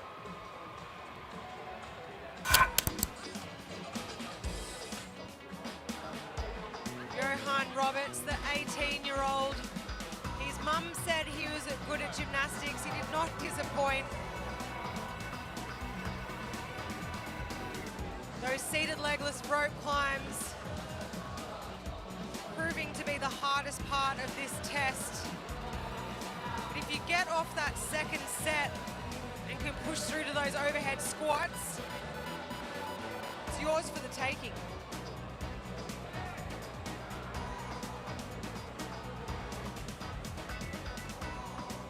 A heat win for Johan Roberts, the youngster. First time out here in the individual competition. Such a bright future ahead. Oh, you just look at the field and who's coming through. We're pretty excited. And the results for our second of 4 heats for the individual male competition. Johan 13 flats, James Thomas at 13.44, and Reese Machel at 14.38.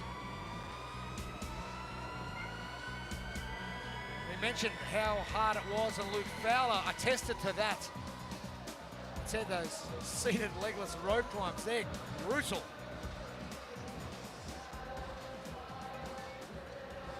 We're not too far away to our last 2 heats of the day before we get to probably a very fast, exciting, but miserable test number 7, where if you want to go to the CrossFit Games, you've got to want it, and you've got to want it bad enough.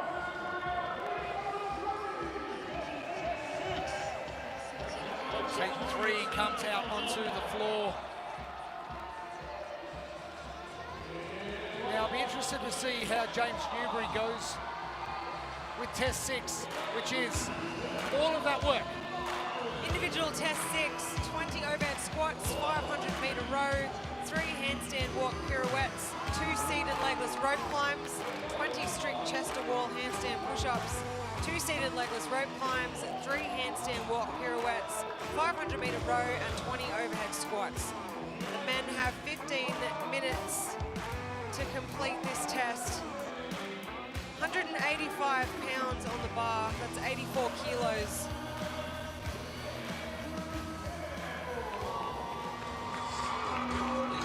Smiley's back, Andrew Samble.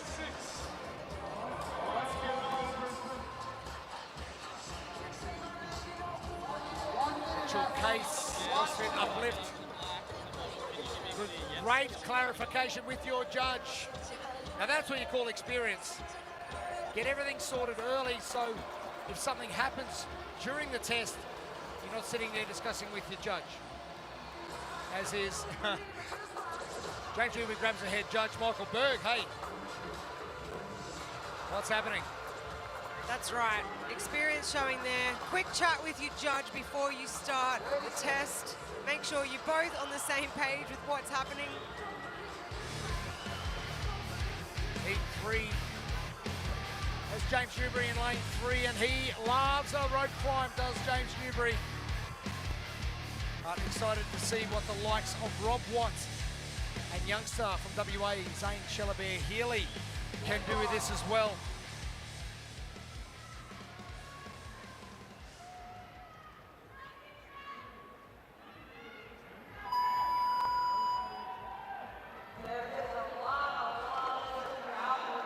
Heat 3 underway. The recipes for success thanks to RP Strength. Good handstand technique, avoid no rope climbs, and manage handstand push-up fatigue in the middle of the test. Jack Clark dispensing with that first 10 pretty quickly.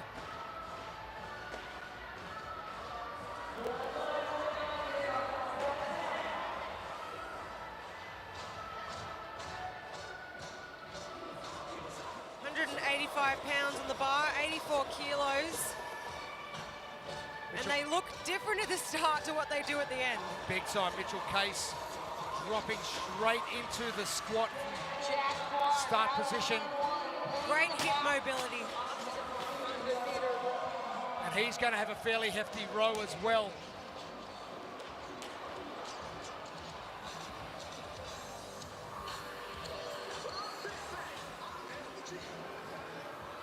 Jack Clark, far left. Our first athletes onto the row.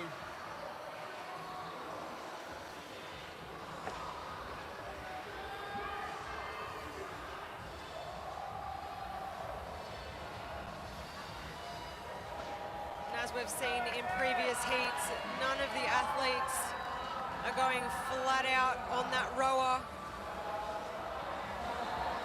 As they've all said, it really comes down to those seated legless rope climbs.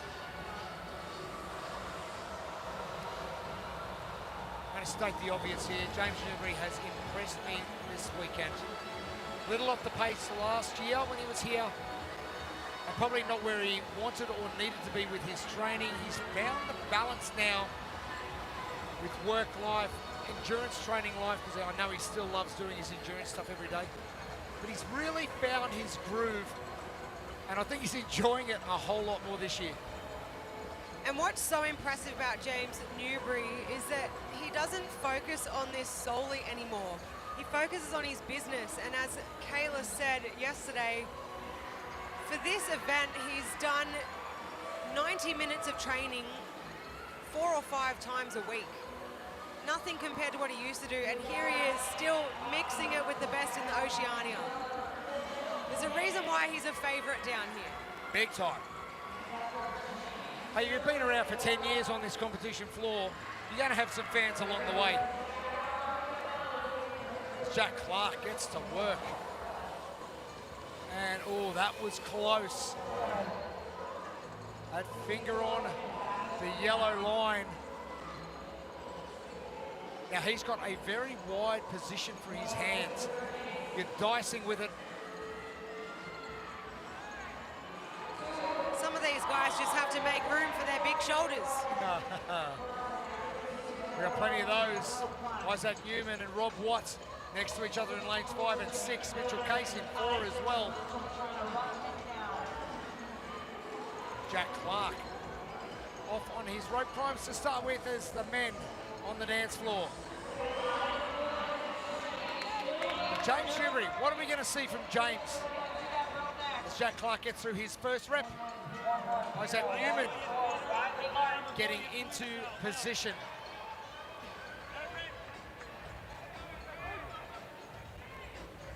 Let's head down to Kayla on the floor. There's been a few questions about that rope climb, and one thing that I got clarity on just before is the most important thing is that it is hand over hand. So as the athletes get to that tape, there's no good throwing that first hand way up and then touching that second hand just underneath. That second hand does have to go on top. I spoke to Oliver, he said this was covered in the athlete briefing, but of course there's some things that the athletes, can't take in that moment, so they're really drilling that home, hand over hand, both on the way up and the way down. No way, Kayla, I don't believe it. Athletes not listening in briefings. I think also the athletes would be out the back warming up and going, oh God, this is hard. Are you sure that's the standard? Do we have to do it that way? James getting through the first 2 rope climbs pretty easily. And getting to work with Jack Clark, Riley Martin and Isaac Newman.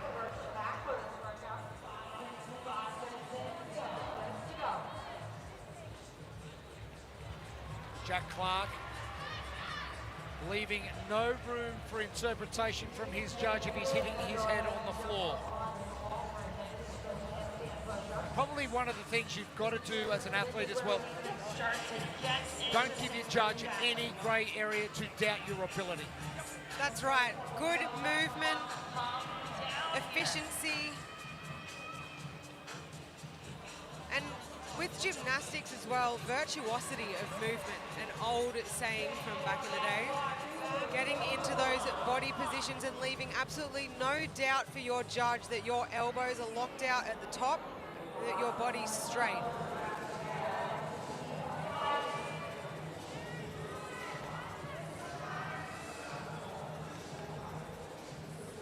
Normally with test 6, this will be the end of the day, but we have got one to come. Thank you for joining us wherever you are right around the world. I know everyone over at New Zealand tuning in and the Pacific Islands. And if you're still awake in the US, or you've got nothing to do over in the UK either, or Europe, thanks for your company.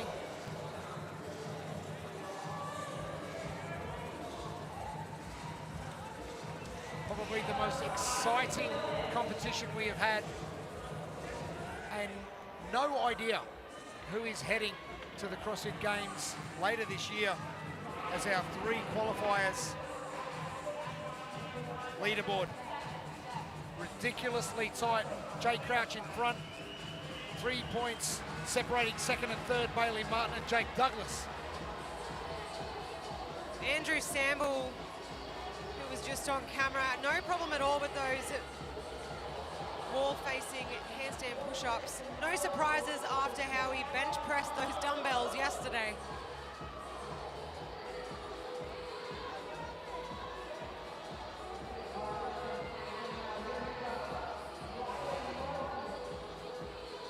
Riley Martin is going to be our first athlete back to the pirouette handstands.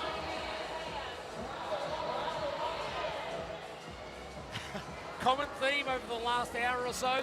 Let's shake those arms out once we've finished the second set of seated legless rope climbs. So we have seen legless rope climbs in the past where you can jump up and not use your legs. We've seen leg-assisted rope climbs. The first time they've got to work from the bottom in a seated position. And what we've seen in previous years is that the legless rope climbs have rewarded the taller athletes because they've been able to run and launch themselves up that rope. They can't do that anymore. They've got to sit down on their butt, legs up, and then climb and control back down.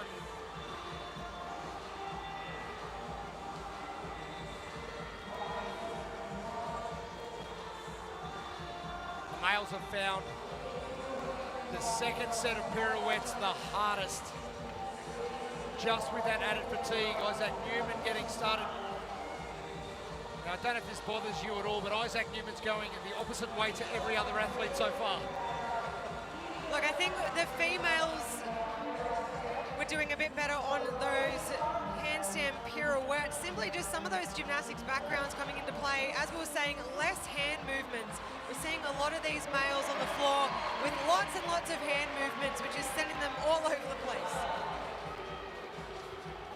So there's no requirement to go a certain way, clockwise, anti-clockwise, it doesn't matter.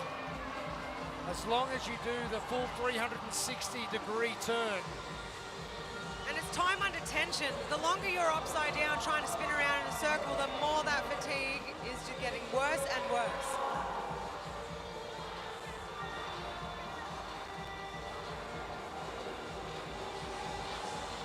Isaac Newman. Hassel and Harvest over in Perth, Western Australia.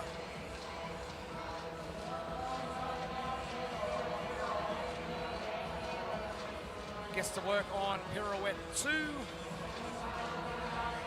And that one looked a lot better. He's going to have a crack at the third and final one. Oh, wow. Yes. Talk about riding the standard. It's a game of inches, Philippa Malone. As Riley Martin inches his way closer to the finish line.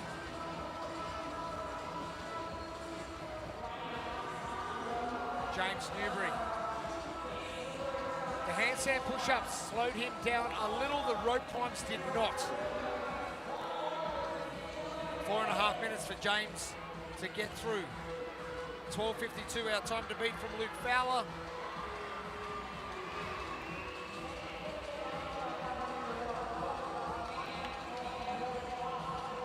A test record last week at the North American East Semifinal.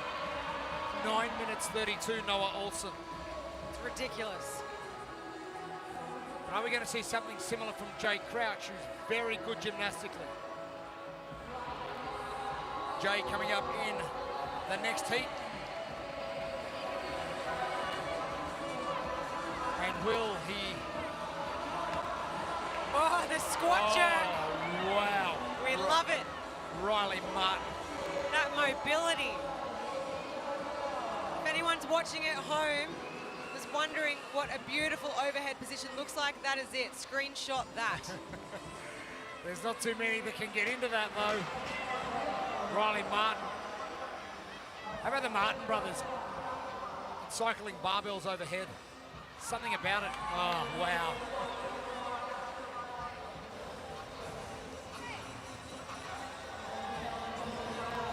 We're going to have a new time to beat.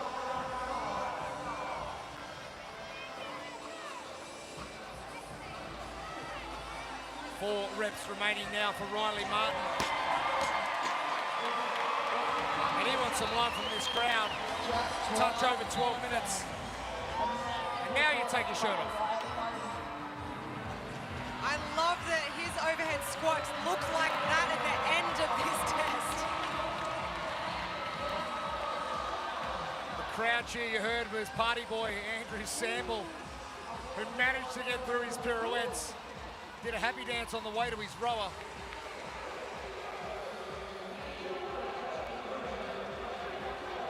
But now it's down to business. Isaac Newman. This will be easy overhead squats for him. He's used to doing double this.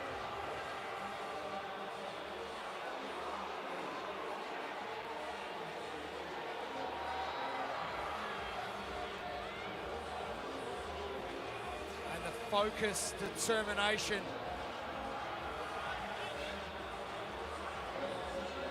Talk about balance as one of our 10 general physical skills. We tested that out with our one-legged squats. Now we're testing it with a heavy barbell. James Newbury getting to work.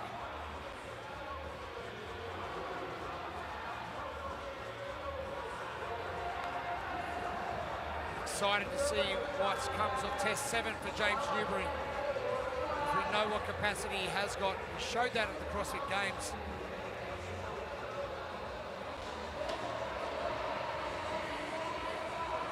Isaac Newman. Oh, gets a no rep. Not sure if that was for depth or for extension at the top.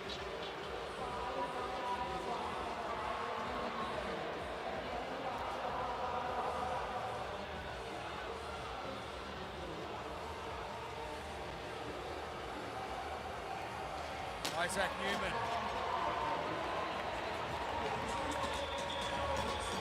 Happy to get that one done.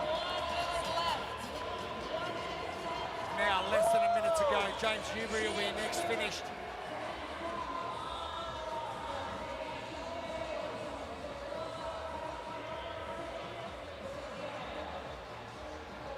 Zane Shellabear-Healy on the outside as well in lane 7 over there with Andrew Samble on his last set of overhead squats as James has 1 rep remaining. And a great result for James Newbury as well.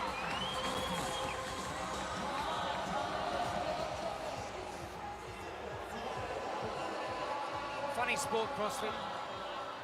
Just competitors celebrating each other for efforts. Don't see it too often. Zane Shellabear-Healy will run out, as will Andrew Samble. Take a bow. Andrew Samble.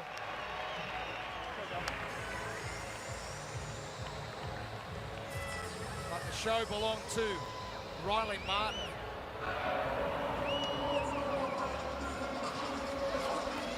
Hitting the bottom of that squat every time. Heat 3 for the men, test 6. Just showed it doesn't matter matter how fast you start it, it is the back end that counts. Those handstand pirouettes really getting the better of some of these guys. But Riley Martin, once he got that last pirouette out of the way, we saw why he was in a rush to get to that last barbell. Wow. Those overhead squats in that narrow hand position, so impressive. Isaac Newman.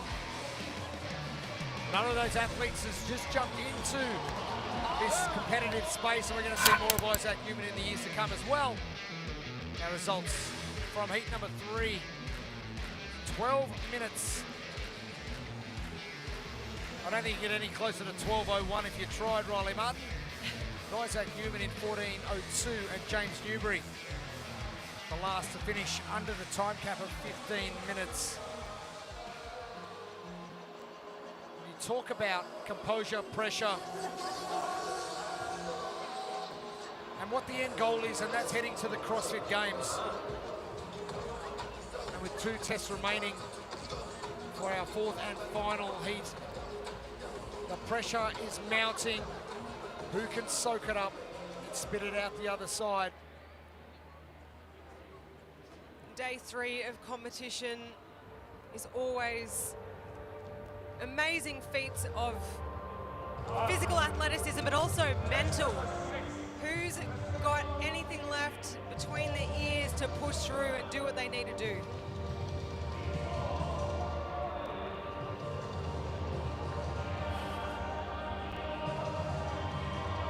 Tell you what, we do it well down here at the Torian Pro, and we have fire.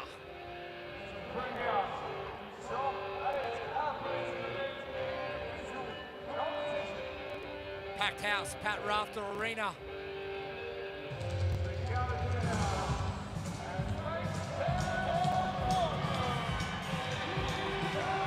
Mix of emotion on the faces of our top 8 male competitors after 2 days of competition. And the second last test of the weekend is individual test number 6. 20 overhead squats, 500-meter row, 3 handstand walk pirouettes, 2 seated legless rope climbs, 20 strict chest to wall handstand push-ups, 2 seated legless rope climbs, 3 handstand walk pirouettes, 500-meter row, 20 overhead squats to finish. They have a 15-minute cap. There's 185 pounds on the barbell, 84 kilos.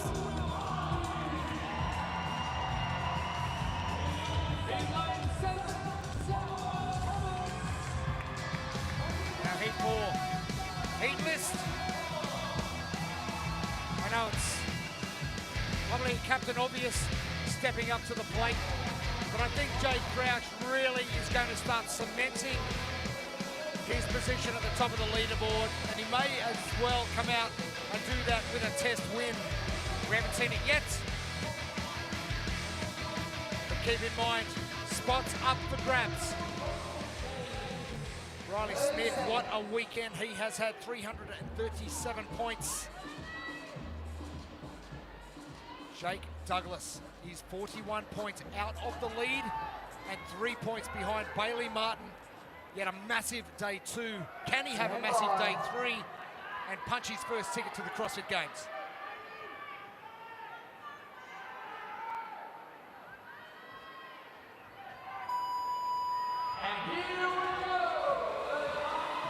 Fourth and final heats. Second to last test, day 3 of the Torian Pro 2023 NOBULL CrossFit Games Semifinals, and this is the Oceania Semifinal, Torian Pro, presented by TWL. And here are our recipes for success, all thanks to RP Strength. Good handstand technique, avoid no-rep rope climbs, and manage the handstand push-up fatigue.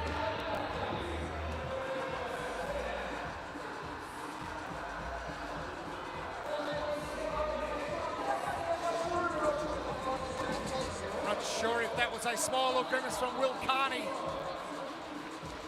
But we are on here, and Bailey Martin, no surprise follow in his brother's footsteps from the previous heats.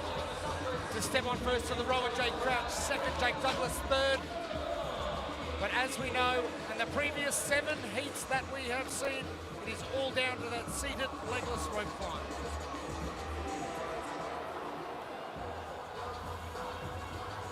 Designed for athletes, trusted by the best. Start today your GoWOD mobility journey with a 14-day free trial. Scan that QR code on your screen to get started.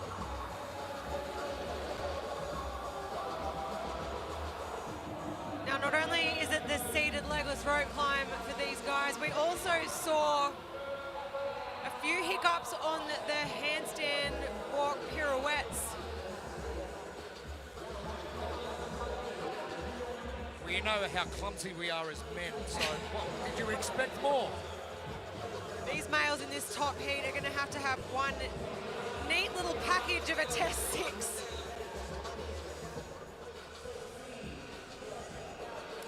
Zach Thomas coming into day 2 as your overall leader. 21.51 on test 1. That test record was absolutely outstanding, and coming in as the last backfill spot when Ricky Garrard pulled out.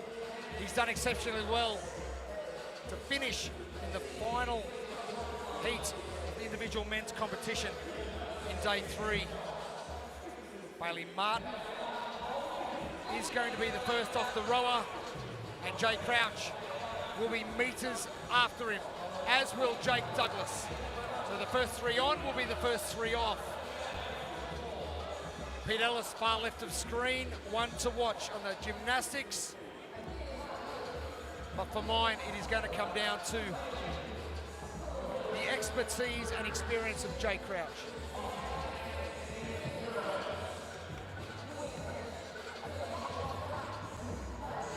Bailey getting started. Bailey moving very well. Talk about that overhead mobility, hip, and the Martin brothers, they just have it. Oh, wasting no time at all, pirouetting on his hands, spending least amount of time as possible upside down, saving those shoulders and grip for what's to come. Now, speaking of saving his shoulders, Jake Douglas doing just that, pulling up stumps after 2 pirouettes. Pete Ellis straight to work in lane 1. Oh, Bailey Martin has almost run up the rope. No rep from Jay Crouch, crucial. But it was at the bottom of the rope. Damage minimized. If you're going to get a no rep on a seated legless rope climb, at the bottom is the best place to do it. Bailey Martin is motoring. Talk about hungry. Misses out last year.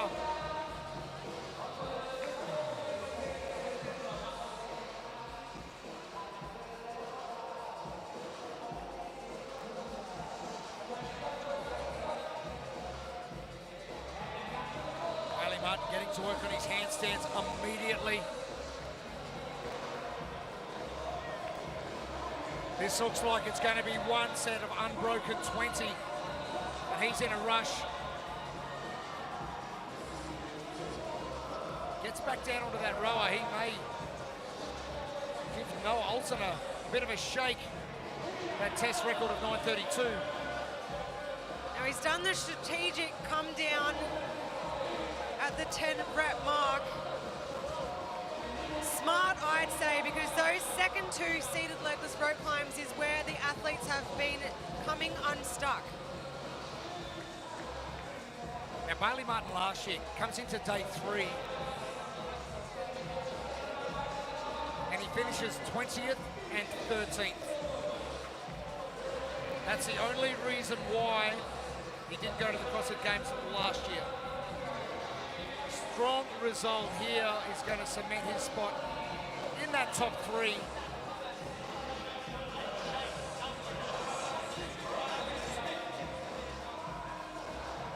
Amazing camera shot there of Bailey Martin, and at the speed of of his progress up and down that rope. You've got to think, you want to get up there quick, but you also want to get down there quick. But sometimes self-preservation kicks in. You've got to make sure you're hitting the standard before you come down. Otherwise, that no rep's going to creep in. That's right. Least amount of time on the rope as possible, but you don't want to rush so quickly that you're not hitting the standard. And while all that's been happening in lane 1, Pete Ellis is already back to his handstand pirouettes. It's a sneaky lane 1. I did say keep your eye on sneaky Pete Ellis. CrossFit Peak Blacksland. It's Bailey Martin, here he comes. I love judge clarification. Oh, you want me to do that? Okay, we'll do that instead. Now Pete Ellis, the last pirouette. It's taking him a little while to spin around. And or hand on the line for Pete Ellis. That is going to be costly and almost in sync. They're like silverback gorillas waving their arms around.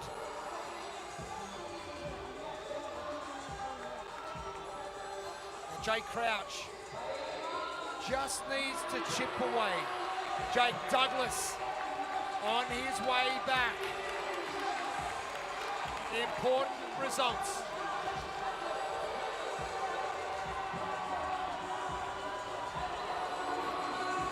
In the background there, Jake Douglas has just failed his first handstand pirouette, leaving it open for Jake Crouch to start his first. Pete Ellis currently in 7th. He is 112 points off the lead. Will Carney dancing around. It's taking him forever to get around. Jake Crouch coming down the floor. Jake Douglas failing again.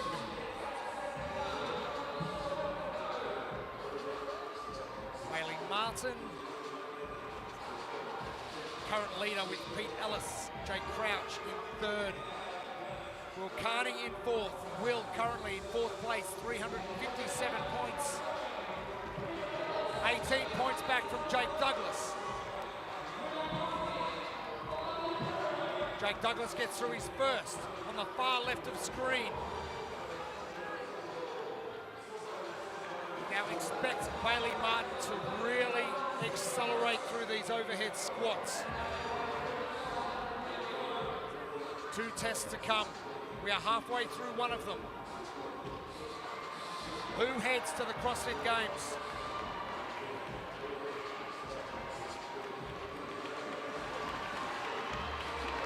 Pete Ellis, Bailey Martin, here they come.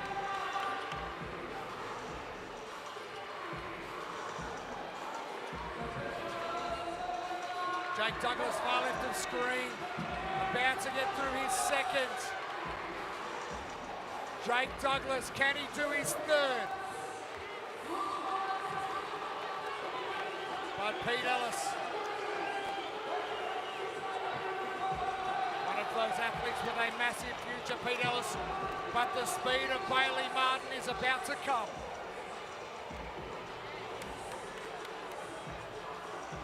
Oh, he's air squatting.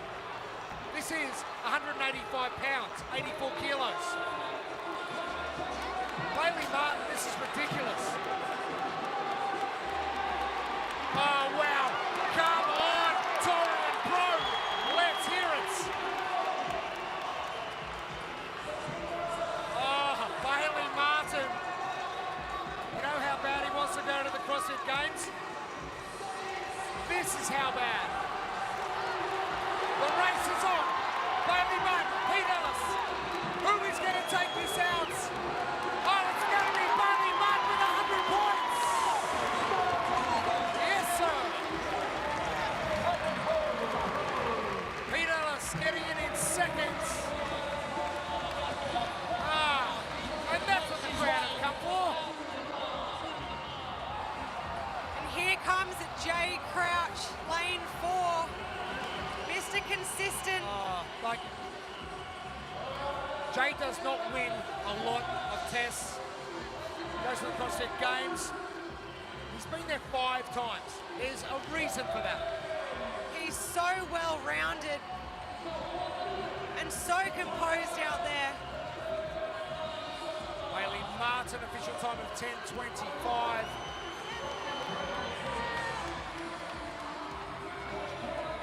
Results important for Will Carney and Jake Douglas. If they are only 1 place apart, it's only a 4-point gain for Will Carney.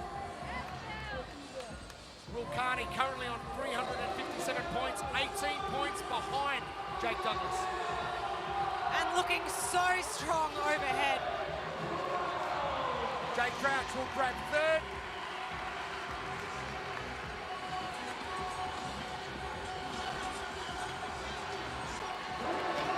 And Will Carney, 10 to go. He's trying. How bad do you want it, Will Carney? You told us yesterday. You want it real bad. You've got to move. Jake Douglas, here he comes.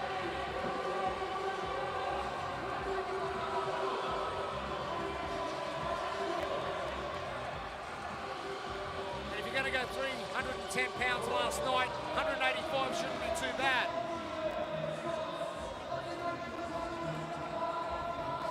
Will Carney, less than 5. Jake Douglas, he'll only lose 4 points back to Will Carney. As Carney comes over the line. Now important, ahead of Luke Fowler. Luke Fowler at 12:52.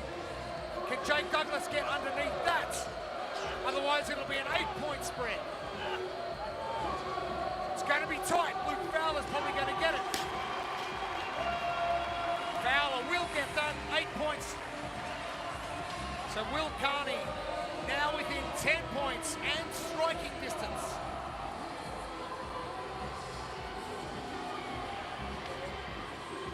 Riley Smith, Zach Thomas and Darcy Hancock, your final 3 athletes on the floor.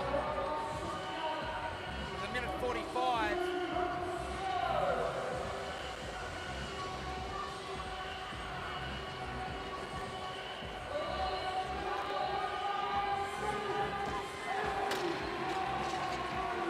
Riley Smith currently in 5th position. 20 points back from Will Carney.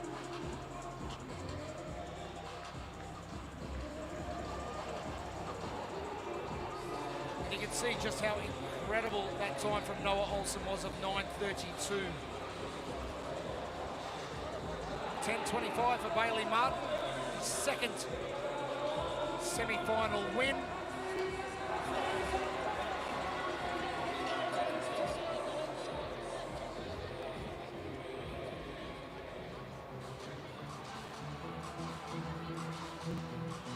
Zach Thomas with that impressive close overhead grip.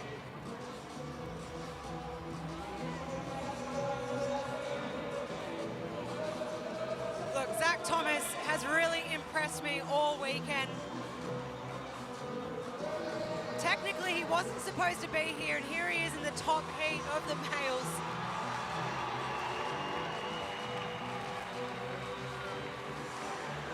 But hey, if you're given a shot, you've got to take it.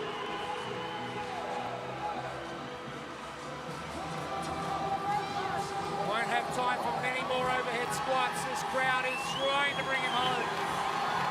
But time will run out for Zach Thomas. Dead set, this place is on fire. Bailey Martin, 1 step closer to the dream. And you know what that dream feels like. And it feels pretty damn good, I'm sure. Oh, there's nothing like it. And with such a leaderboard jumble, it is going to make our final test of the weekend so exciting. And it really is going to be, how bad do you want it?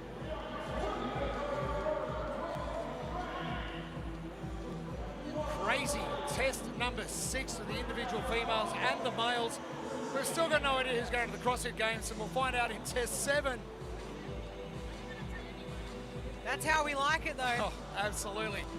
Element of surprise. We're going to sneak up on everyone. Let's head down to Kayla Banfield. Guys, I've got deja vu. On Friday, I had either one of you on my side. You guys don't mind a little head-to-head race. Obviously, rivals on the competition floor, but behind the scenes, what's it like with all the athletes? It's pretty awesome. Everyone's just here to run their own race and super friendly back there. Realistically, I think everyone's in the same boat. They just want to get out of there and do their best. And that's the goal every year. And you guys are doing a great job. Now, Bailey, last year we didn't quite make the CrossFit Games, but this year you're looking amazing. What's happened over the last 12 months and how have you changed and evolved as an athlete? Just, I don't know, positive mindset. Anything can happen in competition. Every point matters, so just play to the end and hopefully everything goes right. And one test to go. What are you going to do between now and then? What's the game plan? Leave it all out there. Get that ticket. I love it. Great plan. Get that ticket. Great job, guys. We'll see you out here for the last test. Thank you, Kayla. And what a test, number 6. The men absolutely destroying it. Oh, we keep getting blown out of the water down here, test after test. Our top men's heat for test 6 did not disappoint. Peter Ellis, dominant on those seated legless rope climbs. No problem at all upside down. Jay Crouch, one step closer to another ticket to the CrossFit Games. But Bailey Martin, unreal. Can see he's got that look in his eye and he's not letting anyone take it away from him. Another great race between Pete Ellis and Bailey Martin. But it was Bailey's and he's fired up. We've got to remember, Bailey Martin has been to the CrossFit Games as a teenager. This is next level. This is the next step in your journey. Results, Bailey Martin, 10:25. Pete Ellis, sneaky Pete, he's always in there, chipping away. Jake Crouch, he will move on to 508 points after that 3rd place. Will Carney, Jake Douglas, battle continues as well. Riley Smith, the other athlete getting under that time cap.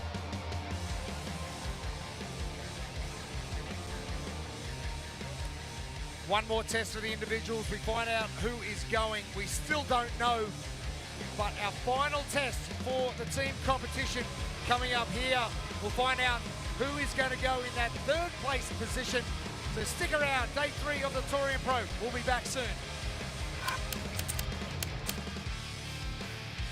As a 10-year affiliate, I would advise somebody who's new and starting out in the CrossFit world to be passionate in your pursuit of education, to hone in your craft and your skill, which CAP programming helps us do, and really take the opportunity with the time that's freed up to get to dig in deep with your members and your community, get to know what motivates them and triggers them and keeps them excited about coming back.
absolutely knew it, and hopefully I imagine that she will go as well.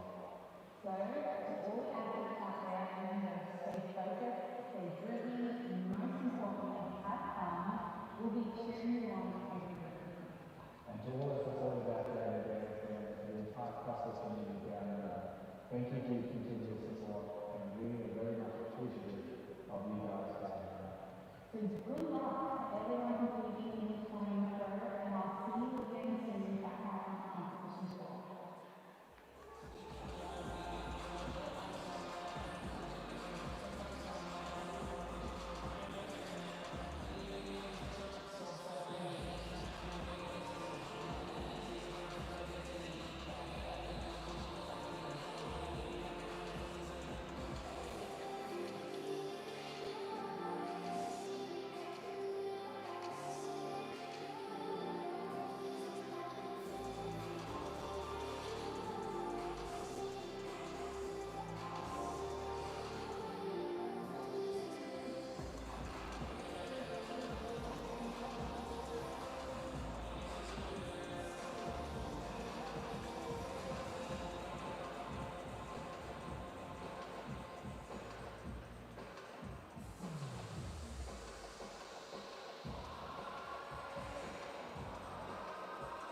Welcome back to Pat Rafter Arena. We are oh so close to finding out who our top 3 qualifiers are going to be to the CrossFit Games. Not just in the individual, but the team division as well. And the team standings after 5 tests. Torian Mayhem with that 2-rep victory in test number 5. Earlier on today, getting ahead of 6-4 Army Endgame. PFC 3076 and Torian Black are going to battle out for that 3rd and final spot. Jeremy Austin, Pip Malone, Caleb Banfield with you. And Pip, exciting finish coming up, not just the teams, but the individuals as well later on. Oh, Rookie, it is still wide open, and we love it. We love a clincher at the end of the day. We don't know who's doing what yet. It has been so jumbled all weekend, so many amazing performances. No one's a shoe-in, and we love it. As the teams head out for the final test of the day, the final test of the weekend, and for some teams, the final test of the year. This is the final test, test number 6. Team test 6, 15 worm burpees, 15 worm squats. The women do 1 seated legless rope climb each, and then the men do 10 strict chest to wall handstand push-ups each. They then switch. They then do 15 worm burpees, 15 worm squats. The women do 2 seated legless rope climbs each. The men do 15 strict chest to wall handstand push-ups each. They switch, and then they do 15 worm burpees, 15 worm squats. Women do 3 seated legless rope climbs each. The men do 20 strict chest to wall handstand push-ups each. And switch, finishing with 15 worm burpees and 15 worm squats. 16-minute time cap. Not a lot of time for all that work.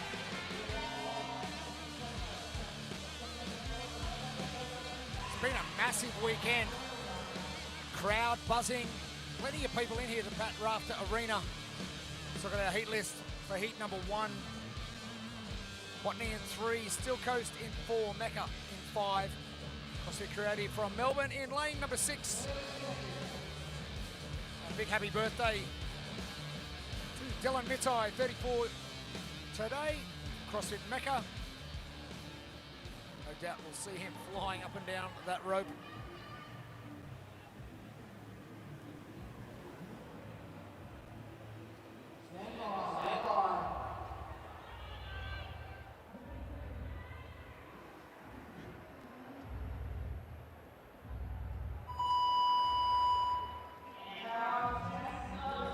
Underway with heat number 1. 3 heats down here in the Oceania region. And we have got a lot of work to get through. And here's our recipes for success, all thanks to RP Strength. Fast transitions and efficiency on the worm. Lots of work for the team members to get through. Important that their transitions between those different movements are smooth. And the worm, a big component of this test 6.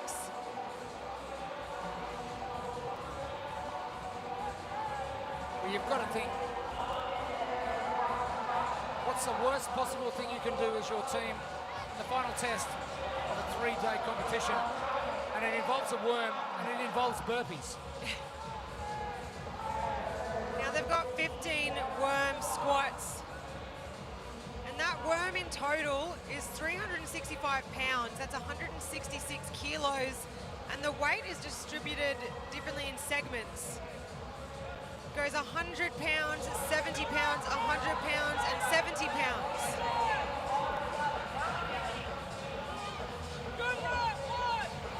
So you'll see the men loading up with that 100-pound sections and the women on the 70-pound sections.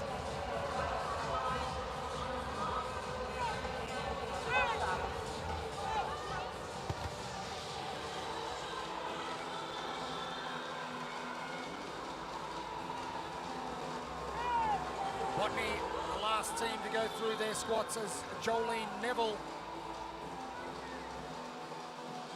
heads up the rope. I love the fact you've got to do everything as a team. Pick your order, but everyone's got to do everything. That's right, you can't just send your gymnastics bandit out there to do all the rope climbs and handstand push-ups. Everybody's got to do it. That's why it's the team competition. It's not about the individuals. It's the team working cohesively together. And we just saw these seated legless rope climbs in the individual competition. A bit different to how we've seen legless rope climbs in the past. The athletes starting in the seated position, they have to start with their feet up off the ground, touch that red line at the top, and then they have to control it back down again. They're not allowed to just jump or slide. Let's head down to Kayla. I had a chat with Jolene Neville earlier today, and if you've been around the Oceania CrossFit scene in Australia over the last decade, you would have seen her going in and out of individuals and teams, and I asked her how she found this weekend, and she just said the general consensus is that teams are fun. She said she's having so much fun this weekend, and she also spoke about how last year was her best year as an individual, and the reason behind that was because she put the least pressure on herself. So she's really enjoying this year as a team, and I asked her for any fun stats on her team, and she told me a couple. She said, 1, today is Dylan's birthday, so a big happy birthday to Dylan. And 2, Ioane has 10 cats. That's quite a lot of animals in one household.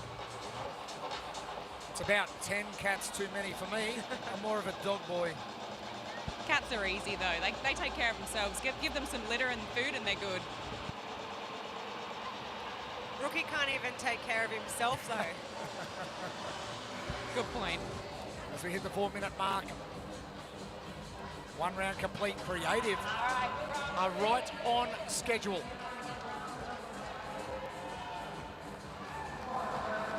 Now we obviously have a lot going on in this test 6 for the teams.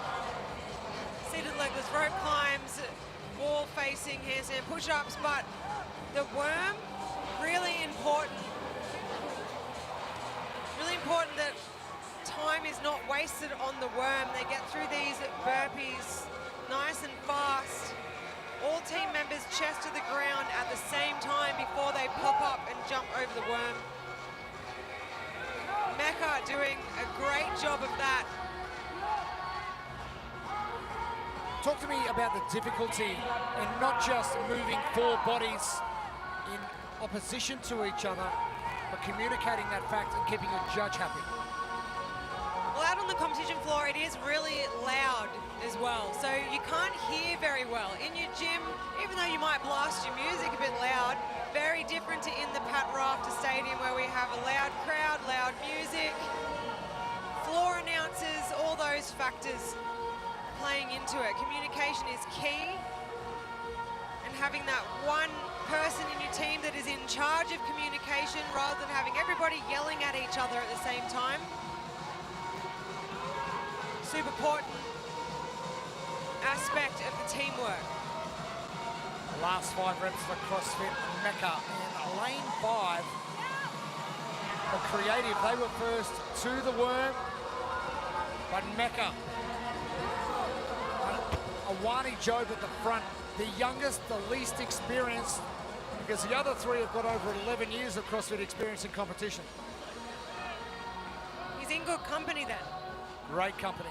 Oh, he's a company with 10 cats. What are you talking about? Creative get to work in the background as Botany with Francesco Laparco at the front.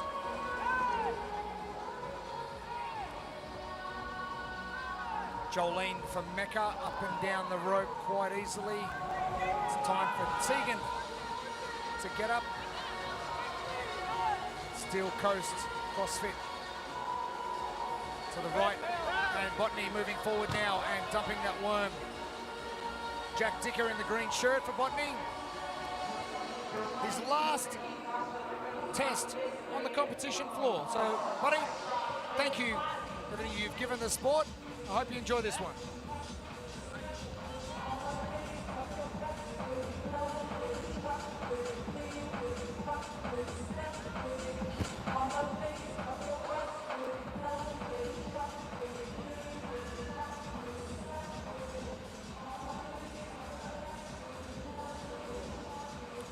Tegan Mitai. Up and down, pretty easy for her. We saw with the individuals, it was really important to manage your fatigue on the seated legless rope climbs, because once you start failing them, it is really hard to come back.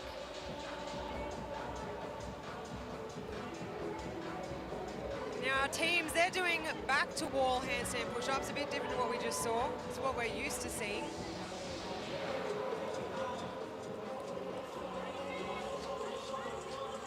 They have to make sure they're locked out at the elbows, fully extended at the top of those handstand push-ups. Just like pretty much everything we do in CrossFit, fully extended at the top, showing control.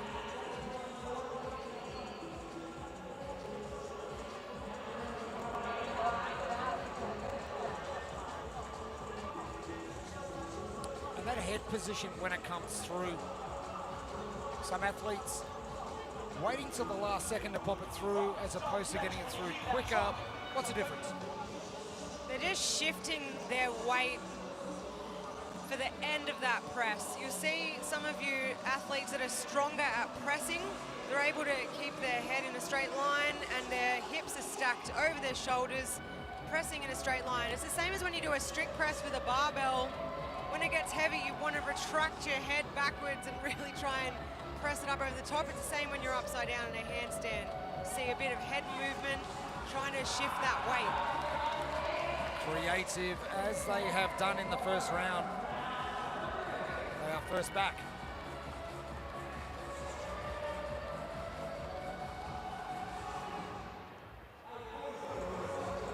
Keep in mind that 16-minute time cap.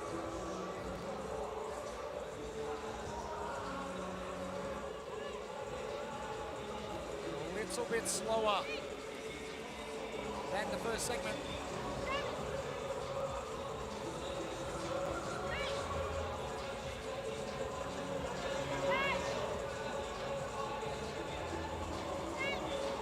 That communication over the worm. Bit of a shout from the bottom of the burpee. All athletes chest to the floor at the same time. It's a very loud call. We can hear it through our atmosphere mics up here. No question on when you should move.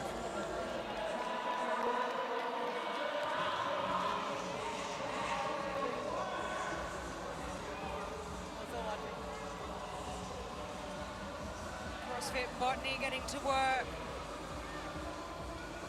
on their worm burpees.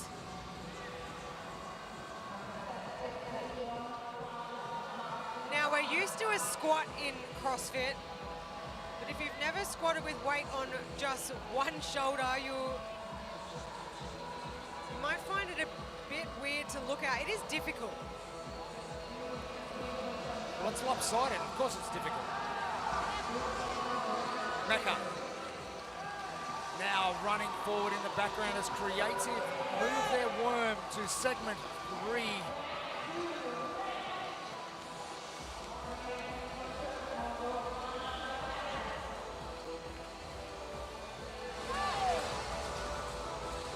Three teams in unison.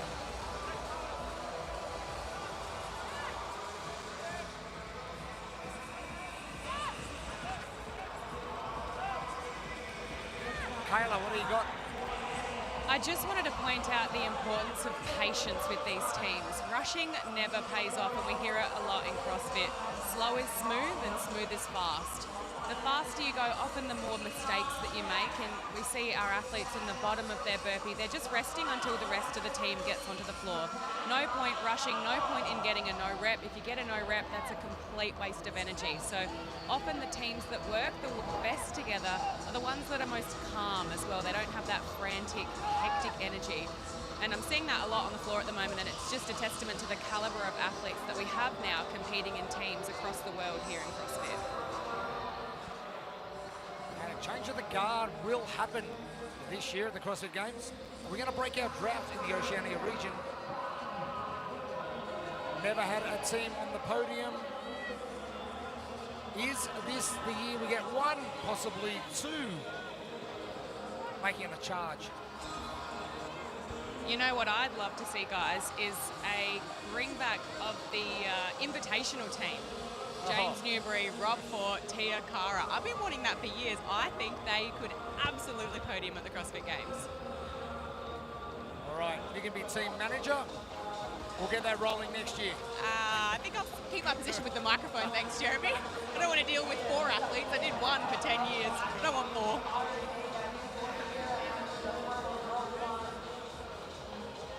Test 6 nearly at a close for our first heats. 2 more heats to come. Kate Gordon looks like she's really having to catch her breath there at the back, which obviously strategy plays out. If you're not having to go first, you can spend a bit of time catching your breath, and I just saw her trying to suck in some oxygen there. I think she's probably hurting at this point. Kayla, I am guessing all of these athletes are hurting right about now. It's a tough one, that's for sure. Teams getting to the back end of test number 6. They're allowed to use their legs on the rope now on this back end. 3 rope climbs and then 20 handstand push-ups.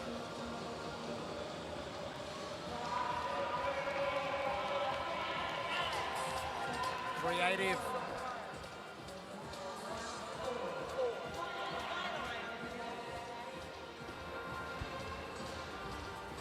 These guys Sorry, Kayla. are, nope, Just going to say, Create Fit from Melbourne, one of our new teams on the floor today, and this year at the Torian Pro.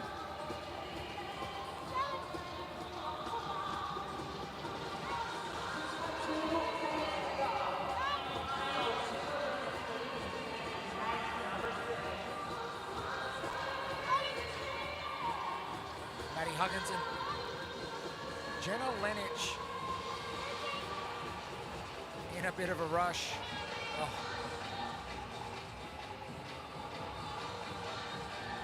Using that handstand push-up hip. When you've been doing them strict, it must feel really nice.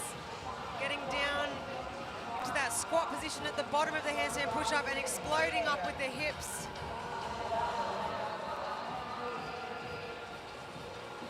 Less than 90 seconds left now.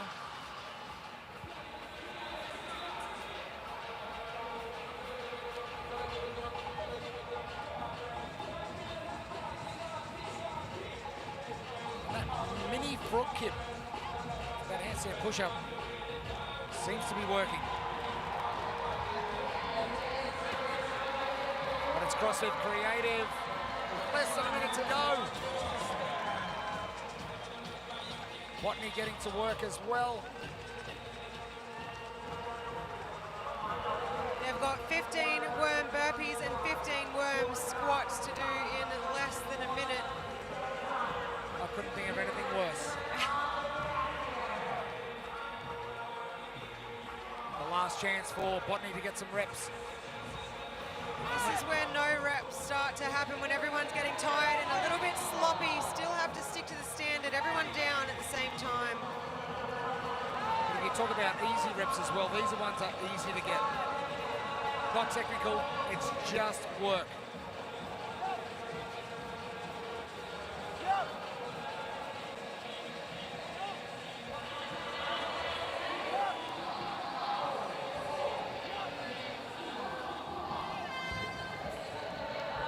Time is up.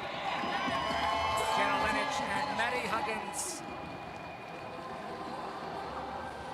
Seb Vargas, James Noonan, the team from CrossFit Creative. Wani Joby, Dylan Nitai, great to have you back on the floor, buddy, and a big happy birthday. The weekend's done, Pip Malone. Oh, time for beers.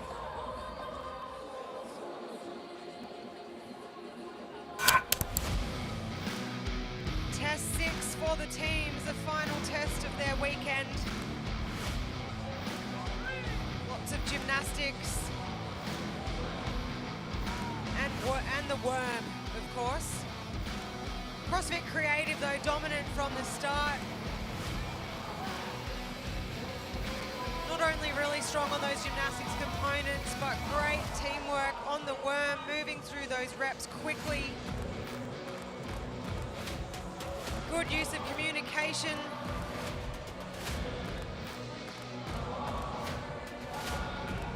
It was them and Daylight, the only team to finish within the time cap for our first heat of teams. And they can relax now, they're done. Results after the sixth and final test for the weekend. Only one team, 15:03 for CrossFit Creative. About a minute. Give us a gauge on how the other team should go. Heat 1 done. Heat 2 coming up. More action from the Torian Pro very soon.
Welcome back to Pat Rafter Arena.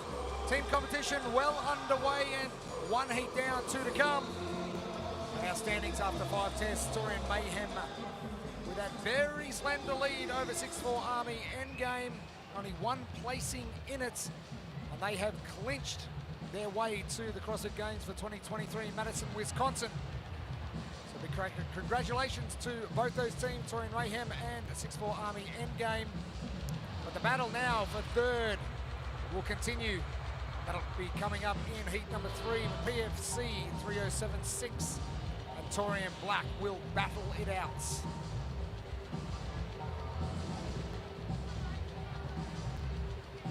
Massive vibe here today, Pip. I didn't think we could top yesterday, but we'll see how we go. Tonight's going to be something pretty special here at Pat Rafter. But first we have our second heat of teams, their final test of the weekend. Let's rewind a little bit. We'll get to it a little bit later. Team test 6. It's got to be your favourite of the weekend, surely. It's a great test. They got 15 worm burpees, 15 worm squats. The women do 1 seated legless rope climb each. The men do 10 strict chest to wall handstand push-ups each. They then switch. Then Then they do 15 worm burpees, 15 worm squats. The women do 2 legless rope climbs each, and the men do 15 strict handstand push-ups each. They switch again. And then they do 15 worm burpees, 15 worm squats. The women do 3 rope climbs each. The men do 20 handstand push-ups each. They switch and they finish with 15 worm burpees and 15 worm squats. They have a 16-minute time cap. We only had one team from our previous heat complete the work under the time cap. CrossFit Creative from Melbourne, that team. 15:03 our time to beat. Heat 2. And plenty of teams in here who could possibly take that out. Jack's Pack East Tamaki. Massive raps on these youngsters, so look out for them if they do continue to go team in the coming years.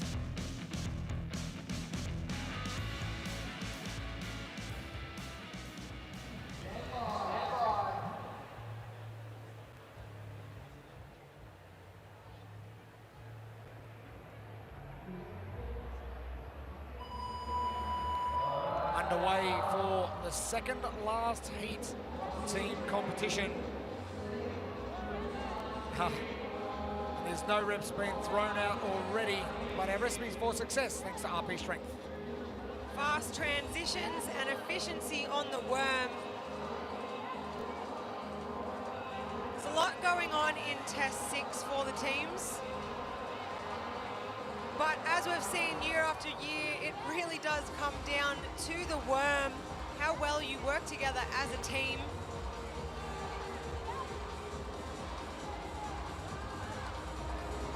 Now burpees on their own are bad enough. You've got an implement like the worm. It's got a bit of height and it's got a bit of width. So not a pleasant distance to travel. That's right, and they've also got to stay in their spot. They've got 4 team members to get over that worm and make sure that no one gets kicked in the head or burpeed on top of. Oh, let's see if there's any kicks on the head, down on the floor. Kayla, what do you got? I'm keeping my distance, that's for sure, but I am getting pretty tight on the side here. Tight enough to chat to the athletes when they're leaving the floor, and I said to one of the teams who just finished, what was the worst part? And they said to me, handling the no reps, and it just made me think, I think Pip, you said this about potentially Jay and Rob working behind the scenes and Rob throwing him no reps in a training situation so that he can learn how to handle those when it comes to the competition floor. And I guess that's something that a lot of athletes probably won't factor in, is when they get a no rep, how do they recover from that? And so they said that was possibly the hardest thing. That's right, Kayla, coming down to experience as well. We have a lot of new teams on the floor this year that aren't used to the standards and how it is enforced by the judges and the spanner in the works that throws when you're in the thick of a test. You've got to think as well, the more experience you get on the floor with those no reps, the better you get as a team and individual. And I think some of the issues with the athletes in the back, they often can't hear the judge or see what's going on either. When you're standing behind 3 other teammates and you've got a gigantic worm behind you, if there's a no rep being yelled at and the athlete in the front stops moving, potentially the athlete at the back doesn't hear that, and then they've got to do a squat with a lot more weight than what they bargained for. Oh, definitely. And it's also comes down to, we use that word again, experience, but being aware of what's going on around you and not just going into these tests with tunnel vision. You really do need to know what's going on with your teammates, what your judge is doing, what the work requirement is. And then after all of that, you head down and work. You got to be fit at the end of the day too, right? Don't you what? I mean, pure admiration for all of these athletes on the floor. As we hit 3 minutes on our 16-minute cap. Seems to be a lot of yelling happening on the floor. Seated legless rope climbs. We saw with the individuals how hard they are. It is a tough standard. Legs up off the ground at the bottom from a seated position. They've got to get both hands over that red tape. Then they have to control it back down again and show their judge control. They can't come down like a crazy person and plopping onto the floor. They've got to show that it's controlled. Oh, and they got to start under the black line. The judging, how good has it been? Their standards for a reason is to keep it fair across the board. And a big thank you to our judges and volunteers here. Over 540 applications to volunteer at this event. That's outstanding. Thank you, community. And it's a testament to how good this event is that so many people want to be involved. Abby Osborne, Jack's back, East Tamaki heading up the rope. I don't think the camera shot does it justice on just how hard it's going to be for these athletes to get up and down. This is where we see some teams break ahead. That seated legless rope climbs just holding up some teams in the background, but not Chocolate Box or Peak Blaxland.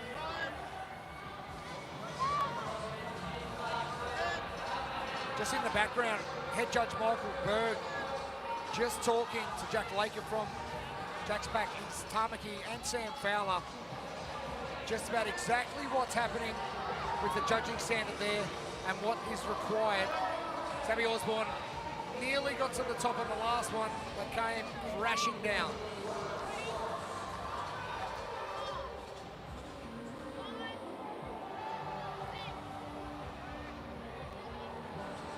Picton NTRS move forward now to join the other teams. Seeing a lot of heartbroken athletes out there today. Lots of fatigue and emotion.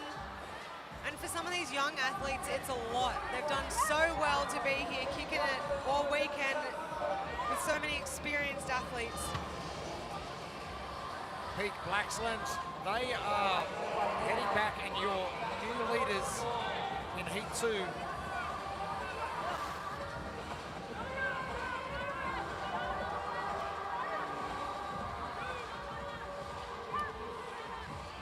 Abby Osborne will try again. But wait, give me some more chalk.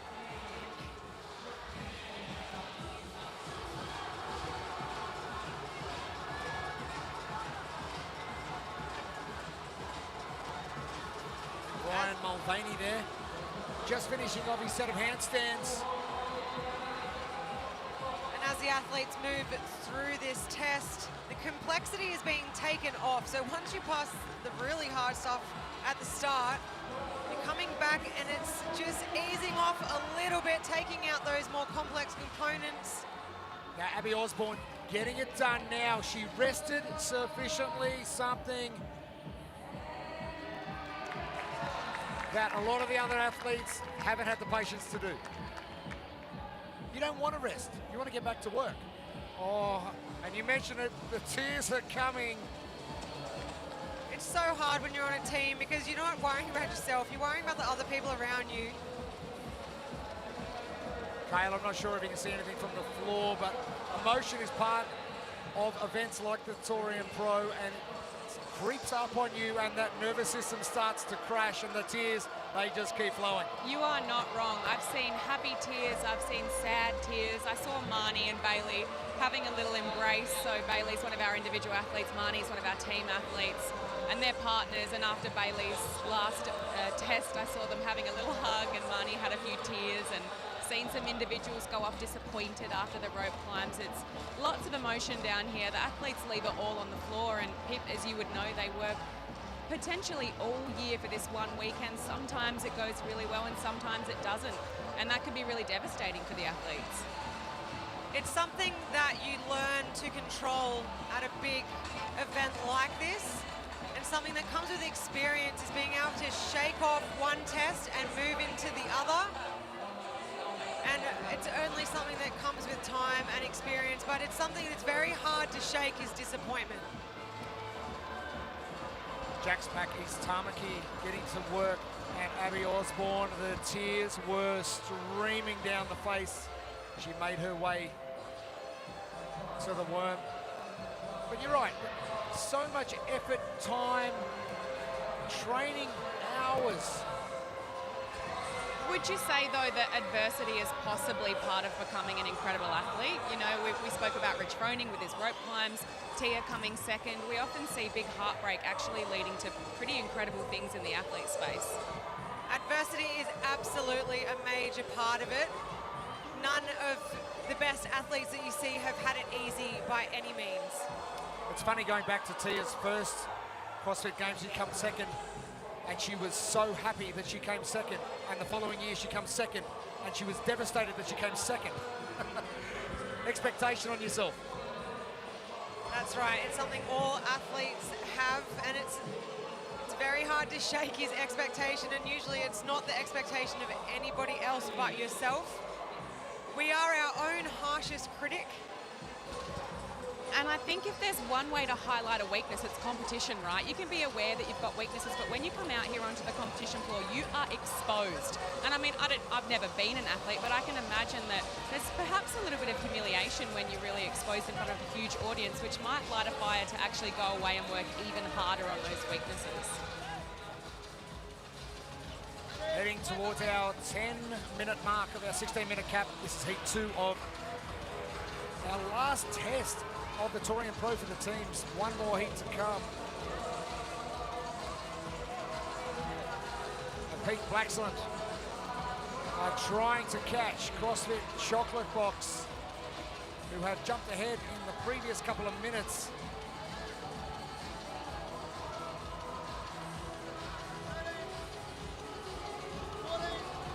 Those worm squats. Last sets of the worm squats would be absolutely brutal, getting pushed over into that position on one side. 15:03 our time to be for CrossFit Creative. Heat 1, Chocolate Box ahead of Pete Blacksland by half a length of Pat Rafter Arena. And Kayla, talk to me about this worm. One thing I'm noticing in this heat, plus 64 CrossFit Plan B, and I'm not sure if they're going to do it again this time, but in the last rep of those squats, they actually did a squat clean as their first rep, and I haven't seen that amongst the other teams. The other teams have been power cleaning it up. They've been waiting, and then they've been going into that squat. But these guys went straight into a squat clean, which feels pretty risky for me, but also time-saving. Well, we will see very shortly, Kayla, as the last couple of reps for plus 64 Plan B. Judge hand in the air, so we are about 2 burpees away from seeing this potentially magic squat clean. It'll actually be very impressive if they can pull it off. They're going to make me look a bit silly if they don't do it, so I'm just sitting here giving them the eye saying, guys, squat clean it, please. And here we go, plus 64. Plan B. Right. And they didn't. Commentator's curse, there it is. Called it too soon. Chocolate Box still at work on the ropes. Your current leaders in heat 2. 4 minutes remaining now. It has been a glorious 3 days here in Southeast Queensland. And thank you for joining us. Picton CrossFit NTRS. Back to the worm as 6-4 Army Plan B head back to the rig. Georgia Wellsman so close to qualifying individually, and her partner in crime, Mackenzie Woodhouse. Chocolate Box. She's got beautiful timing on those handstand push-ups. She's bringing those knees down just as her head touches the ground, spending not much time there at all, and then exploding up, saving those arms for the worm.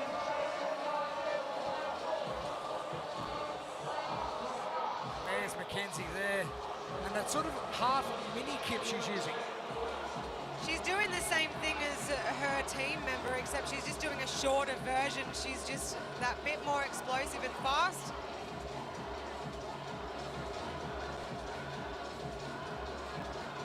Having to press that little more, though, through the arms at the end.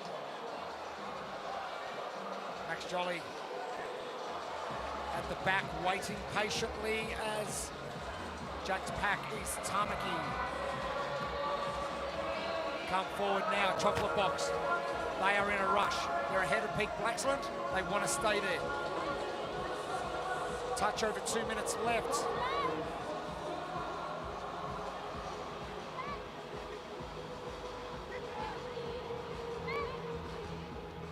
This is where communication starts to fail as fatigue really starts to creep in. Third day of competition, last test of the weekend, and you run out of puff. Look, the burpees over the worm look very different on the first set as they do to this last set. That fatigue setting in, athletes not wanting to get to the ground as quick.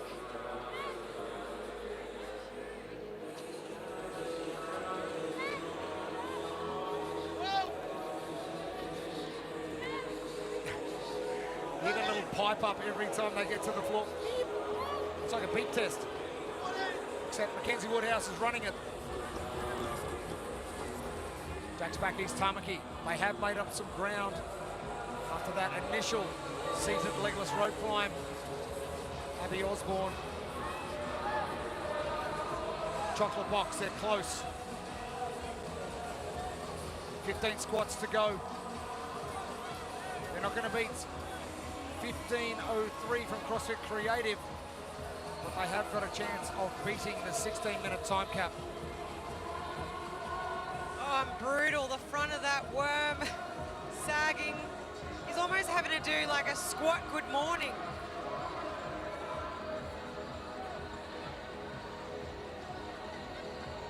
That's why it's important to have your bigger athlete at the front when that happens so they can take it. And Chocolate Box.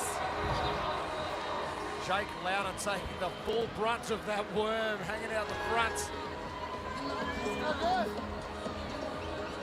And exactly what you want to do is finish every test, and they've done it. Chocolate Box.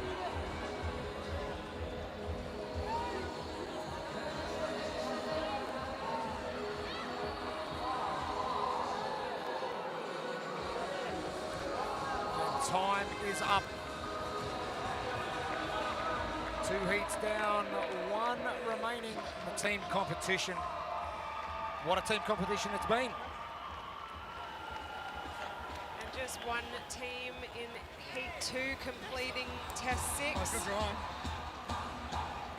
It's a beast of a final test to put these athletes through at the end of a big weekend. Max Jolly looking very happy to finish that one. Are we going to see Mackenzie Woodhouse and Georgia Welsman back into individual competition next year? Heat 2 of the teams for their final workout, Test 6. Lots of work going on, rope climbs, handstand push-ups. But year after year we see that teamwork on the worm counts for everything.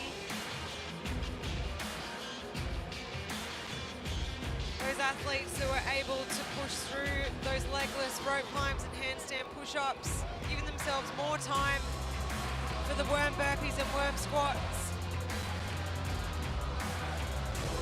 Chocolate Box.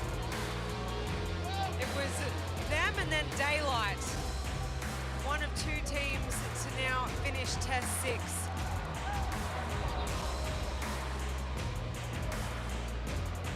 They are going to enjoy a very well-deserved rest as we get to our Heat 2 results. Chocolate Box at 15:31. Exactly the same as our previous heat. Only one team getting over that finish line ahead of the 16-minute cap.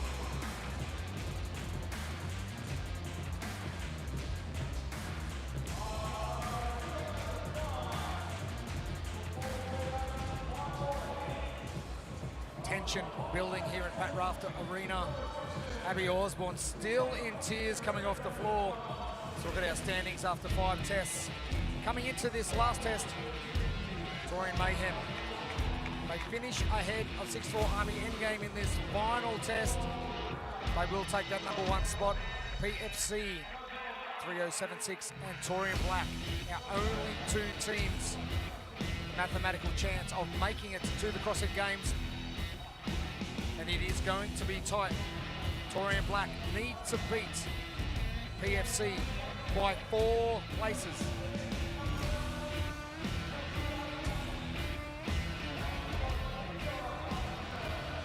Crowd really filling in here.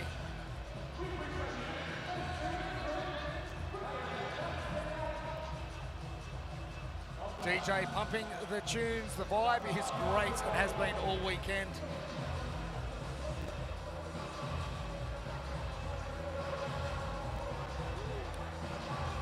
How do you feel as Torian Mayhem and 6'4" Army Endgame?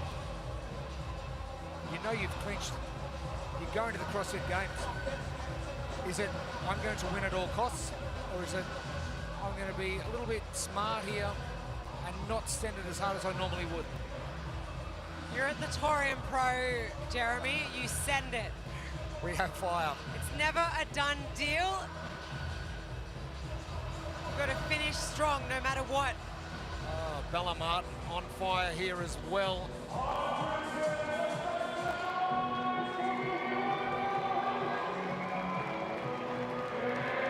As we welcome to the floor our final heat for our final test, and it is test number 6.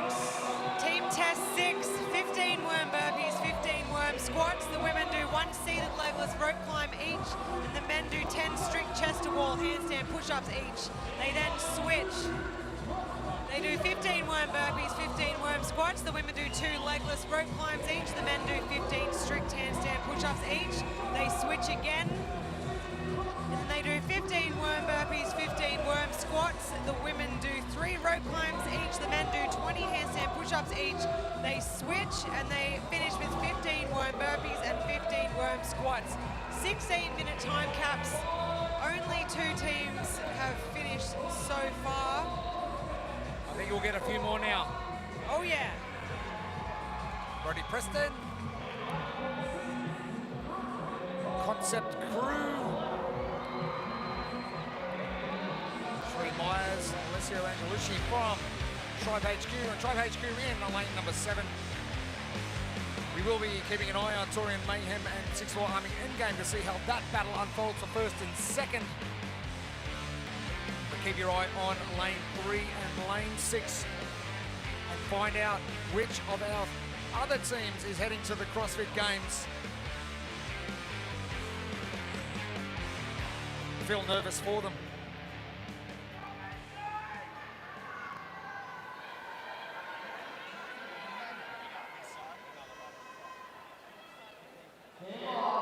PJ Tafidi can lead his PFC team and bring it home.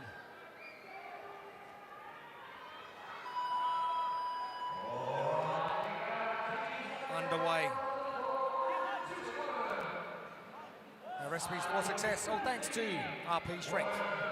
Fast transitions and efficiency on the worm. Sounds easy enough.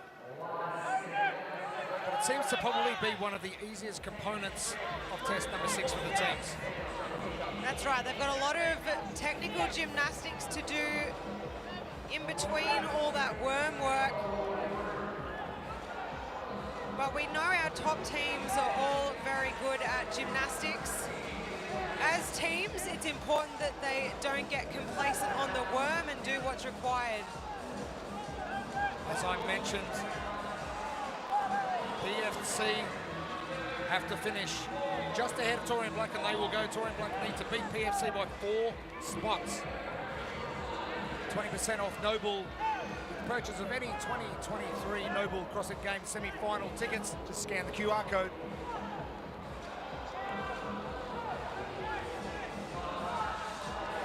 CrossFit Geo Star Strength have got a mathematical chance if there is a massive collapse of PFC and Torian Black. 5 points per place in the team competition, and Torian Black are in the lead. Remember, Torian Black need to beat PFC by 4 places. And they've got a ninja on their team, Jeremy, and a lot of rope climbs to do. And her name is Lisa Campbell, and she's very good at them. Ebony Simmons about to start hers as a creative crew pardon me, the concept crew head back. So Torian Black, destiny in your own hands. You have to go. You cannot wait.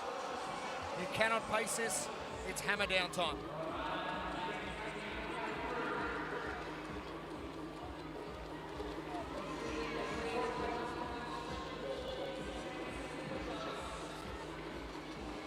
Those seated legless rope climbs. We've seen one movement each day this weekend that has really challenged the athletes. Day one, it was the sandbag. Day two, it was the heavy dumbbell bench. And on day three, I'm calling it, it is the seated legless rope climb. You don't need to call anything, it is. You are spot on, and programming-wise, how about a glitch every single day? It's assisted the athletes and will get them better in future years. You come out here saying, I'm fit, and Boz goes, well, No, you're hold not. on a second, try this first. No, you're not. Torian Black leading. Now, important also, keep in mind those teams that have finished in the previous two heats. Of course, a creative one of those, 15:03. Now, PFC, they are into second position, just ahead of +6'4".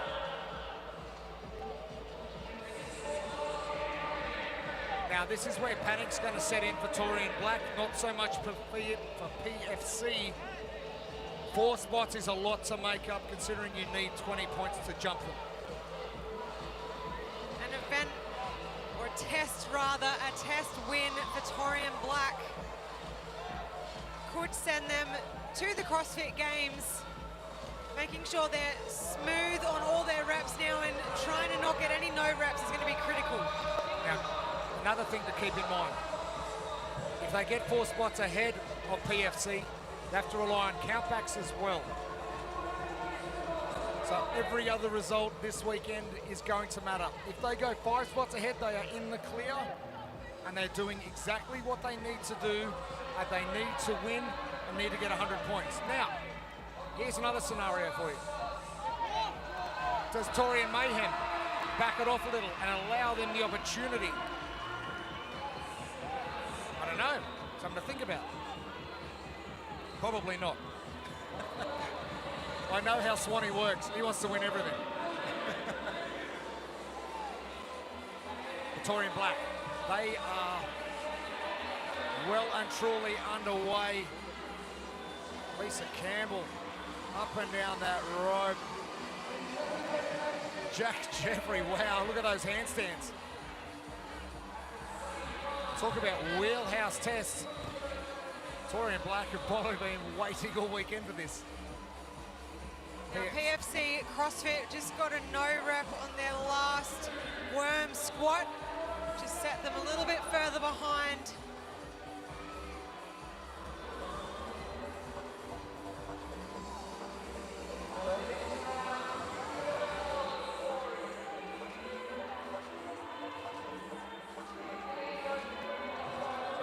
The legless rope climbs. Torian Black, no problem at all. Now Jack Jeffrey just up the rope, and John O'Donnell did the same thing. They are dropping almost to the bottom and catching just before. That is showing control. Yes, it is. Are they really pushing the boundaries? Yes, they are.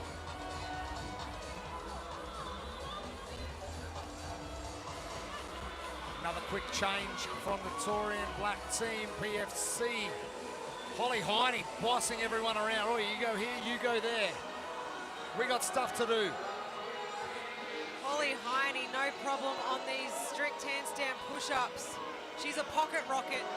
And she's been in the CrossFit Games before with the CrossFit Arleside team. She wants another crack. Tremaine Jensen, the team member at the CrossFit Games 2 years ago. And Torian Black.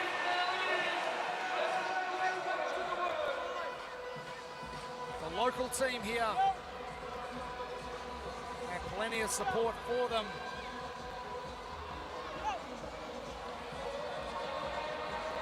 We are going to find out in 9 minutes who is going to the CrossFit Games as Torian Mayhem jump ahead of +6'4" Army Endgame. PFC have fallen off a little. Alexandra Bullock struggling a little with her handstands.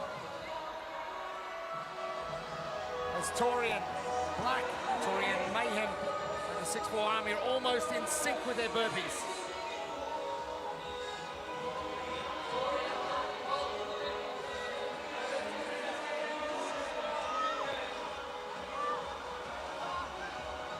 PFC CrossFit in the back might be in a little bit of trouble getting some no reps on those handstand push-ups.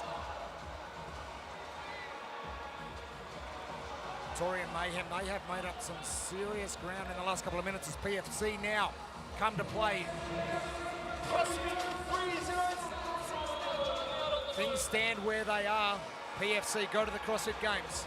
Torian miss out. Here come Tribe HQ. Can they throw a spanner in the works? Torian Black, they're doing everything they need to do. And they have been exceptional in test number 6. Torian Mayhem.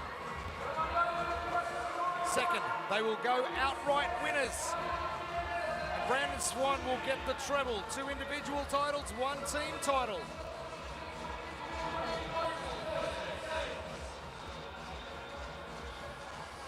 PFC, they need to stay ahead of Tribe HQ if they want to go to the Games.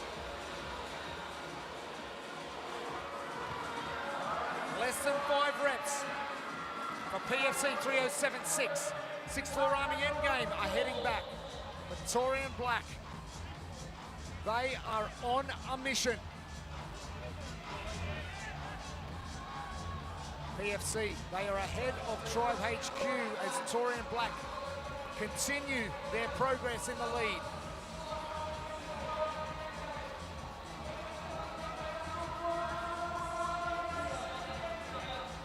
Tremaine Jensen, he got a sniff 2 years ago. He likes Madison. And who doesn't? They have craft beer and cheese curds. And the CrossFit Games.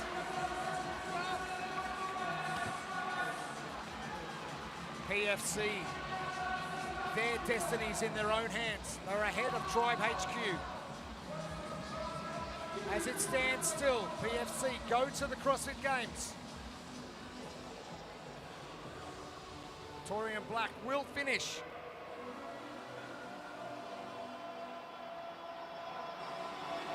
PFC cannot finish worse than 4th if Torian Black wins.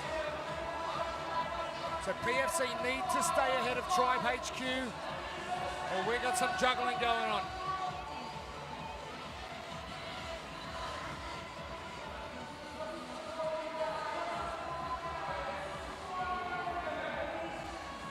The urgency of Lisa Campbell has been crazy in Test 6. There are bodies everywhere under that rig. And wait for the sprint down the floor. Now PFC CrossFit had a little bit of trouble with their women on their handstand push-ups. They're level pegging with Tribe.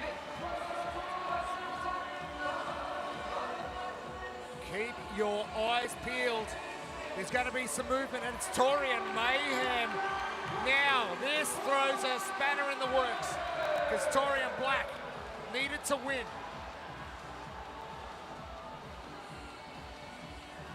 As I said, Swanee loves winning.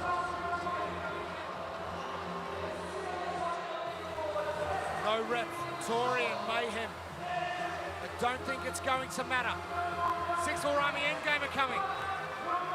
Torian Black are sprinting down the floor. This race is going to be mad.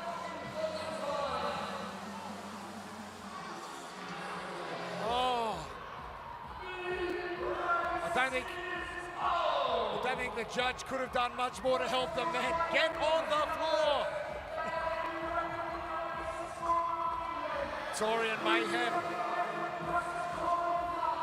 We knew they were a special team coming third in the world after quarterfinals.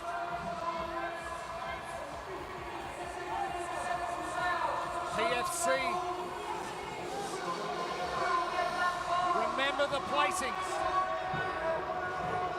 PFC need to get a move on. Torian Mayhem are on the charge, but PFC, they have got 30 reps and they are going to the CrossFit Games. Torian Mayhem take a bow.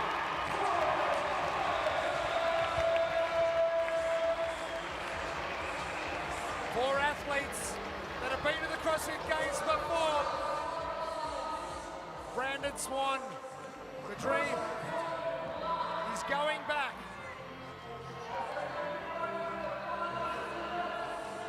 .64 Army endgame. But it is Torian Black.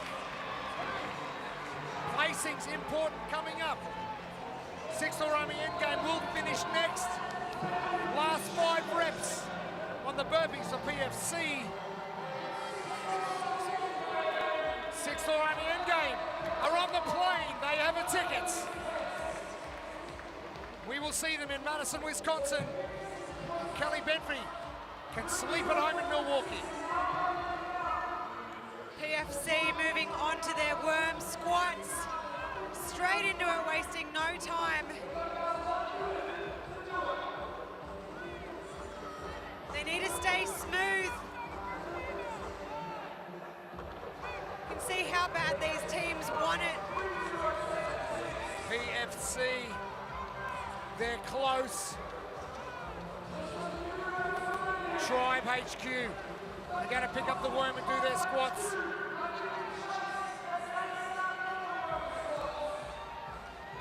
Tribe just starting their squats top of screen, but PFC are on the plane as well.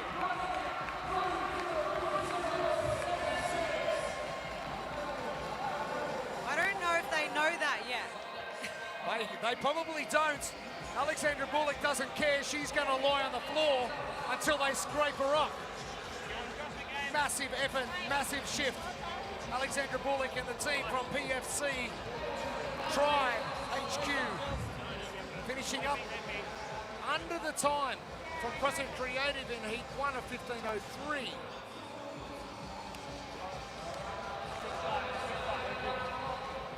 Less than a minute to go. And there are some sore, tired bodies out there.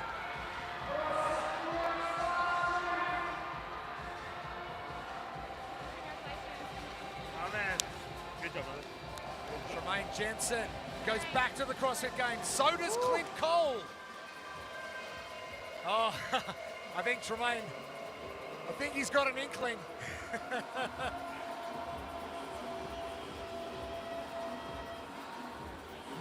They all say they're running their own game, but they know what they need to do. They sure do.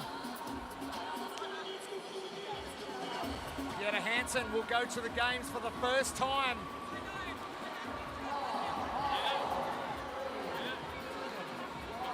As we draw the curtains close on the team competition of the Torian Pro.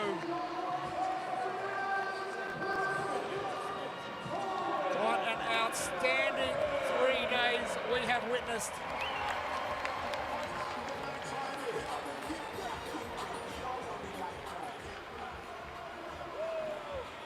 Oh, and jubilation. Surely it's got to jump over every bit of soreness that you have.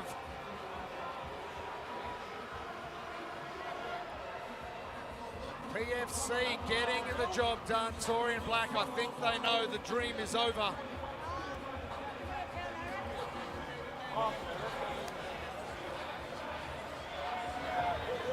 Let's head down to Caleb Banfield with some very, very happy winners. They're currently exchanging clothes. Not sure what's going on here, but CrossFit, Torian Mayhem, amazing job, guys. Unofficially, you are going to the CrossFit Games. Everyone, put your hands together for this amazing team. Great job, guys. Now, Brandon, we had a bit of a rough start to the weekend. Not you personally, the team had a bit of a rough start. How did you pull yourselves together to get through the rest of the weekend? Well, the good part of being on a team is everyone owns it, right? But the bad part is when you're the one holding the chain back, you got to pull something special out to make sure that you stay in the fight. And I did my best for these guys, and sorry, camera. I did my best for these guys, and that's what got me through. And then everything else we executed as per plan. And we really valued the fight this weekend. 64 Army really brought it to us, and that's going to be really valuable going on to the next step. So we can't wait to represent this awesome region at the CrossFit Games. Now, I don't know if you guys have thought this far ahead yet, but CrossFit Games is next. Royce, have you had a chance to think about what the areas are that you might want to work on as a team as you lead into the world stage? Probably one of the big areas that this may or may not be the reason for event one, but just the comp prep, I guess, like all the things that you can control not on the floor. I feel like we executed pretty well, and we obviously have weaknesses that we will work on in training that we have been working on going into this comp, but yeah, definitely not taking anything for granted and making sure all the 1%ers are ticked off. Great job, guys, and we'll see you in Madison. Thank you. Congratulations to Torian Mayhem. They are heading to the land of cheese curds and representing the Oceania region. And as Kayla pointed out, a bit of a rough start. Swanee in particular, but gee, he bounced back well. He bounced back so well. They did not disappoint. But Torian Black, wow, they went out of the gate, guns blazing. But 6'4 Army and Torian Mayhem just so dominant, those two teams all weekend. That third spot, really the race between Torian Black and PFC for that third spot to the games. So competitive. Well, you talk dominance, and we talk 585 points out of a potential 600. That's a dominant performance. Torian Mayhem, as Royce said, doing those 1%ers now, fixing up some little cracks in their game. And can we get an Oceania team on that CrossFit Games podium this year? We need to break the drought, and I believe that this potentially could be, when I say our year, I mean the Oceania region, but I believe it's our year.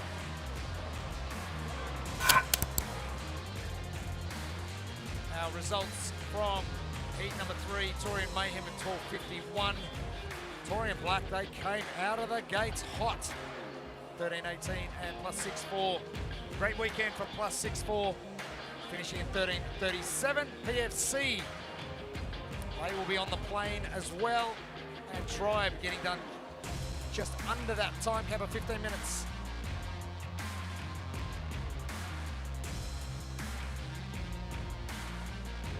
Team competition concludes right now. They can go and enjoy a well-earned drink and a break and kick back. We are going to get into individual competition and find out some more surprises on who will go to the CrossFit Games this year in August. So stick around, don't go anywhere. We'll be back soon.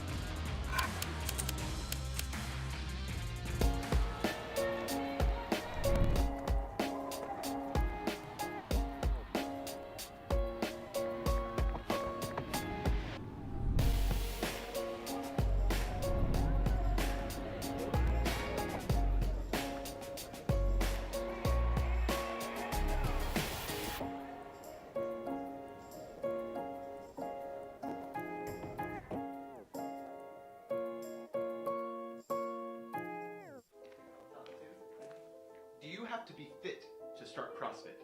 Oh, that's so not true. I couldn't do one push-up. I couldn't run 400 meters. I was out of shape. I was almost 300 pounds. I heard of CrossFit, but I had no clue what it was. CrossFit showed me a whole new level of what my body can do. Nobody starts out CrossFit fit. You got to start from somewhere. Just takes one day to go inside and try it out. One time. And then you'll know that you can. I just think that's such a cool shining light to see people that have navigated their life and still chosen to prioritize health and fitness in a way that isn't just something that's a passing interest when you're young. I think that's super powerful. I think it's really, really, really cool. And it's really important that people can look to that and say, hey, you know what, that could be me.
Here they are, your adaptive division. In lane 1, Emily Kahn.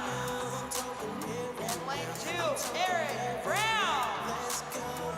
In lane 3, Jeremy Gordon. In lane 4, Rogan D. In 5, Brad Harrington. In lane 6, Jamie McKittery. In 7, Diana Ross. In lane 8, Torian Pro.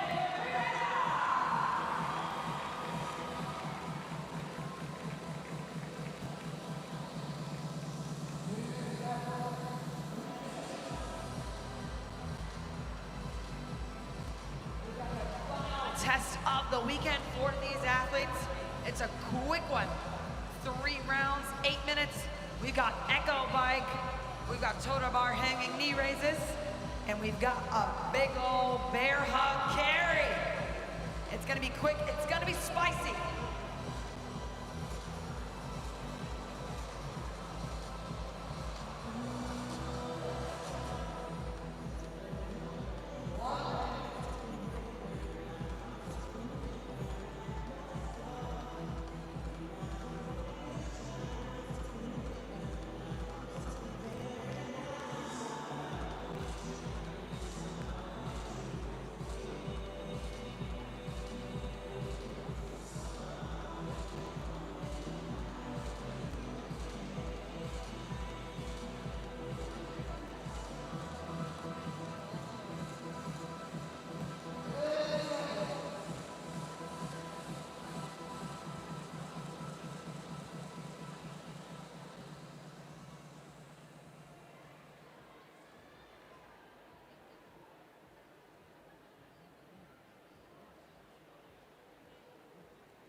All right, y'all, let's get loud.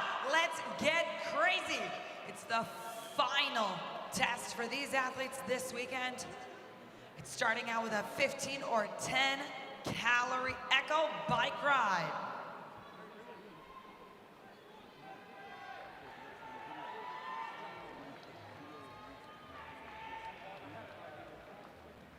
We've already got hands up over in lane 3. It's gonna be Jeremy Gordon and Rogan Dean. Things are getting interesting. Emily Carnes already off her bike. We've got toe to bar for lanes 1, 2, 3, and 4 here.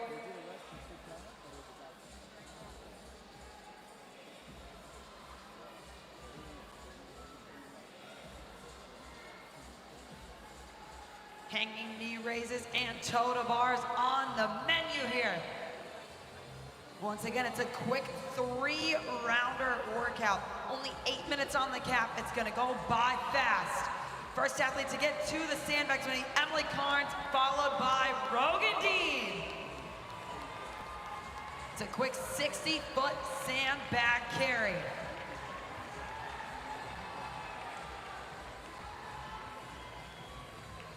There you go, round 1 done. Rogan Dean back to it, followed by Emily Carnes.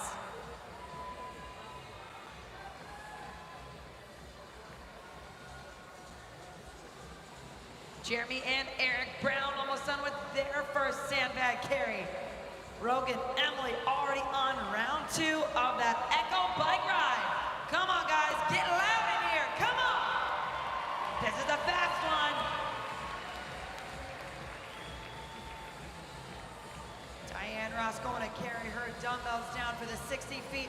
Craig Harrington about to pick his heavy sandbag up.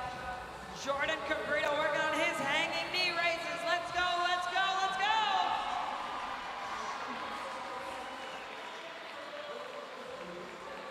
I told you, you'd blink and you'd miss it. Hands up already for Emily Carnes. Rogan Dean already off his bike. Another 20 toe to bar.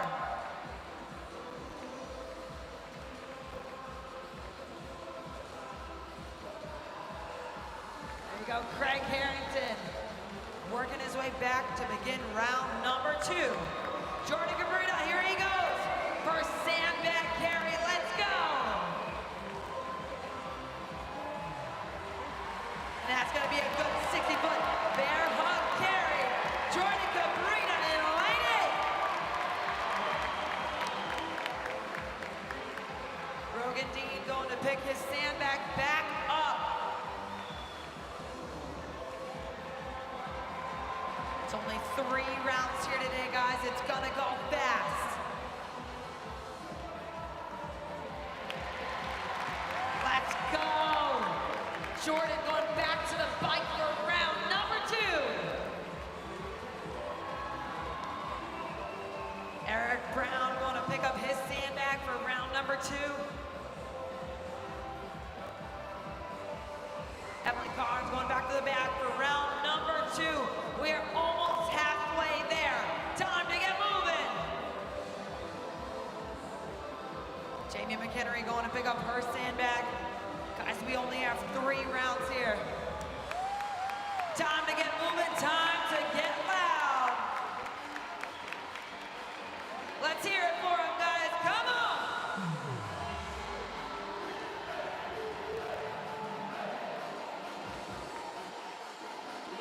Jeremy Gordon for round 2. Picking the back up, he'll bring it back to the rig.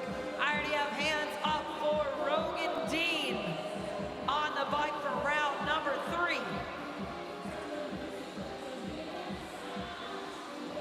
Craig Harrington off his bike awfully fast.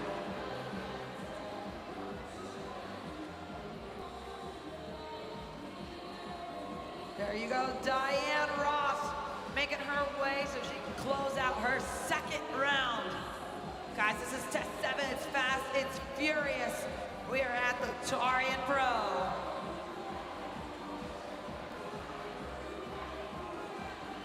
We've got 3 minutes left. To all my athletes on the floor here, 3 minutes. see how fast they can get this done.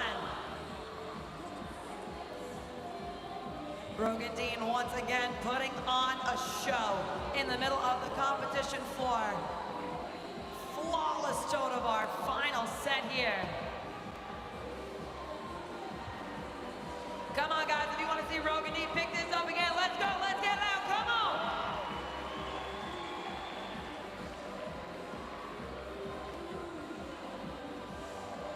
Emily Carnes on her third set of toe to bar as well with Craig Harrington and Jamie McHenry. Let's go. Come on. Make some noise for Brogan Dean. Here he comes. He's going to drop that bag. And he's going to run to that finish line. Finishing right under 6 minutes. Brogan Dean. Eric Brown looking like he's going to make his break for it as well. Coming down into it, we've got less than 2 minutes to go. Eric Brown, ladies and gentlemen.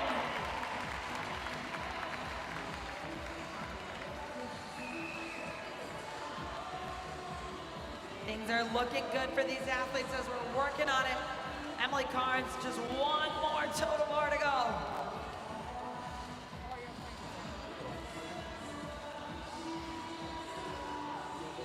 Craig Harrington headed back to the rig. Emily Carnes gonna pick up her bag for the last time here as we are approaching the final minute. We've got Jamie McHenry. She's gonna drop her bag and run to the finish line. There she goes. All right, athletes, Torian Pro, we have 1 minute left to go. 1 minute to get the work done. Emily Carnes, just a few feet left. Here she comes, gonna drop that bag, sprint it on to the finish line. All right, if we want to see anyone else, Diane Ross, here she comes. Final carry to the line. Less than 45 seconds to go. Make some noise for Jordan Cabrita.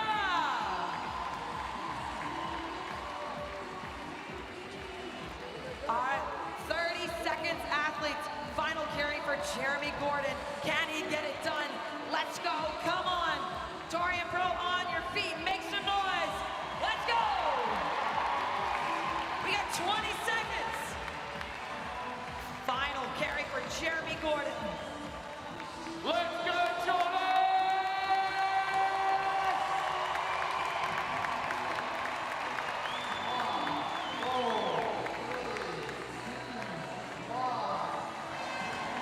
Guys, give it up for your adaptive division.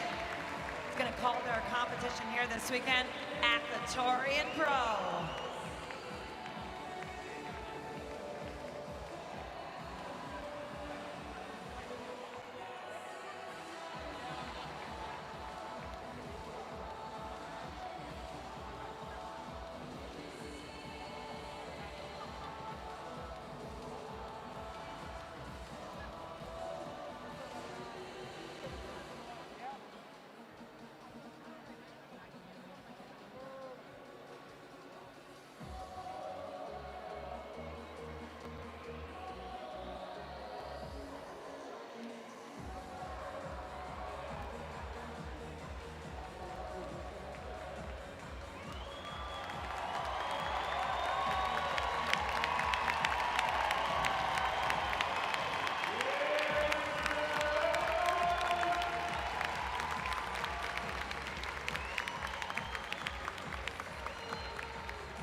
tū ki te rapi.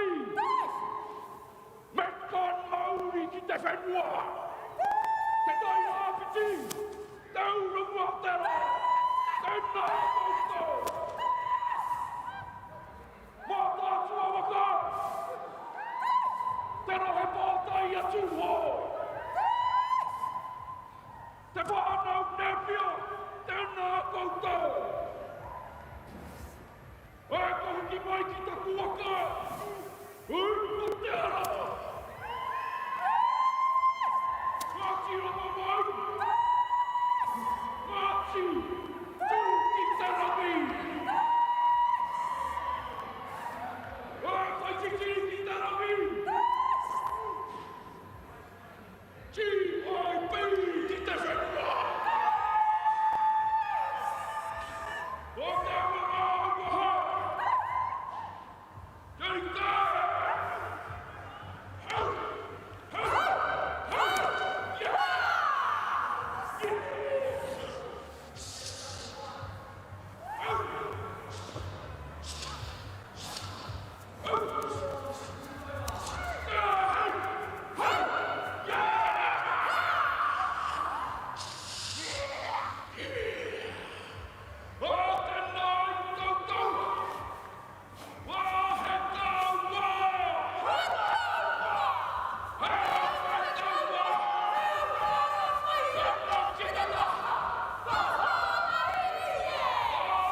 Welcome back to Pat Rafter Arena for the final time.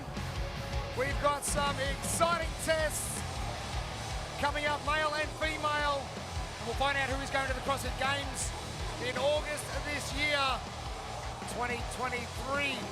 NOBULL CrossFit Games Semifinals season is nearly at a close for week 2. The Oceania Semifinal presented by TWL. Packed house here at Pat Rafter Arena. Jeremy Austin, Pip Malone, Caleb Banfield with you. And our women's standings after 6 tests. Ellie Turner with a very slight lead over a fast finishing Emily DeRoy in the last day and a half. Jamie Simmons, a magnificent result from her in test number 6. Caitlin Van Zyl dropping only 1 spot. Maddie Sturt jumping up. Grace Walton coming down a few spots from her 2nd place overnights. Laura Clifton forcing her way into that top 8 as well, and Georgia Pryor doing herself some favours on test 6 as well, Pip. And what a crescendo we have in front of us.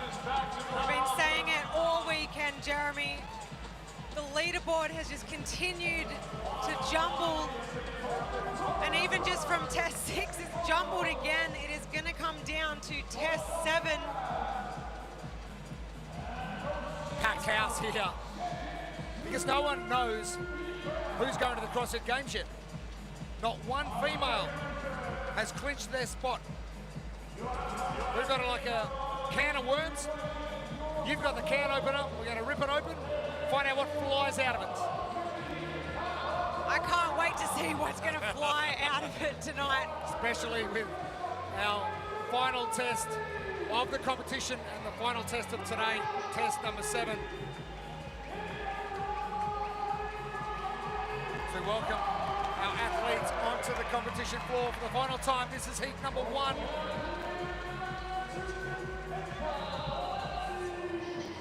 And the final test for these athletes, it is number 7. Individual test 7, 3 rounds for time of echo bike calories. Females are doing 10 calories. 20 toes to bar and a 60-foot sandbag bear hug carry. They've got a 6-minute time cap. It's fast and furious. 6 minutes. They're not going to need 6 minutes. Don't blink. You're going to miss something.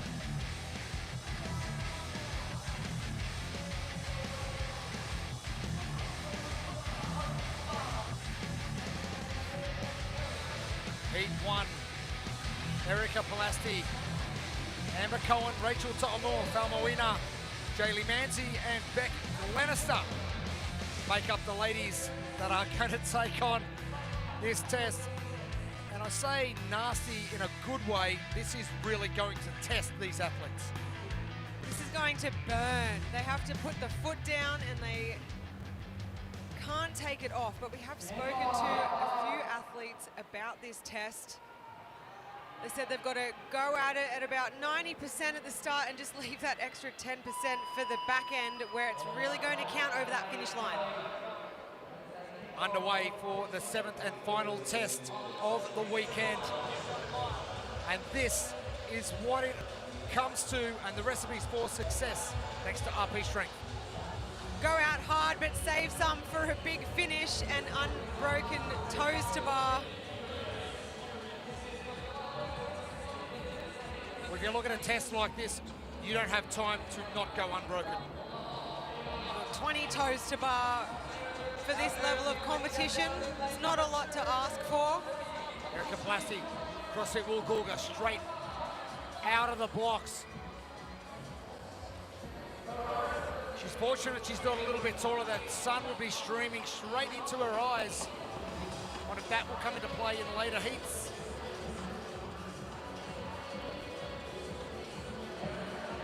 We cast our minds back to that sandbag. That was such a struggle for the teams in competition. The individuals are now getting a taste of it. They don't have to just stand there and hug it. They've got to move that thing down the floor. Half the problem's getting it off the floor to start with. And for some ladies, this bag is going to be way heavier. than them.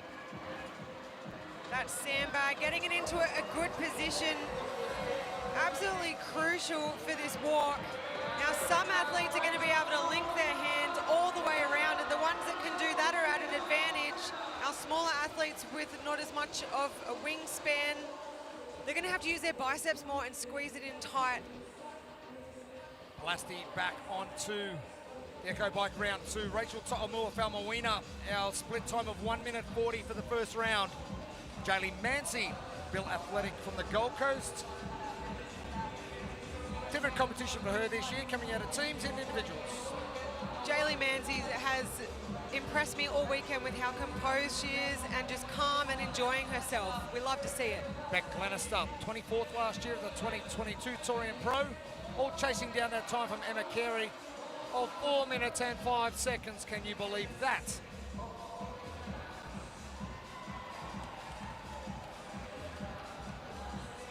To'omua-Faumuina, center of screen. Now we talk about unbroken toaster bar.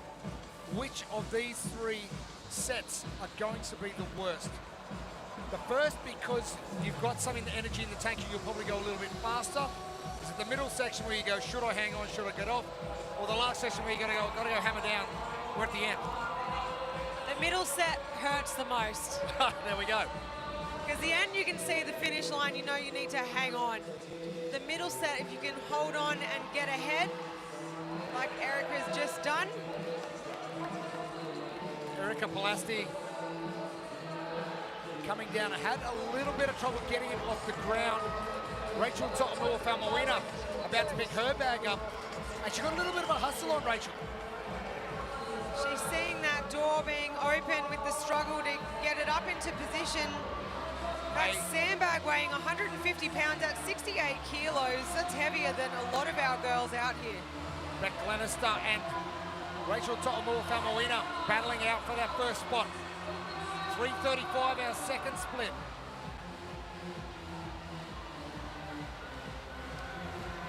Now Plasti got halfway back. Oh, and that bag front-loaded, it's so heavy. She's just at a disadvantage because her arms can't reach around the whole thing. It's a lot harder on her arms than it is for the girls that can link their hands. Emma Carey just finished. To give you an idea of how fast Emma Carey went. Oh, it's fingertips. My biceps are burning watching that. Someone just tape her hands together. Let her hold it there. Now this is where the Echo Bike is going to burn.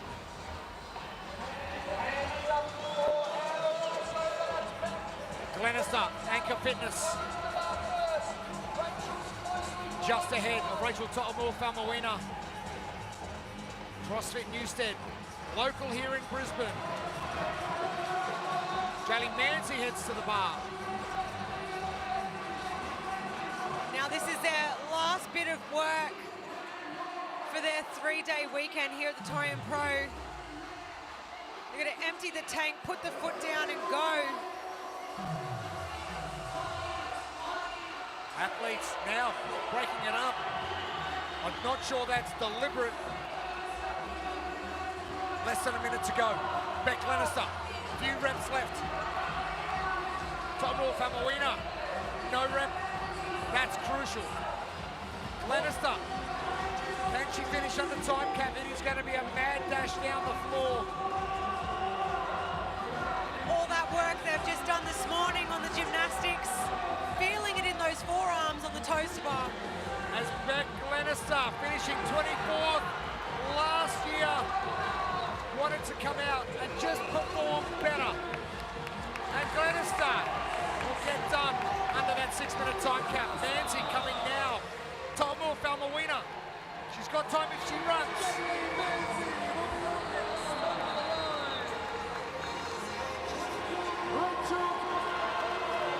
To'omua-Faumuina finishing up.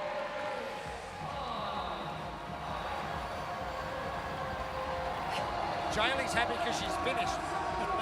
She's been like that since day one. I love it. She's been like that since this time last year.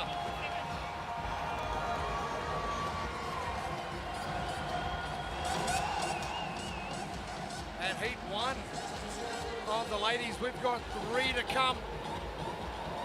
We've got 2 more, in fact, before we have a break. We'll bring the men onto the competition floor. And our last heat of the day will be heat number 4 for the individual females.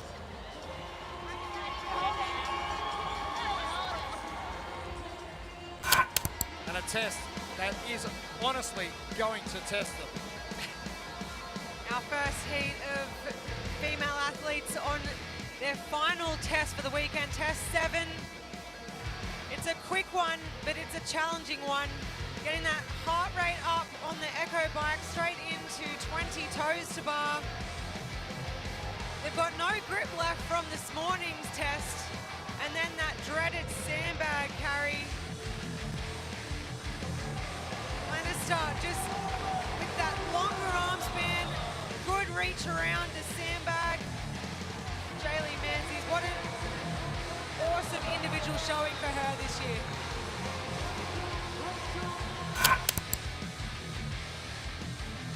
The results from heat number 1 of Beck Glenister and Jaylee Menzies. Only 2 finishes. To'omua Faumuina just coming in after that 6-minute time cap. Proving how hard this is, not just as an individual test, but the end of a grueling weekend.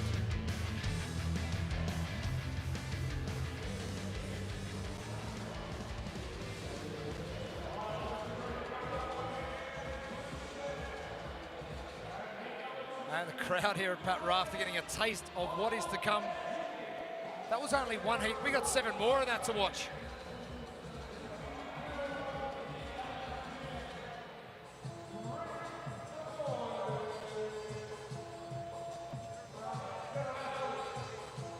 Anticipation building before we get to our final 2 heats. Find out who is going to the CrossFit Games heat number 2. Hitting the floor. And individual test number 7. It's our last one of the competition. 3 rounds for time of Echo bike calories, 10 calories for the females, 20 toes to bar and a 60-foot sandbag bear hug carry, 6-minute time cap. 2 athletes in heat 1 not needing it. How many try and creep under that?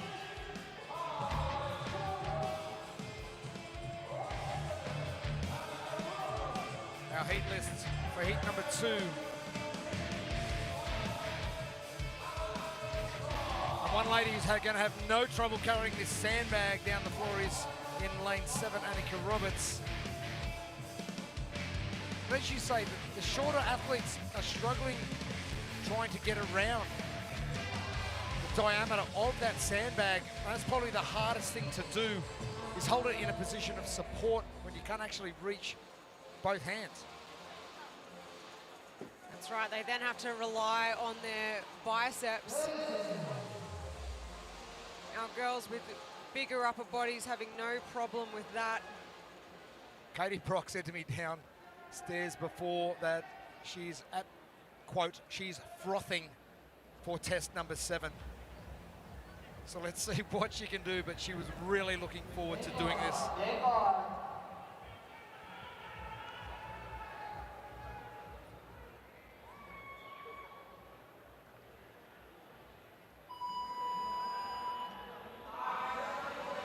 As we get started, oh, Daisy McDonald, let's get that thing rolling as we look at our recipes for success, all thanks to RP Strength.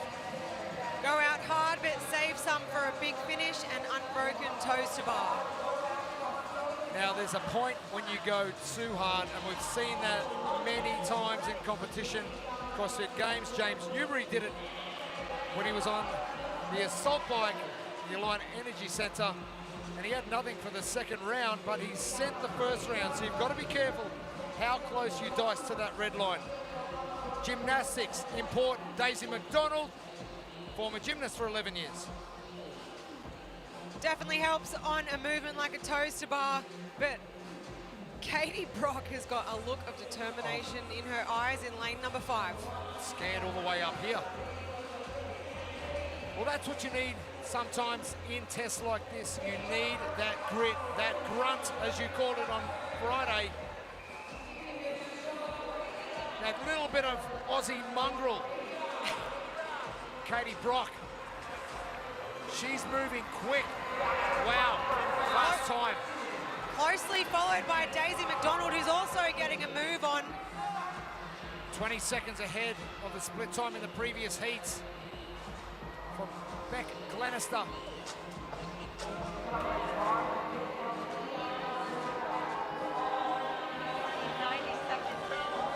Lakin heading back. Annika Roberts, third in this heat.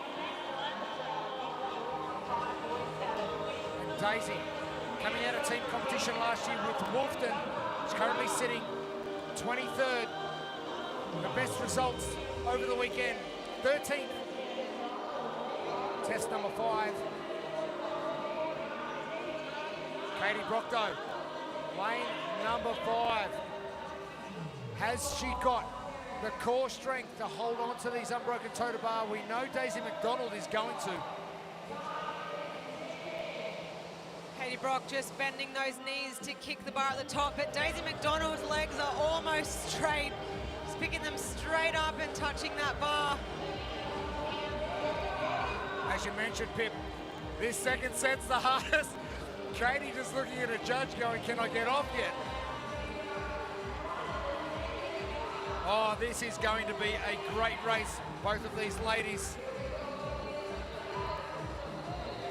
Katie Brock up quick, early. Oh, yes, it hurts. But the thing is, maximum amount of time you can spend on this is 6 minutes. The quicker you finish, the quicker you can stop.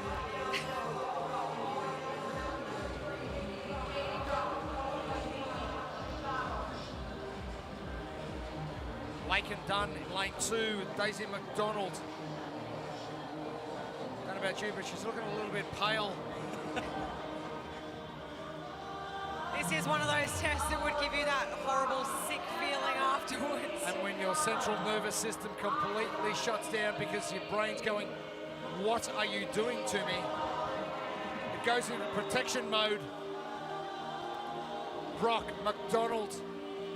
It's going to be Daisy McDonald on first, and her toes to bar look better first, second set. Daisy McDonald looks very comfortable on a gymnastics movement. She looks like she could hang there all day. For your first stab at individual competition, Daisy McDonald has done very well. Everyone down at Wolfton CrossFit, give her a pat on the back when she gets home. She's done a great job. Everyone down the Mornington Peninsula. Beautiful part of the world. Daisy McDonald, outstanding. Unbroken toes to bar. Well, that was one of your recipes for success.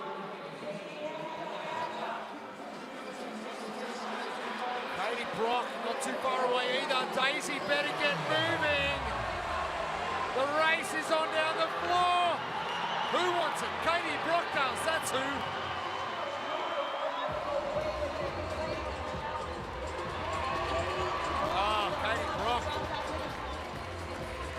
Daisy just couldn't get it off the ground, which we've seen is one of the most difficult things to do with that weight.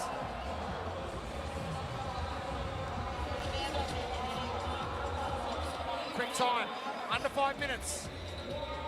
We're getting progressively quicker. Here comes Annika Roberts. Picking it up and dropping it straight away. Wasn't in the right spot. Actually, what is the right spot? Look, after the morning they've had, I'm not surprised there's no forearms left. And the requirement as Annika Roberts finish is just to get the bag over the red line. Doesn't matter how, just get it there. Amanda Mackay. Great finish. 5.5.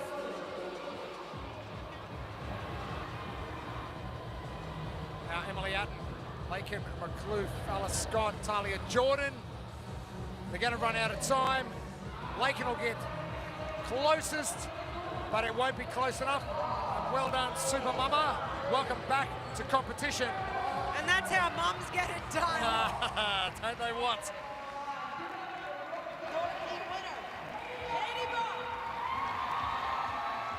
Katie Brock, she said she was going to enjoy it.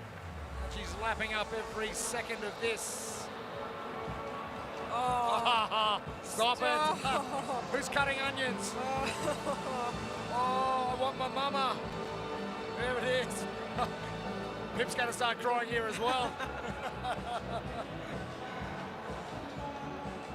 And this is why you do it. Setting an example. Oh, so good. Taking McClure. Heat 2 for the women on their final test, test 7. Katie Brock said she was frothing for this one. We can see why. She had that look in her eye from the beginning. Daisy McDonald gave her a good run for her money though, the ex-gymnast, with that last sandbag carry. Katie Brock just getting the jump on picking it up off the ground, and then she literally ran with it over that finish line.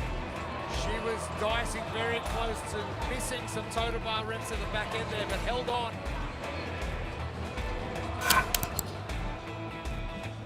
And our results from Heat 2. Katie Brock in 4:45. Our new time to beat, Daisy McDonald, 4:47. Annika Roberts and Amanda Mackay. Our Kiwi contingents finishing in 3rd and 4th. And one more heats of individual females to come before we break and get into the individual males. And to finish off our competition here on day 3, our final heats. Heat number 4 of the females will hit the floor. We find out who is booking their golden ticket to Madison, Wisconsin.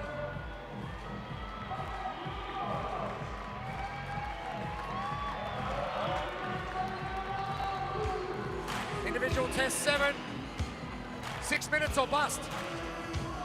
3 rounds for time of Echo Bike calories. Females are doing 10 cals, 20 toaster bar and 60-foot sandbag bear hug carry. They've got a 6-minute time cap.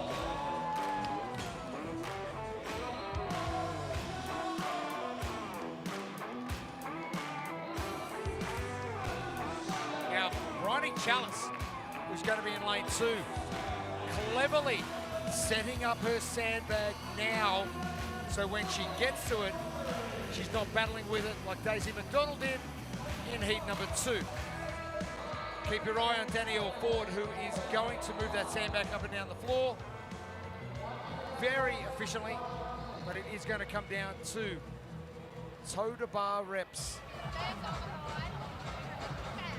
Number 5, Olivia Smoothie.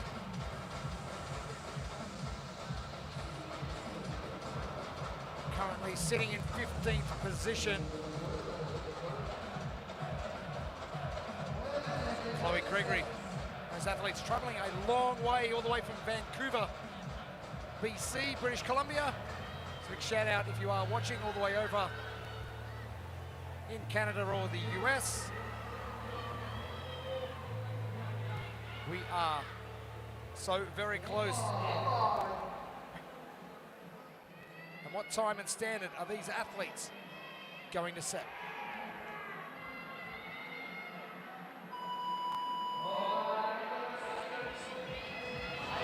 Expect Olivia Smoothie to rip the handles off this one. But our recipes for success, thanks to RP Strength. Go out hard, but save some for a big finish and unbroken toaster bar.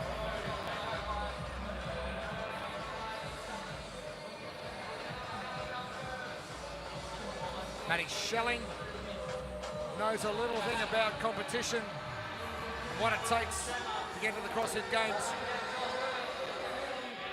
Ellie Hutchins, Julie Hannaford, the first 2.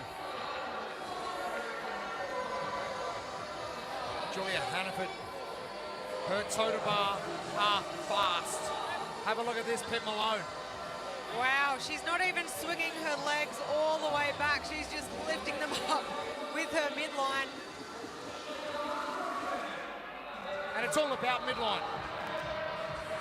And you think about the seated legless rope climbs that they've had to do, and now you've got a brace, but Gemma Hoke out of the gates hot, just checking where she's got to put the bag. Hannaford, wow. It's hard to see over that bag, it's big. Smoothie done. 122. Not as fast as Katie Brock's first round.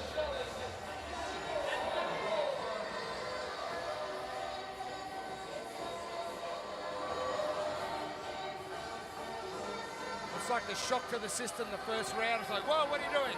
Like, okay, I'm doing this. Brain goes, righto, let's settle in.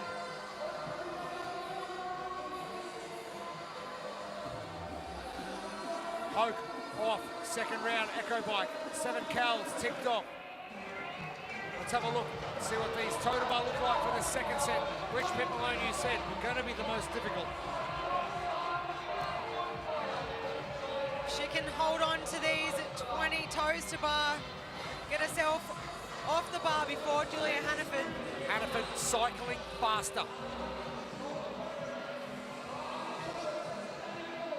Almost 1.5 reps to Gemma Hoke's 1. Judges' hands will tell a story. Oh, Hannaford, only 3 behind. Hoke.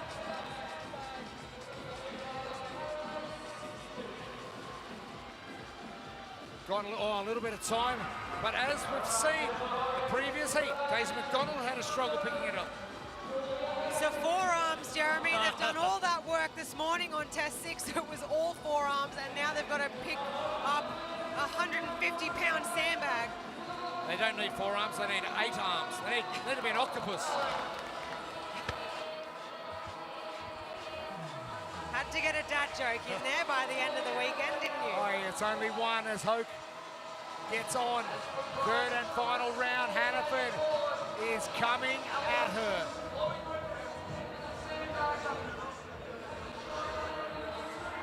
Hoke about to get off the Echo Bike.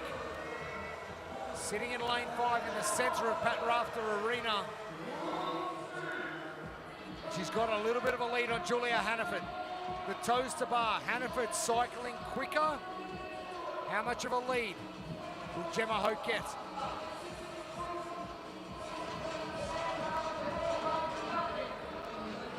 Hannaford taking a little bit of extra time to get there, but Hoke jumping down.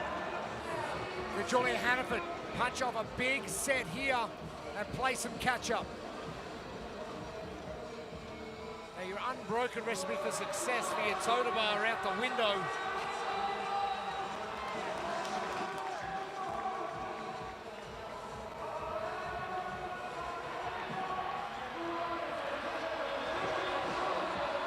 Hannaford, Hoke.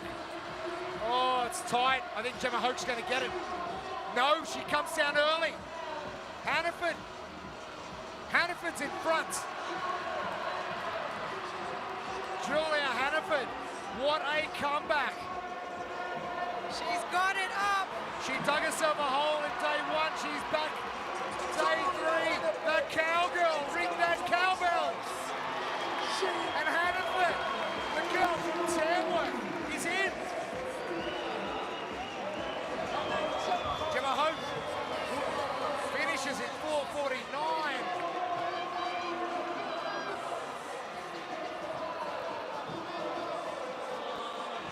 Chloe Gregory is in lane 8. Danny Ford, 5:05. Bryony Chalice almost trips on a bag as she comes over the line. She is in.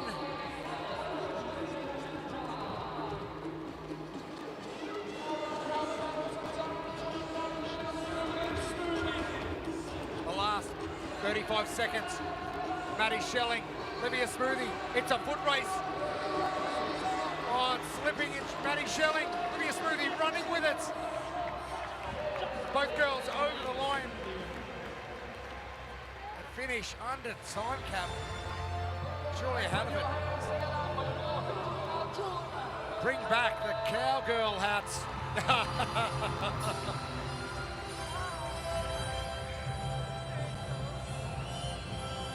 And they're exhausted, but I'm sure they are very happy to see the end of that.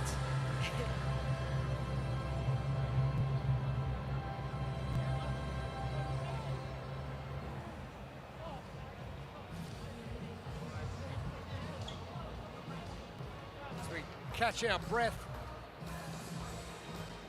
2 down, 1 to come before we have a break for the men, and this one, wow. Test 7 is not disappointing, Jeremy. Oh, it was never going to. These athletes have very little left in the forearms. Gemma Hoke, no surprises that she was out in front early. We saw some impressive things from her all weekend. Anything strength related, she is good at. Julia Hannaford, though, just the toaster bar getting her over the line first. She was able to pick up that bag first and run, getting in ahead of Gemma Hoke. So many variables that can trip you up in Test 7. And the cowgirl. So many characters down here. And our results from heat number 3, Hannaford in 4:42, the fastest we've seen today. Hoke in 4:49, Chloe Gregory just over 5. And the girls still with 30 seconds on that time cap. It'll be a smoothie coming in 5:36.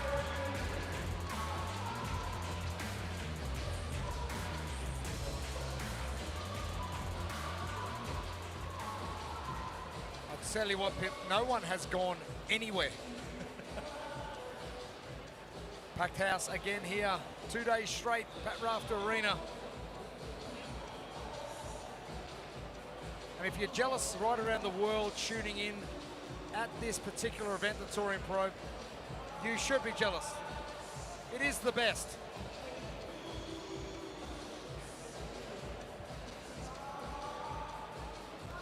Great day yesterday. Plenty of pink in the crowd, all for small steps for Hannah Clark.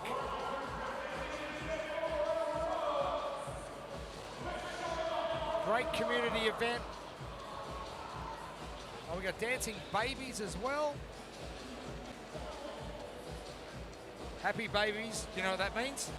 Happy mothers. I think everyone here is happy.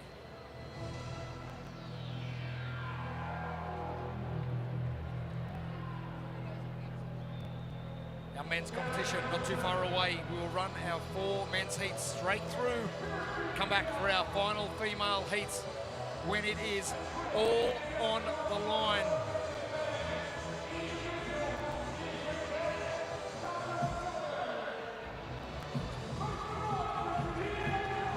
And as heat 1 comes onto the competition floor for the final time,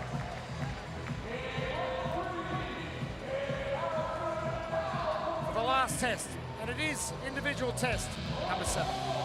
3 rounds for time of Echo Bike calories. The men will be doing 15 cals, 20 toaster bar and 60-foot sandbag bear hug carry, 6-minute time cap. The men have a 200-pound sandbag, 91 kilos. Ugh, that's hefty.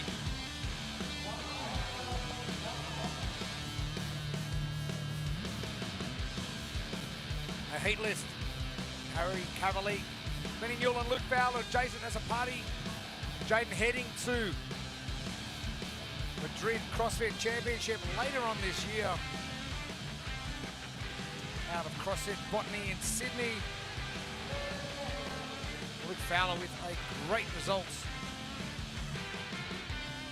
Finishing 6th in test number 6.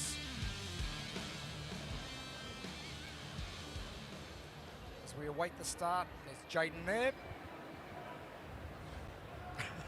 That's a big breath. The fact that we heard it's even better. Last one, mate, last one.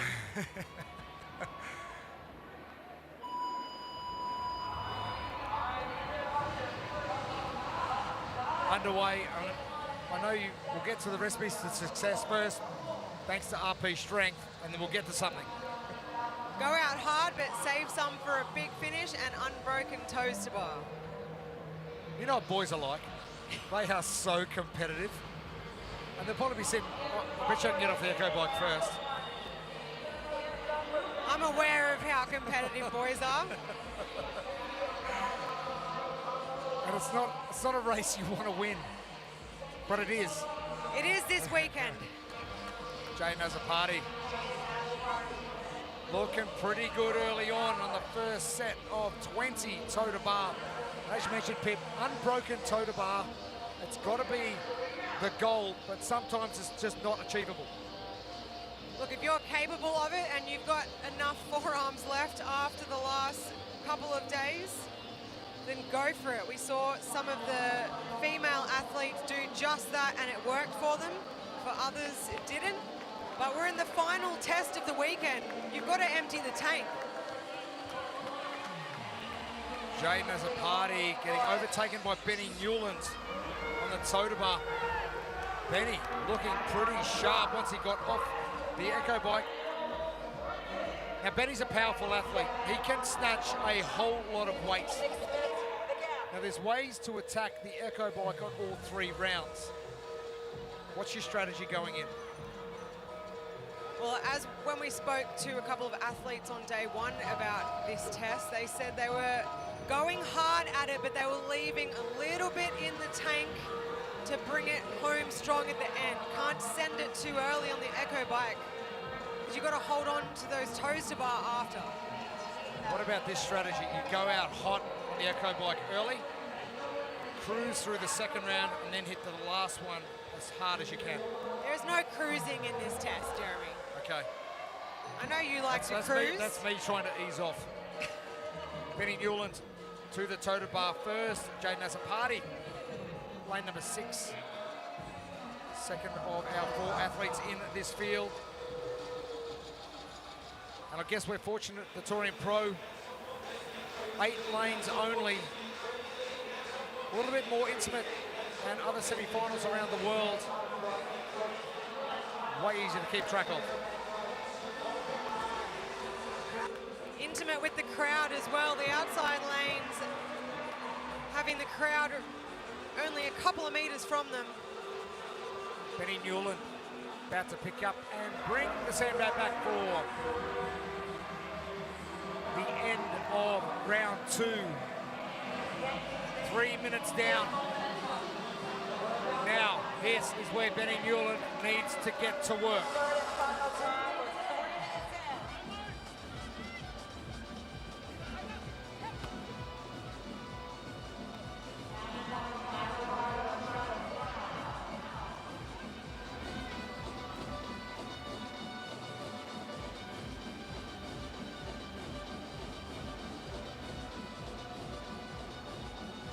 You can just see how hard Benny Newland is working on his breathing, just to try and relax a little. Echo bike's tough, yes. The 20 toe to bar probably tougher portion of this test. It is the last round, but you need a little bit of composure.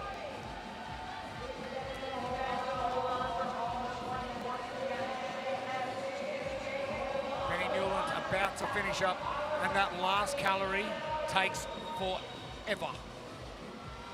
Jaden has a party. Gets to the bar first. Benny Newland's toe to bar are quicker. He's a little bit shorter than Jaden has a party. What goes first? Grip strength, this particular point of the weekend? Or is it your core? Grip strength. Grip strength with all the work they've done. They are clinging on with fingertips to that rig. Both athletes having a break. Benny Newland, Jaden has a party. Benny, another break. As Luke Fowler jumps on. Can Luke go unbroken? We've seen lead changes on the sandbag already. Benny Newland, a 3rd break. Luke going through. Can he get all 20? Jaden has a party to pick the bag up first.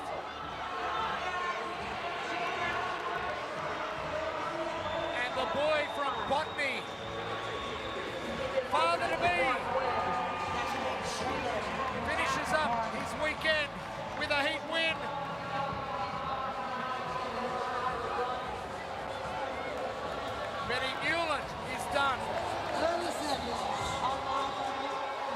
now Luke Fowler.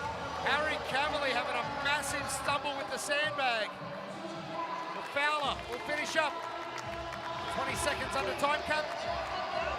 As will Harry Cavalier. A great weekend for our 4 men in Heat 1. And for Jaden Azzopardi, a little bit of redemption. Had a massive battle started yesterday with Linda, but great to bounce back, and I'm sure him and partner Maddie, expectant baby on the way, so good luck with fatherhood and the CrossFit Championships in Madrid later on this year. He'd be relieved that he's just was able to finish this weekend without having to race off. Well, that's right. He did flag that with me early, but he might have to leave the competition floor early. But he came out to a pretty good start in Test 7. He went out with a really good intensity, as did Newland. But Azzopardi on that last round, he just had a bit more intensity on the Echo bike. All of them, their grip was, you could see the strain on the grip. They all started to break those reps down at the end, that last set of 20. But Azzopardi, absolutely no problem picking up that sandbag for the last lap. A heat win for him. And a great performance all weekend.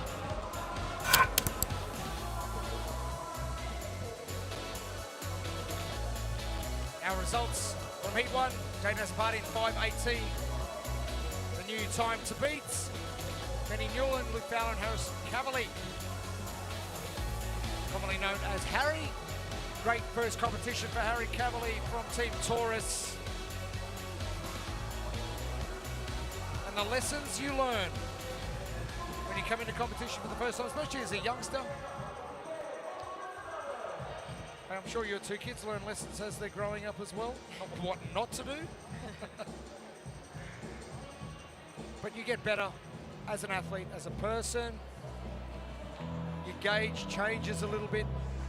The expected ability, what you put on yourself, that raises every single time you come into competition like this. It's all part of sport, is learning lessons, learning hard ones.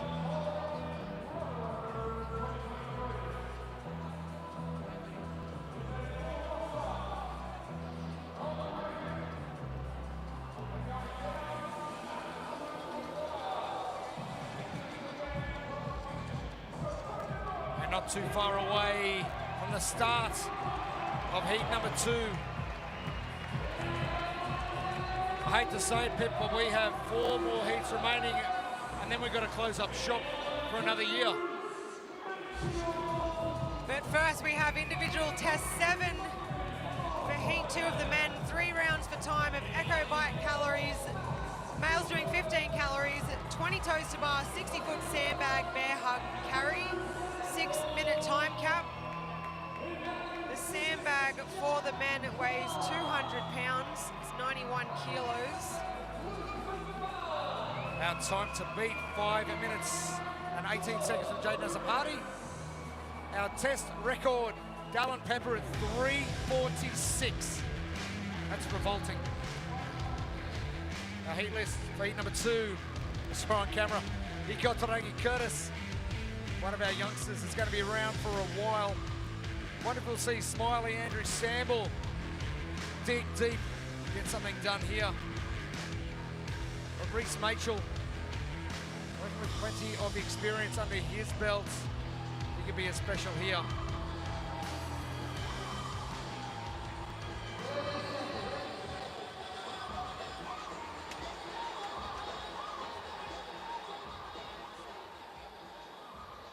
Bailey O'Brien.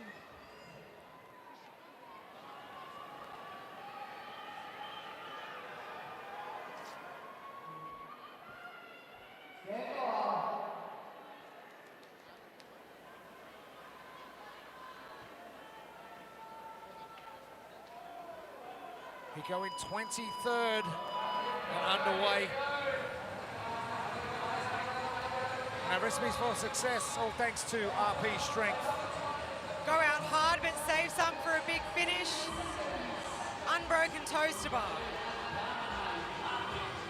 All good in theory. We've seen some different strategies. Athletes going out a little bit too hard and breaking down on the toaster bar. But Smiley, Andrew Samble, getting a no rep straight away. So make that 21 toaster bar on the first set.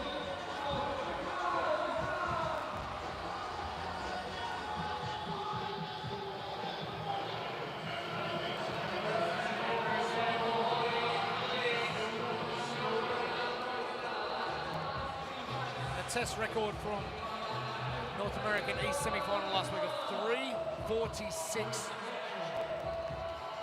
So we're looking at about a minute 22 average every round. Samble looking like he's going to be doing something pretty close to that.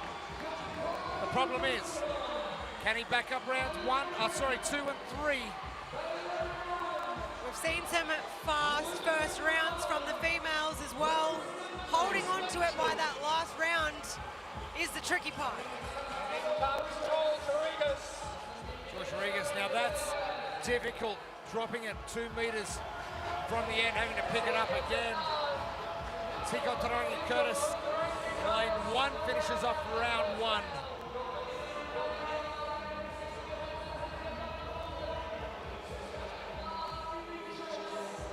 Samble about to get off the Echo bike the second time. Takes a deep breath. You don't have many options here throughout this test to take a breath. When we're talking about a sub 5-minute test that we're aiming for, not much time at all. You just have to move.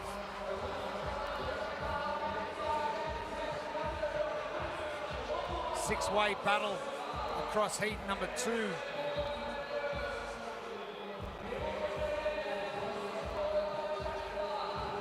Samble, judge, indicating he's got 1 to go. He completes that. He now has to bring the sandbag back to starting position. He rolls it over. He doesn't have much trouble at all picking it up. Oh, no surprise. Remember what he was like on Linda yesterday with those dumbbell bench press. He's got some strong biceps. 3 minutes flat. Talon Pepper's test record is safe for another heat.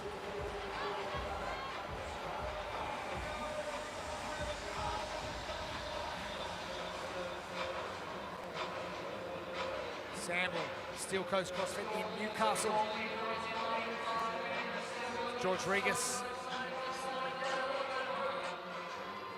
bringing his bag back as Matt Gilpin is in the pain cave. And I spoke to Matty Gilpin about this test out the back earlier, and he said he did it a couple of times. He did it once as written, and he did about 4 minutes 45, and then he went back and decided he would do 2 rounds, have a break and do another 2 rounds. He did the first 2 rounds and decided that he was not going to do the second 2 rounds. It hurt way too much. It looks like he is in the pain cave, the far left of the screen. Andrew Samble's broken up his toaster bar. And that's what you mean, go out hot, but not too hot, because things are going to fall apart. Last 5, Matty Gilpin. Maybe not doing those 2 rounds is going to pay off as Luke McMahon picks up his bag. McMahon, the old dog. The man from Tumans with a heat win at 4:37. Matty Gilpin.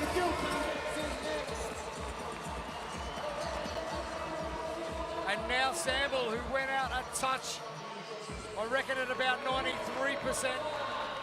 Just needed to wind it back a little. Valley O'Brien. Oh, great race with him and Reese Machel. Jack Clark having trouble getting his bag off the ground. Finishes. George Regis and he got Tarangi Curtis, our bookends in Heat 2.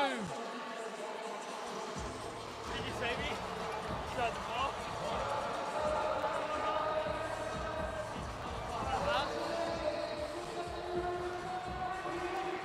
Hiko Tarangi Curtis bringing it down and expect something really good from Hiko once he finishes.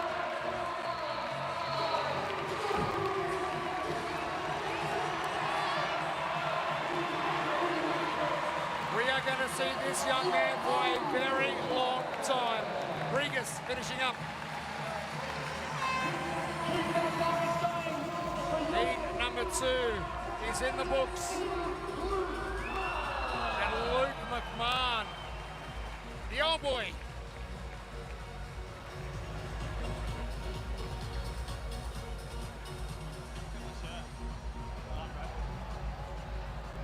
Oh, it's so much better when you win.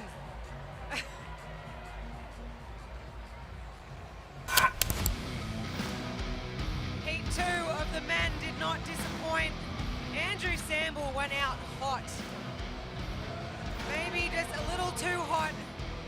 Left it wide open on round 3 for the other athletes to come and have a play. And Luke McMahon sneaking on that side lane 7. So much experience over the years.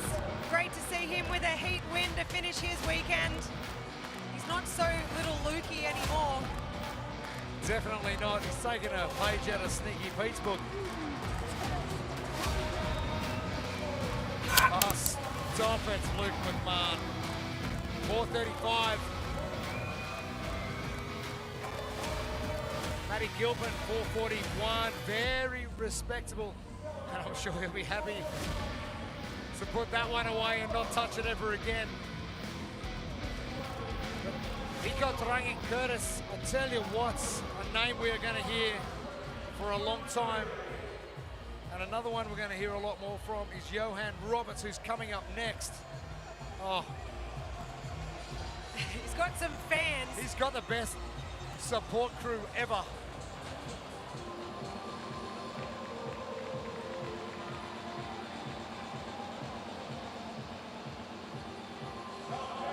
Crowd patiently waiting.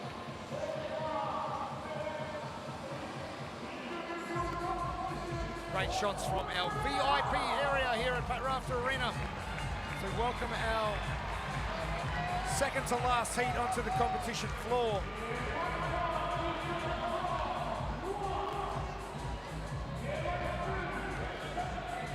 And it is the final test, test number 7. 3 rounds for time of Echo Bike calories. 15 calories for the males, 20 toes to bars, 60-foot sandbag bear hug carry, 6-minute time cap. The sandbag weight for the men is 200 pounds at 91 kilos. An odd object, difficult to get into a good position, especially when you're under pressure. You're breathing hard, your heart rate is through the roof. And not only that, they have done a ton of work over the last 3 days. Our heat list for heat number 3. Come on, James. Send this one on the bike, please.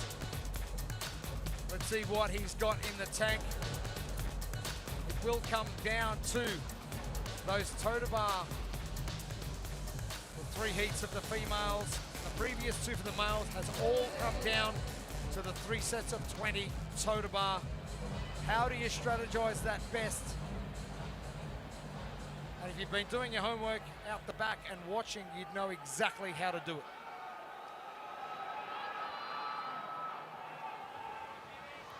James Thomas has had a good weekend. Currently in 16th. James sitting in 10th. Rob Watt.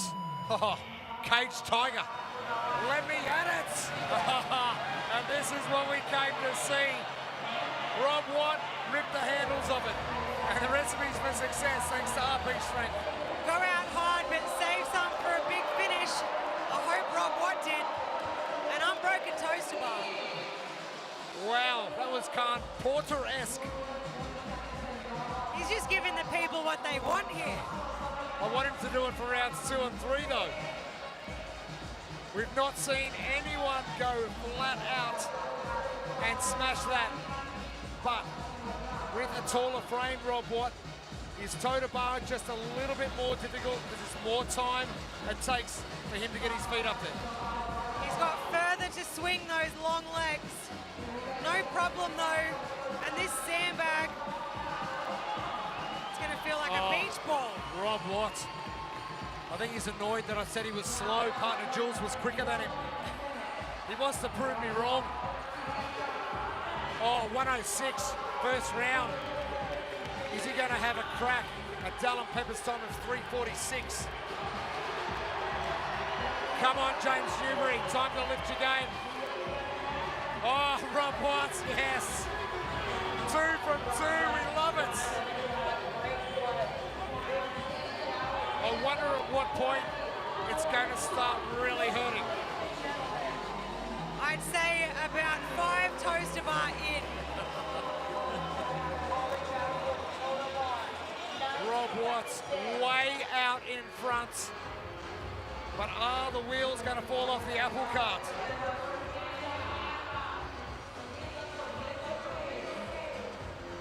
Rob's going to have about a 10 toe to bar lead on everybody else in this second round. Darcy Hancock is next off. Newbury next. He's looking pretty good at the moment, Jeremy. Rob Watt's done. Oh, wow. Here we go. He just needs to hold on.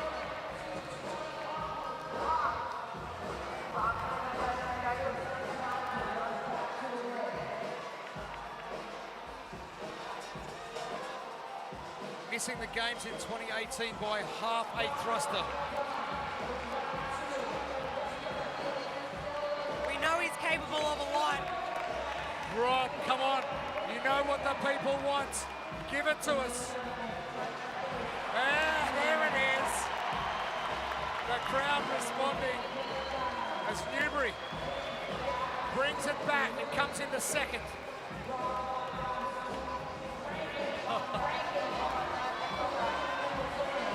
Now, is this where we see Newbury drop the hammer? Going steady, James Newbury. Rob Watt is off. Come on. You've got to go unbroken.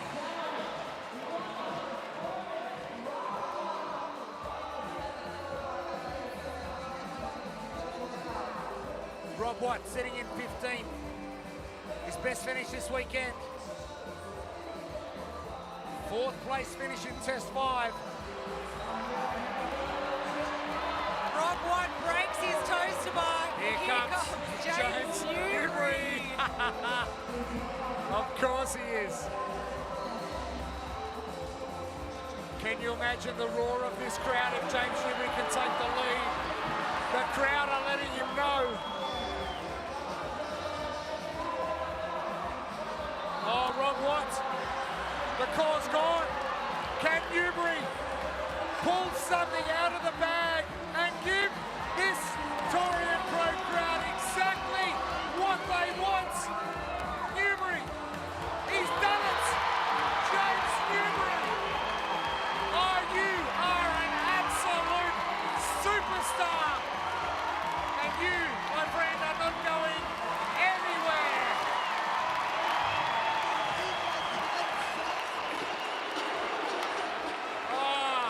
Rob Watt. How good is this?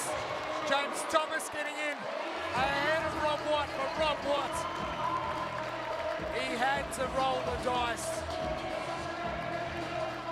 Zane Shalabear-Healy is in. Oh, James Newbury, so good.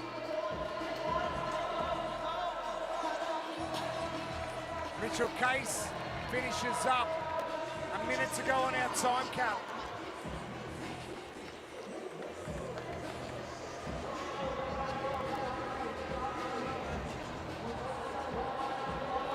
Maxie Hancock, he has had a great weekend. Finishing second on the snatch, and 11th position. And Riley Martin done. 30 seconds to spare. James is going, yeah, that's not bad. Yeah, recovery's good. What are we doing next? Everyone else can't get off the floor.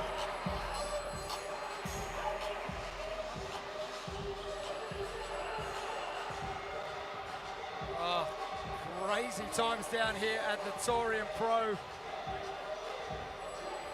And he backed it off a little. He said he wasn't going to go full hammer down too early, James Newbury. But gee, he brought it home strong, didn't he? Oh, the Heat 3 men giving us what we wanted. And giving the crowd as well as we head down to Kayla. James Newbury, you timed that perfectly. I think we all wanted to see a little bit of Ringer 1 in you. You didn't go full send from the beginning, but you timed it perfectly. How did you approach that workout? Yeah, I knew that the Ringer 1, everyone, I had it on their minds. I could feel it in the crowd. You guys were thinking it reminded me of that. But honestly, I think that's a big mistake for this workout. My aim of the game was to sit pretty 1 and 2 and just maintain this workout. Ringer 1 was a short one. This one was a little bit more, you know, it took 5 minutes or close to it. Just can't send it for like that for 5 minutes. But I had a blast. You guys are great. I had such a good time. You guys got to put that pressure on for the next heat. Thanks, James. Well done. Thanks a lot. Appreciate it. Thanks, guys. Standings for our men's division after 6 tests. The Prince of the Pacific, Jake Crouch. One hand on that golden tickets to Madison, Wisconsin for the 6th time. 6. Bailey Martin, Jake Douglas with some work to do. And Will Carney still within reach. Jake finishes ahead of Will Carney. He goes to the games.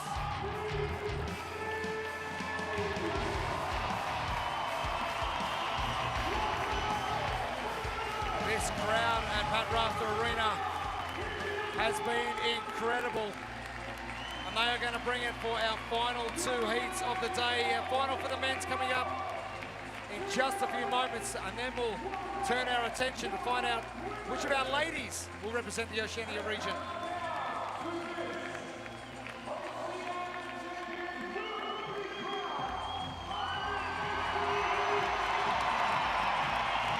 This crowd is absolutely deafening. I'm excited to see what is going to roll out in the next 6 minutes for individual test and our final test. It is number 7. 3 rounds for time of echo bike calories, 15 calories for the men, 20 toes to bar, 60-foot sandbag bear hug carry, 6-minute time cap, 200-pound sandbag, that's 91 kilos.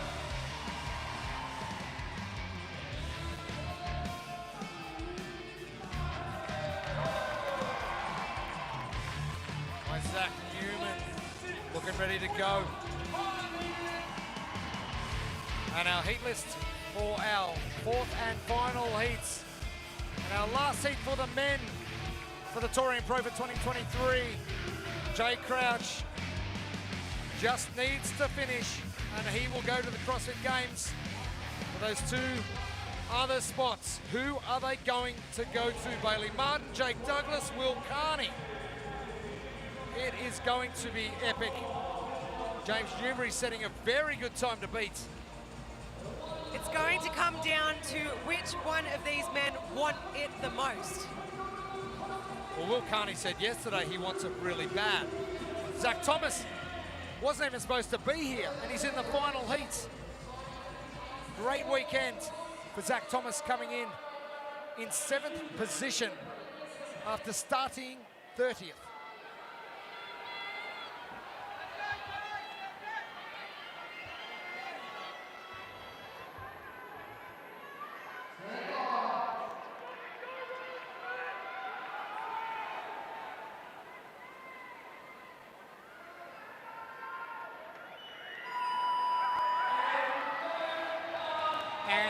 Here we go. And recipes for success, all thanks to RP Strength. Go out hard, but save some for a big finish. An unbroken toaster bar. Now, Zach Thomas is looking a bit like Rob Watt did in the last heat. Buddy, learn some lessons from Rob Watt. Maybe don't go out that hot. NOBULL, the official footwear and apparel brand of CrossFit. Shop now, scan the QR code and get shopping.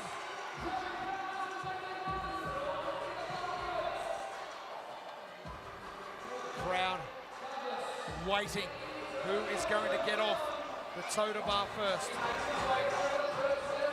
Riley Smith, the last athlete onto the floor.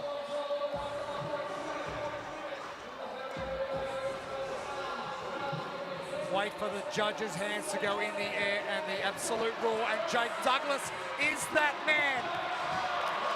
Destiny awaits if you can strategize this test perfectly. Jake Crouch in second. We've seen in the previous heats that the male off that first round in the lead doesn't necessarily come in at the end in the lead.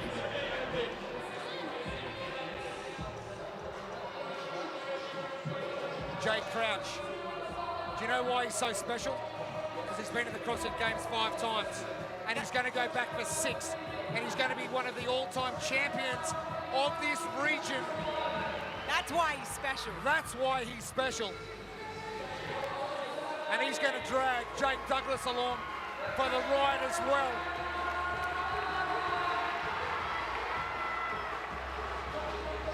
Douglas is minutes away from a CrossFit Games ticket.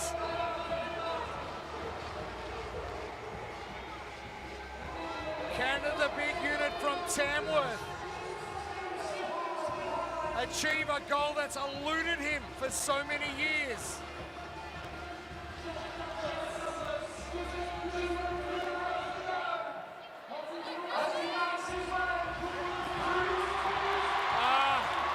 This place is going to go off chops in the next couple of minutes. If Jake Douglas can not only win this test, but grab himself a ticket. 2 rounds complete. Time, not the issue. Placings are the issue.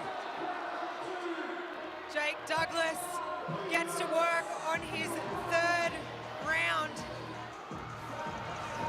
Jake finishing 5th at the Torian Pro last year.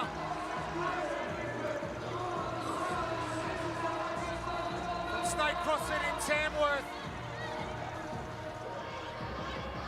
His fiancée Ellen and his 2 kids.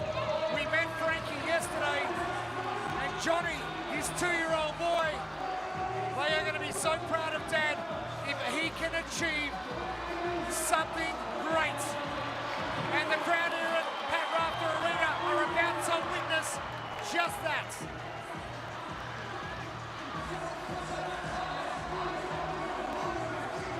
Now, does he hold on to these 20 toaster bar? I don't think he has to, but I think he wants to. He comes off this. We're going to need some earplugs, because this crowd, you can hear them. He breaks it up. Jake Crouch. Does he jump ahead? Oh, Jake Crouch. Oh, yes. But it's Isaac Newman on the outside. Oh, stealing the thunder, the boy from the west. Pete Ellis gets in. Jake Crouch. Zach Thomas. Now Jake needed to finish ahead of Will Carney to go to the CrossFit Games. Bailey Martin comes in after Jake Douglas. The craziness here continues with Will Carney in. Isaac Newman at 4:10. I have not seen a crazier competition ever in my life. Riley Smith finishing off. And we still don't know who's going to the CrossFit Games. That's sneaky outside lane that we've seen all weekend. Isaac Newman crept up on us on the outside. What a legend. Oh, wow. 4:10. Oh.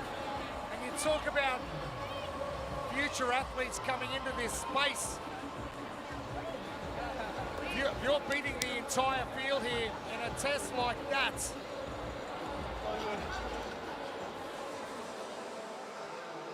Jake Douglas needed to get over the top of Will Carney to make it.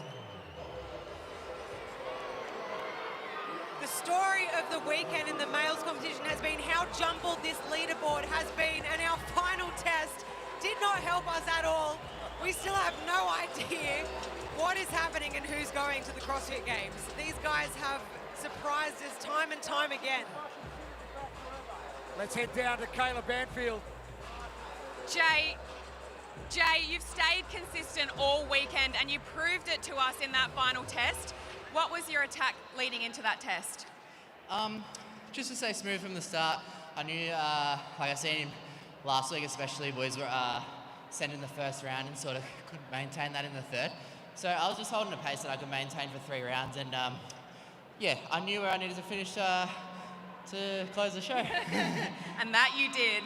You're heading back to your 4th CrossFit Games as an individual, 5th overall. How does training change now in the lead up to the world stage? Yeah, it's a good question. Like, definitely volume ramps up, and yeah, I mean, I'm excited for it, so let's do it. Do you get a rest week? Yeah, I think I'll definitely take this week off now. You've earned it. Well done, Jay. We'll see you in Madison. Jake Crouch, a very, very special athlete. Our highlights. Look, highlights an understatement for that final heat of men, test 7. Jake Douglas, the crowd was willing him to that finish line, but his forearms just couldn't hold on to that last set of 20 toes to bar, leaving it wide open for the outside lane. Isaac Newman picked up that bag and stole it from everyone. All right, I'm going to say it. Hello, Newman. Welcome to the party. Jay Crouch not disappointing. He'll be heading back to the CrossFit Games. But who else is? We have no idea. Now, women's standings after 6 tests. And with a very slight lead, 20 points is Ellie Turner over Emily DeRoy. Jamie Simmons putting herself back into contention for another Games appearance. Caitlin Van Zyl, Grace Walton, Maddie Sturt, all mathematically a chance to go to the CrossFit Games. Are we going to see a newcomer head there? And if it's as crazy as the last 3 days has been, we got more craziness on the way. The crowd here at the Bat Rafter have not moved because they don't know what results have come yet.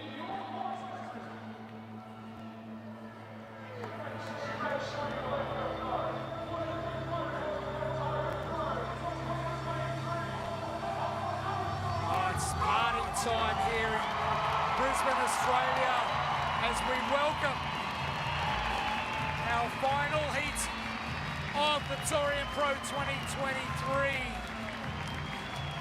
We've got 6 crazy minutes ahead of us. But the last test for the ladies is test number 7.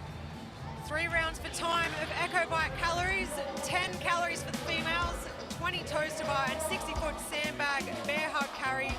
6-minute time cap. It's not going to take these ladies 6 minutes. The sandbag is 150 pounds, 68 kilos. Our test record and a carry at 4:05 will be tough to beat. But a heat list for our last heat of the Torian Pro. And throw a blanket over it. And it is going to be tight. It is going to come down to placings yet again. And can youngster Emily DeRoy pull something out of the bag.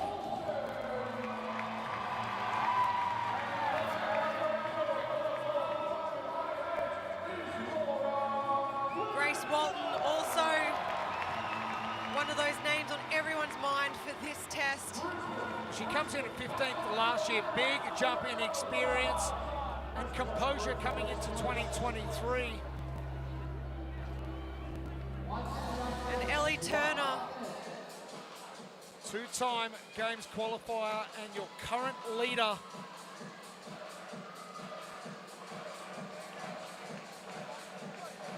Now, just to let you know, not a single female in the field has clinched their ticket to the CrossFit Games.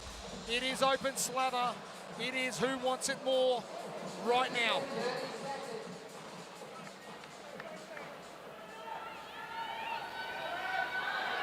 Ellie Turner gets 5th or better. She books her ticket.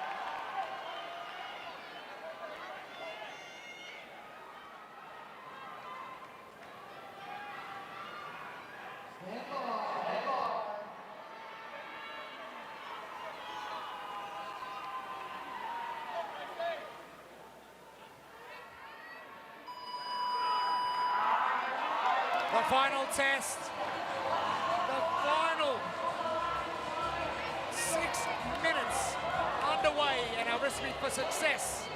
go out hard but save some for a big finish and unbroken toaster bar. Ellie Turner, straight to work. Emily DeRoy, focused, determined. Caitlin Van Zyl needs a strong finish. NOBULL, the official footwear and apparel brand of CrossFit. Shop now. Scan the QR code on your screen.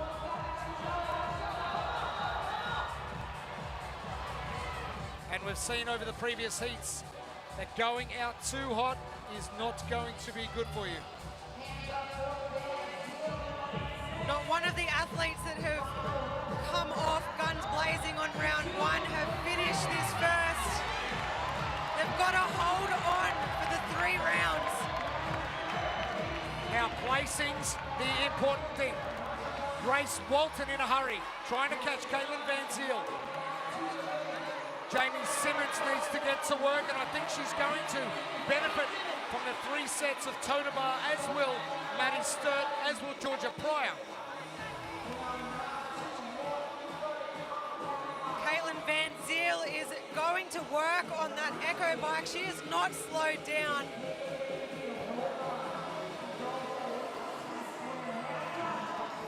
Caitlin Van Zyl, 23 points out of 3rd. Jamie Simmons ahead of her, Emily DeRoy ahead of her, and Ellie Turner ahead of her. Grace Walton, is she going to throw a spanner in the works here? Grace Walton made up some time on that second echo bike. When we talk about fatigue, Emily DeRoy, the last to get to the second set of totem bar. Grace Walton now ahead.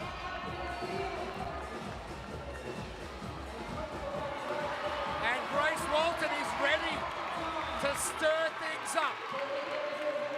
Here comes Maddie Sturt in 3rd. Caitlin gets to the bag 2nd. Jamie Simmons is there. Caitlin having trouble getting the bag off the ground. Now don't count out Maddie Sturt in lane number 2. Another crazy finish coming up in our final round of our final test on our final day of the Torian Pro. Now the calories on the echo bike get a touch slower. Jamie Simmons looks like she's working pretty hard on hers. Grace Walton is really going for it.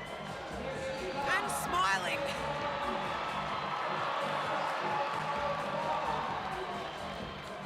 If Grace Walton can hold on through these 20 toaster bar, she's really going to mess things up for these other ladies. I like that, mess things up. Grace Walton gets in, she goes to 529 points. Maddie Sturt beats Caitlin Van Zyl to the totem bar. Jamie Simmons, here she comes. who has the most grip strength left. Oh, Caitlin breaking it up. Maddie Sturt continuing. Grace Walton taking a break. Maddie Sturt continuing. Oh, Maddie Sturt, can she pull out the big win? Maddie Sturt has not let go of her 20 toes to bar. She moves on to her last sandbag. And for someone who wasn't going to compete this weekend, amazing. Grace Walton, here she comes. Who is going to get there? It's going to be Maddie Sturt. Yes, young lady. Georgia Pryor is in second. We have mixed things up massively. Jamie Simmons can't get the bag on as Grace Walton finishes up. Jamie Simmons beats Caitlin Van Zyl. She potentially goes to the CrossFit Games again. Jamie Simmons, can she hang on? Yes, she can. Oh. Ellie Turner's in, Caitlin Van Zyl. Has she done enough, Emily Roy? This leaderboard has just gone into a tumble dryer. And here comes Laura Clifton to finish things off. The crowd is in an absolute frenzy after that. Maddie Sturt, take a bow. What an amazing last two heats of our final test. And how do we keep producing stuff like this down at the Torian Pro each and every year? Grace Walton just cannot move. Let's go down to Kayla. Maddie, wow. What a way to finish the weekend. We're really seeing experience pay off in this final test. How did you approach that? It definitely needed to be sent, but smartly. And you mentioned coming into this that you didn't even know if you were going to make it to this event. How are you feeling about your performance overall? I'm stoked. I didn't know that if I was going to be able to compete here, and I'm pretty happy with every event, which is ultimately what I wanted. And how did you find the competition this year? It was amazing. I feel like we have the best crowd. Oh, we absolutely do we not? Oceania is where it at. Well, Maddie, you did a wonderful job all weekend. It's been a pleasure to watch you. Great job. Thank you very much. All right, we've had time to take a breath as we look at our Heat 4 results. And tumble dry, I don't think that does it justice either. Maddie Sturt, Georgia Pryor, Grace Walton, your top three. Jamie Simmons, Ellie Turner. Jamie getting ahead of Caitlin, which is an important placement, considering Jamie was above Caitlin going in. Emily DeRoy, what's going to happen to that result based on everyone else's results? We have to wait and see what is going to happen with the fallout. But Maddie Sturt, oh my God, the silent assassin. She did it in her first year. She came back from 48th place. And the highlights, there were so many of them. Oh, the ladies, they did not disappoint at all weekend. Test 7 was a testament to this talent that we have. Caitlin Van Zyl going out, trying to do everything she could to get her ticket to the games. Grace Walton wanted it bad. But Maddie Sturt doing what we have seen her do before. She wanted her 5th trip to the games. Is she going to get it? We don't know yet. But what a final performance from this young lady.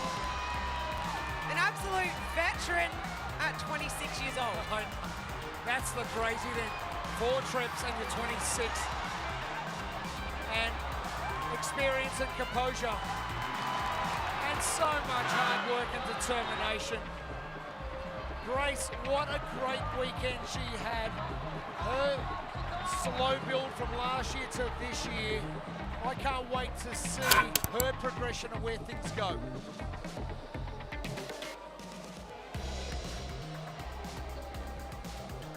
This crowd have witnessed something really amazing here. over the last 3 days.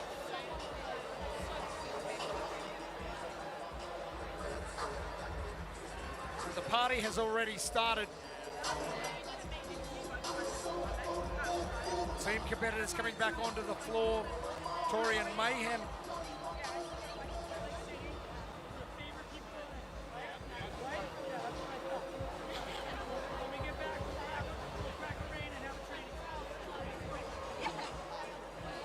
Jake Crouch booking another trip back to the CrossFit Games. Amazing. 6'4" Harvey endgame. Kendall Peterson. You might have to do a little bit more work on that six-pack for us. Georgia Pryor, great day 3 for her. Will her training buddy, Jake Douglas, book himself a ticket? Well, he'll have himself a good training partner if he does.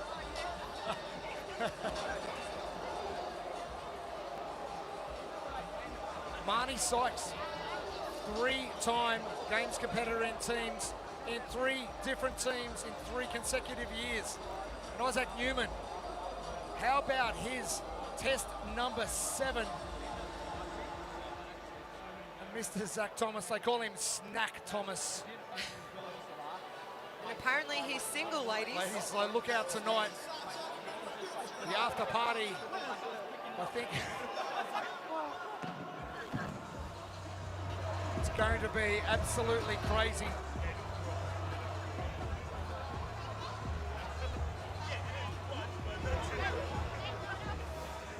Oh, how good. This is Daddy Daycare at its best for Royce.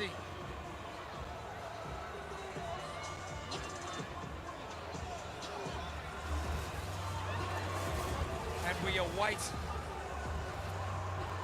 the results. No one has gone anywhere here.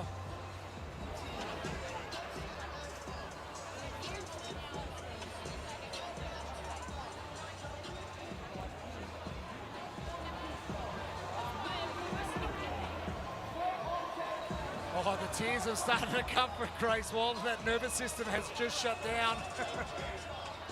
And partners who train together, hey, they can cry together as well.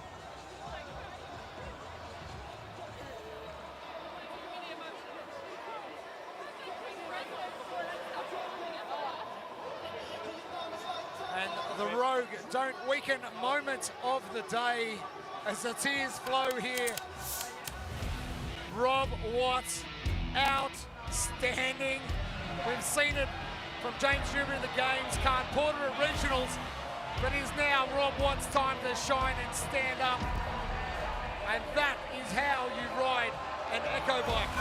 He gave the people what they wanted to see. They wanted to see a full send, and that he did. And we only saw one person do that. But Rob Watt, you've got to push the boundaries.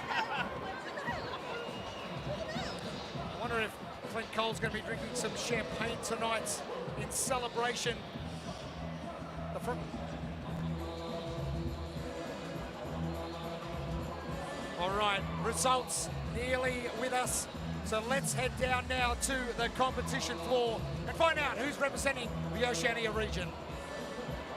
All right, Torian Pro, who wants to know who's punched their tickets to the 2023 NOBULL CrossFit Games? Before we go on with the official podium ceremony, we're gonna let you know. So for the teams, should be no surprise, in first place, CrossFit Torian Mayhem. In second place, plus 6'4" CrossFit 6'4" Army Endgame. And your third ticket, just 5 points separating fourth from third. Your third team to the 2023 NOBULL CrossFit Games is PFC CrossFit 3076.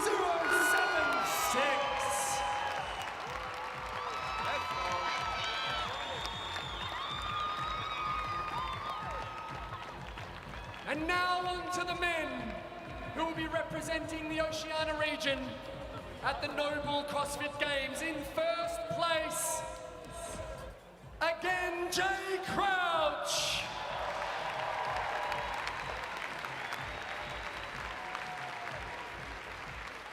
In second place, Bailey Martin.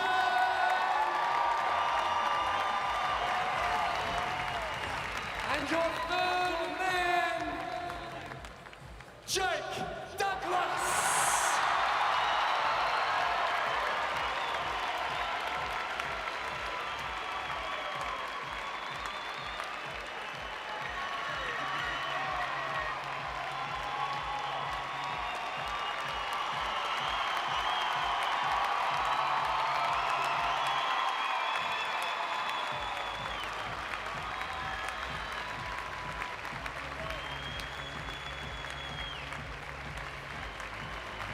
And on to the ladies.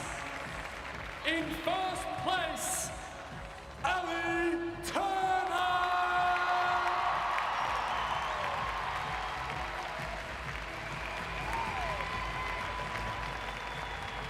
In second place, Jamie Simmons.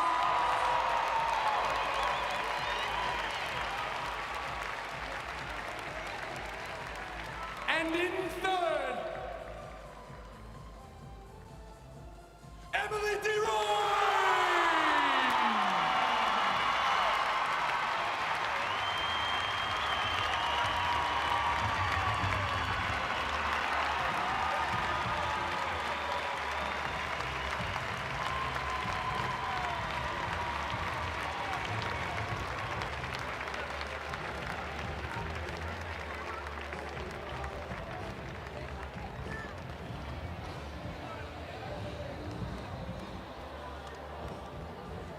Tell you what, someone's cutting onions in Pat Rafter Arena. What an amazing performance. Emily DeRoy, Jake Douglas. But Bailey Martin gets a crack. An open division now. Jake Crouch goes back again.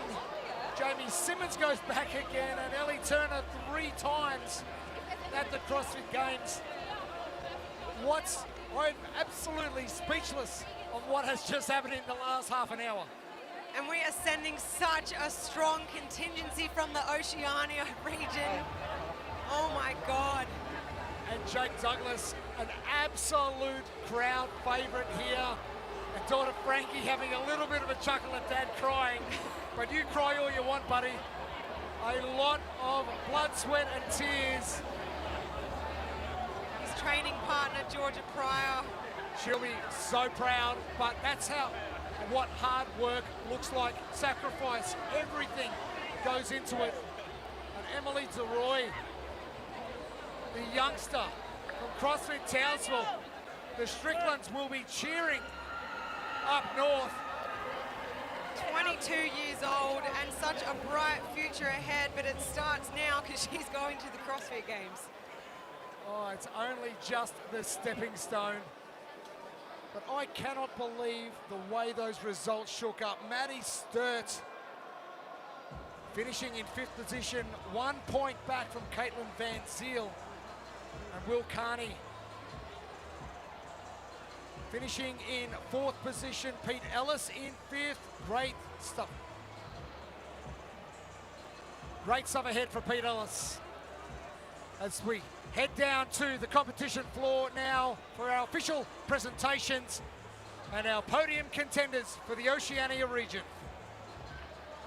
Ladies and gentlemen, now is time for the official presentation for our podium here at the Torian Pro, your semi-final event, and the qualifier for the NOBULL CrossFit Games.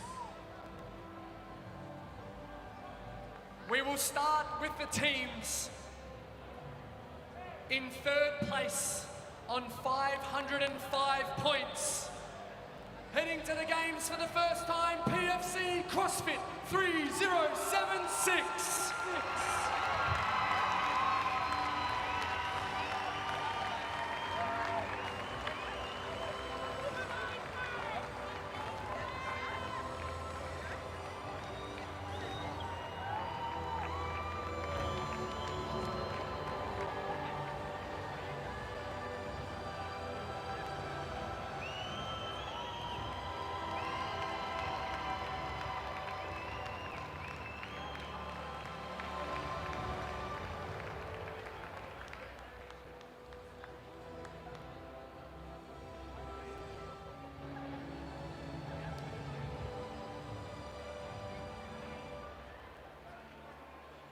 In second place, on 570 points, plus 6'4" CrossFit, 6'4" Army Endgame.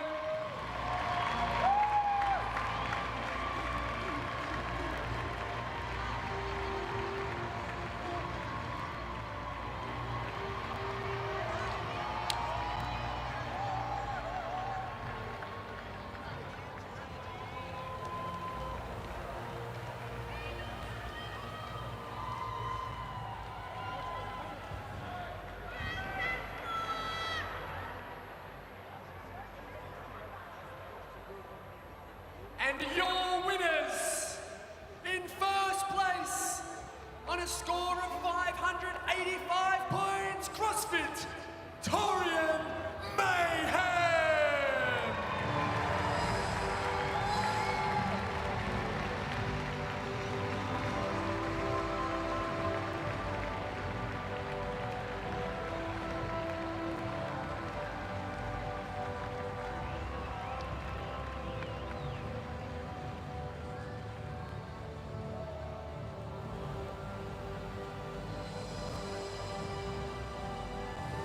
And there we have our teams.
All right, now presenting the Hannah Clark Memorial Trophy. Hannah's parents, Lloyd and Sue, make them welcome.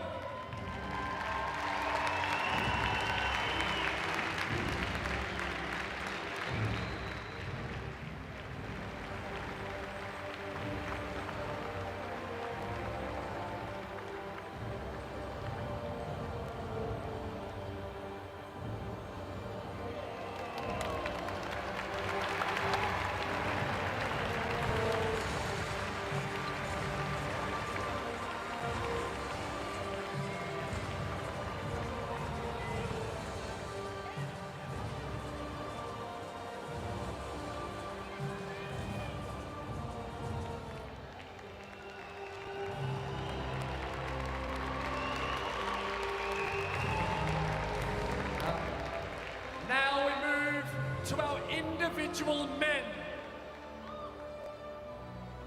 In third place on 531 points, Jake Douglas.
in first place on 600 points, Jay Crouch.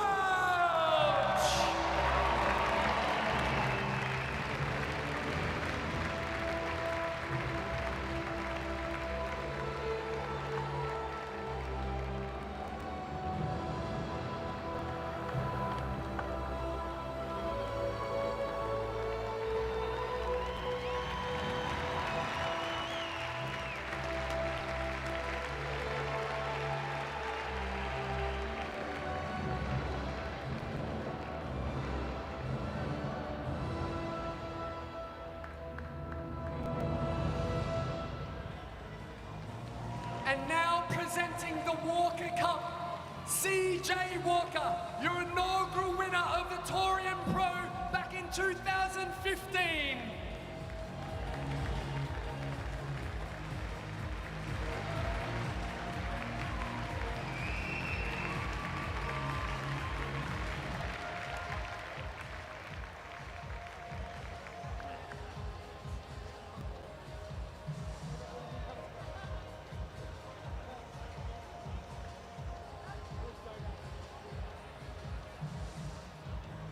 And now for the ladies. In third place on 556 points, Emily DeRoy.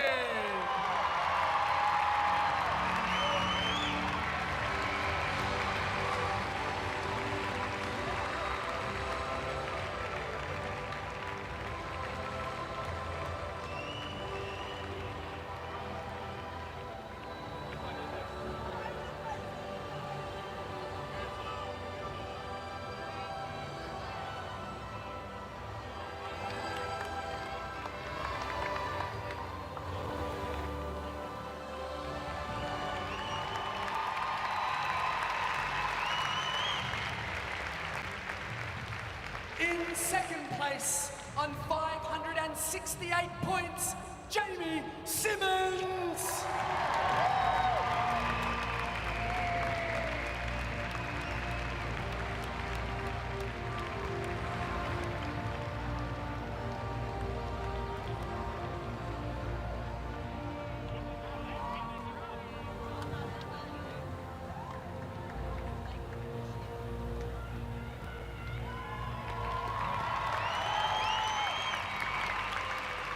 And in first place, 592 points, Ali Turner.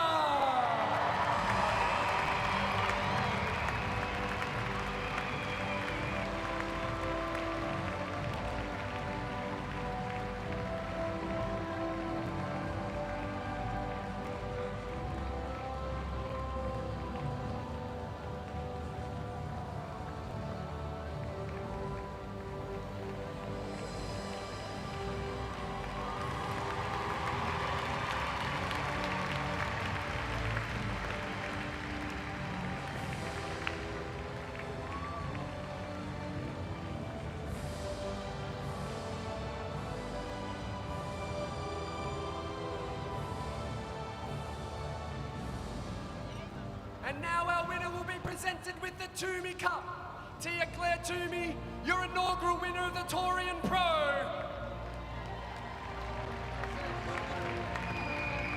Ladies.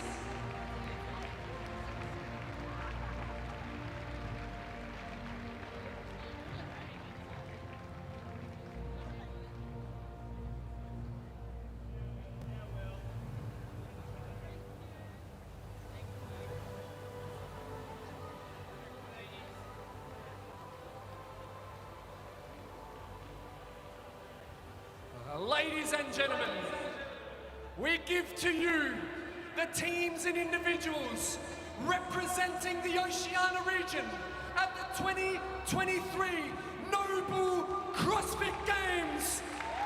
Here's to the red, white, and blue!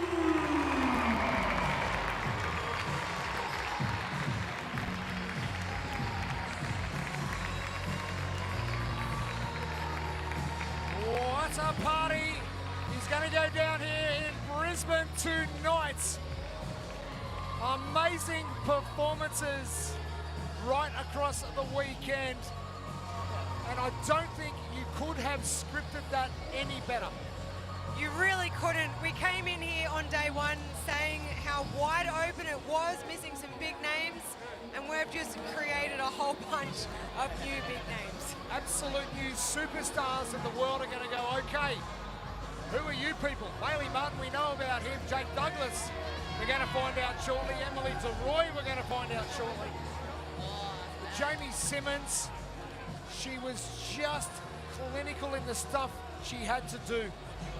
Oh, I think there is not one person that isn't absolutely stoked to see Jamie Simmons going back to the CrossFit Games, flying that New Zealand flag. And our two champions, Jay Crouch, Games trip number 6. 6.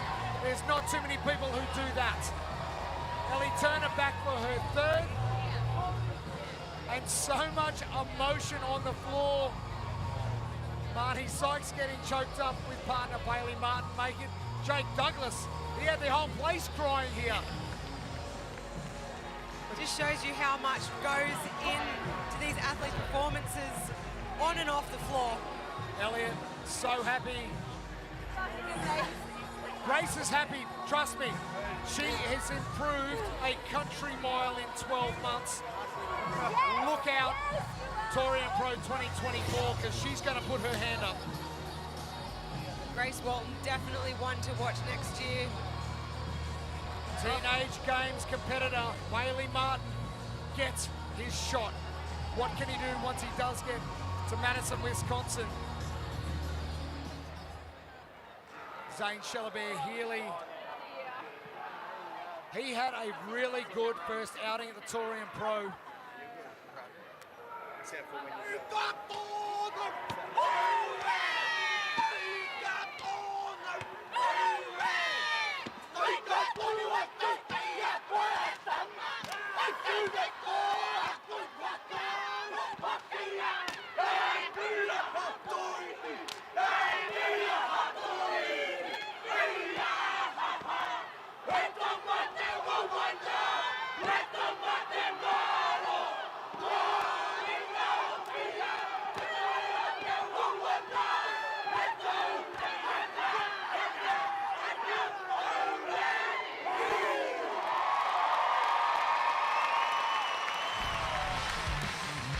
Team standings after 6 tests and a beautiful Haka.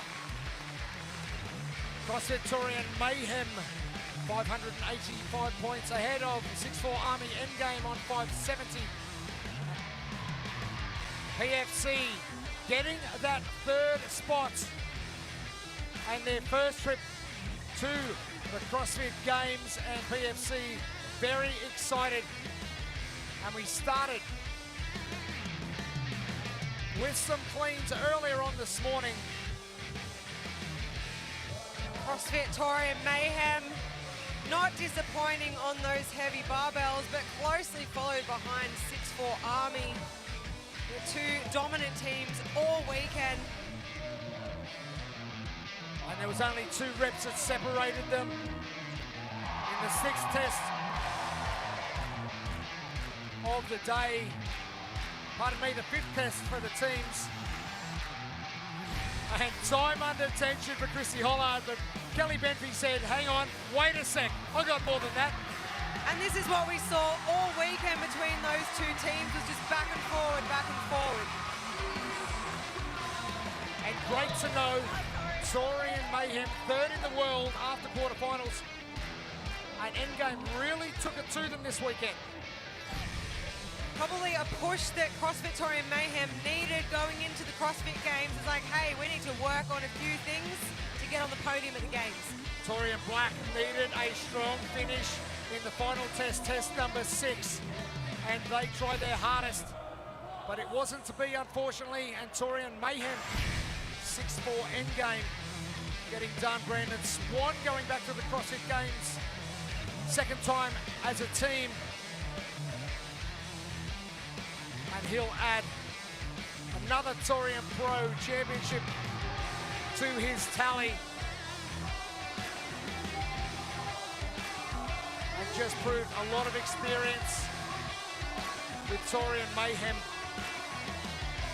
Once they took the lead, they did not let it go. Torian Mayhem finishing their weekend how they wanted to start, but it is all about how you finish. And finish strong. They did. Torian Black, they were a great young team coming in.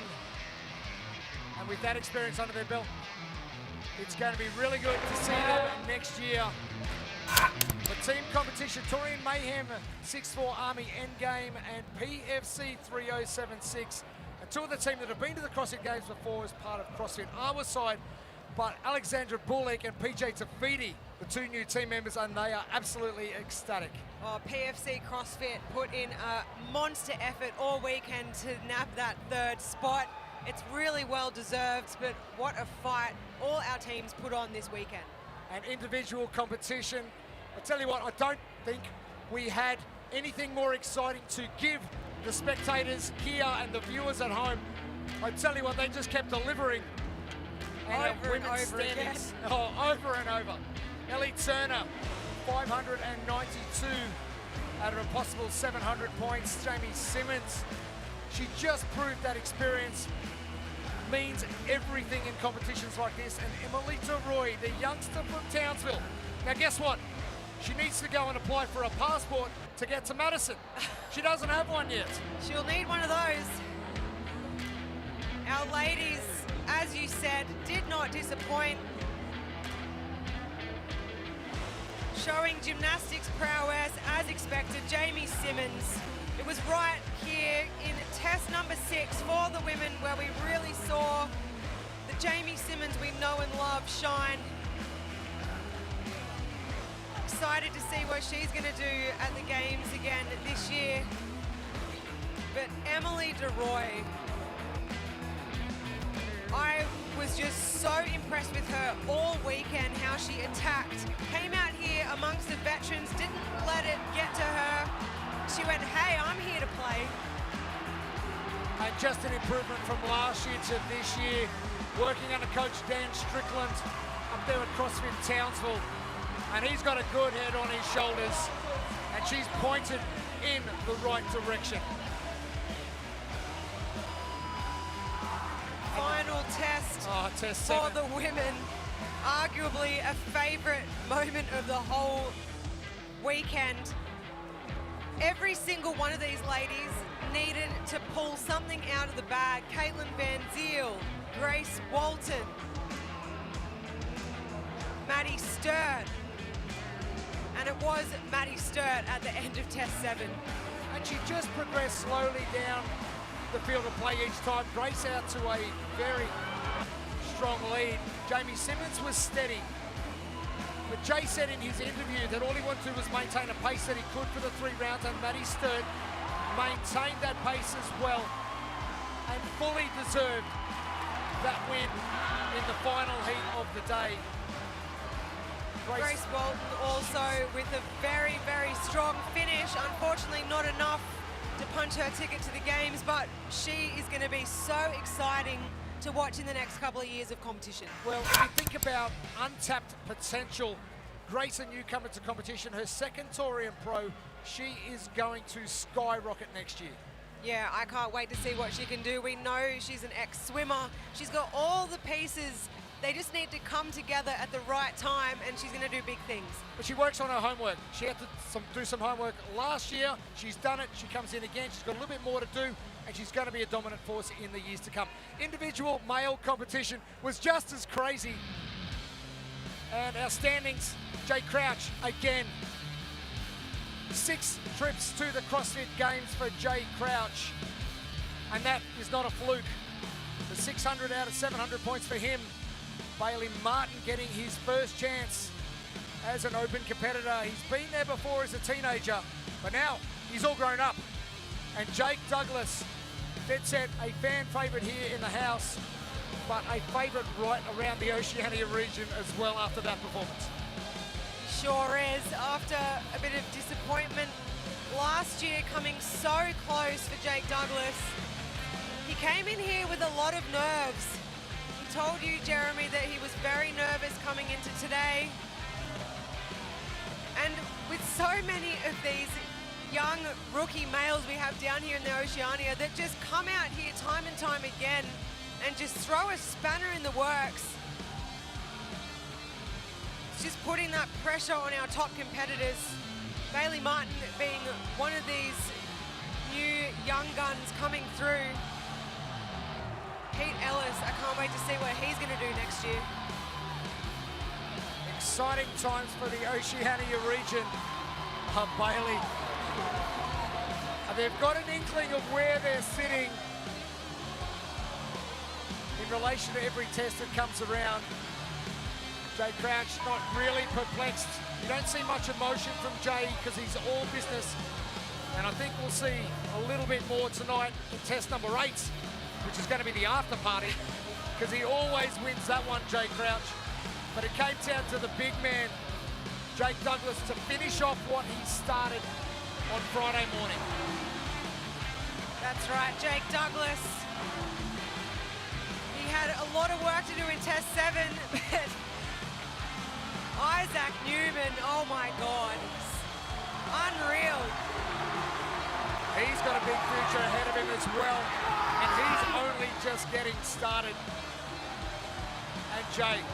And there was a reason that all these guys looked so nervous after this test, because no one knew what had happened. It was because of guys like Isaac Newman coming out and just throwing a huge spanner in the works. Jake Crouch getting the win with no event wins for the entire weekend. Crazy stuff if you think about it, but very consistent. We've had a great weekend here at the Torian Pro. 3 cracking days of competition, and what a way to finish things off. And on behalf of Kayla Banfield and Pip Malone, the entire crew here at Pat Raft Arena, thank you for your company wherever you joined us right across the 3 days, and we can't wait to see what happens in Madison, Wisconsin, or for that matter, in 2024 for the Torian Pro. We'll see you then.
Torian Pro, an official 2023 NOBULL CrossFit Games Semifinal, is brought to you by The WOD Life. Discover what you're capable of at thewodlife.com.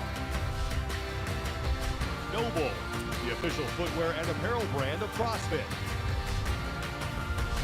Rogue, don't weaken. And Go WOD, the mobility app designed for athletes.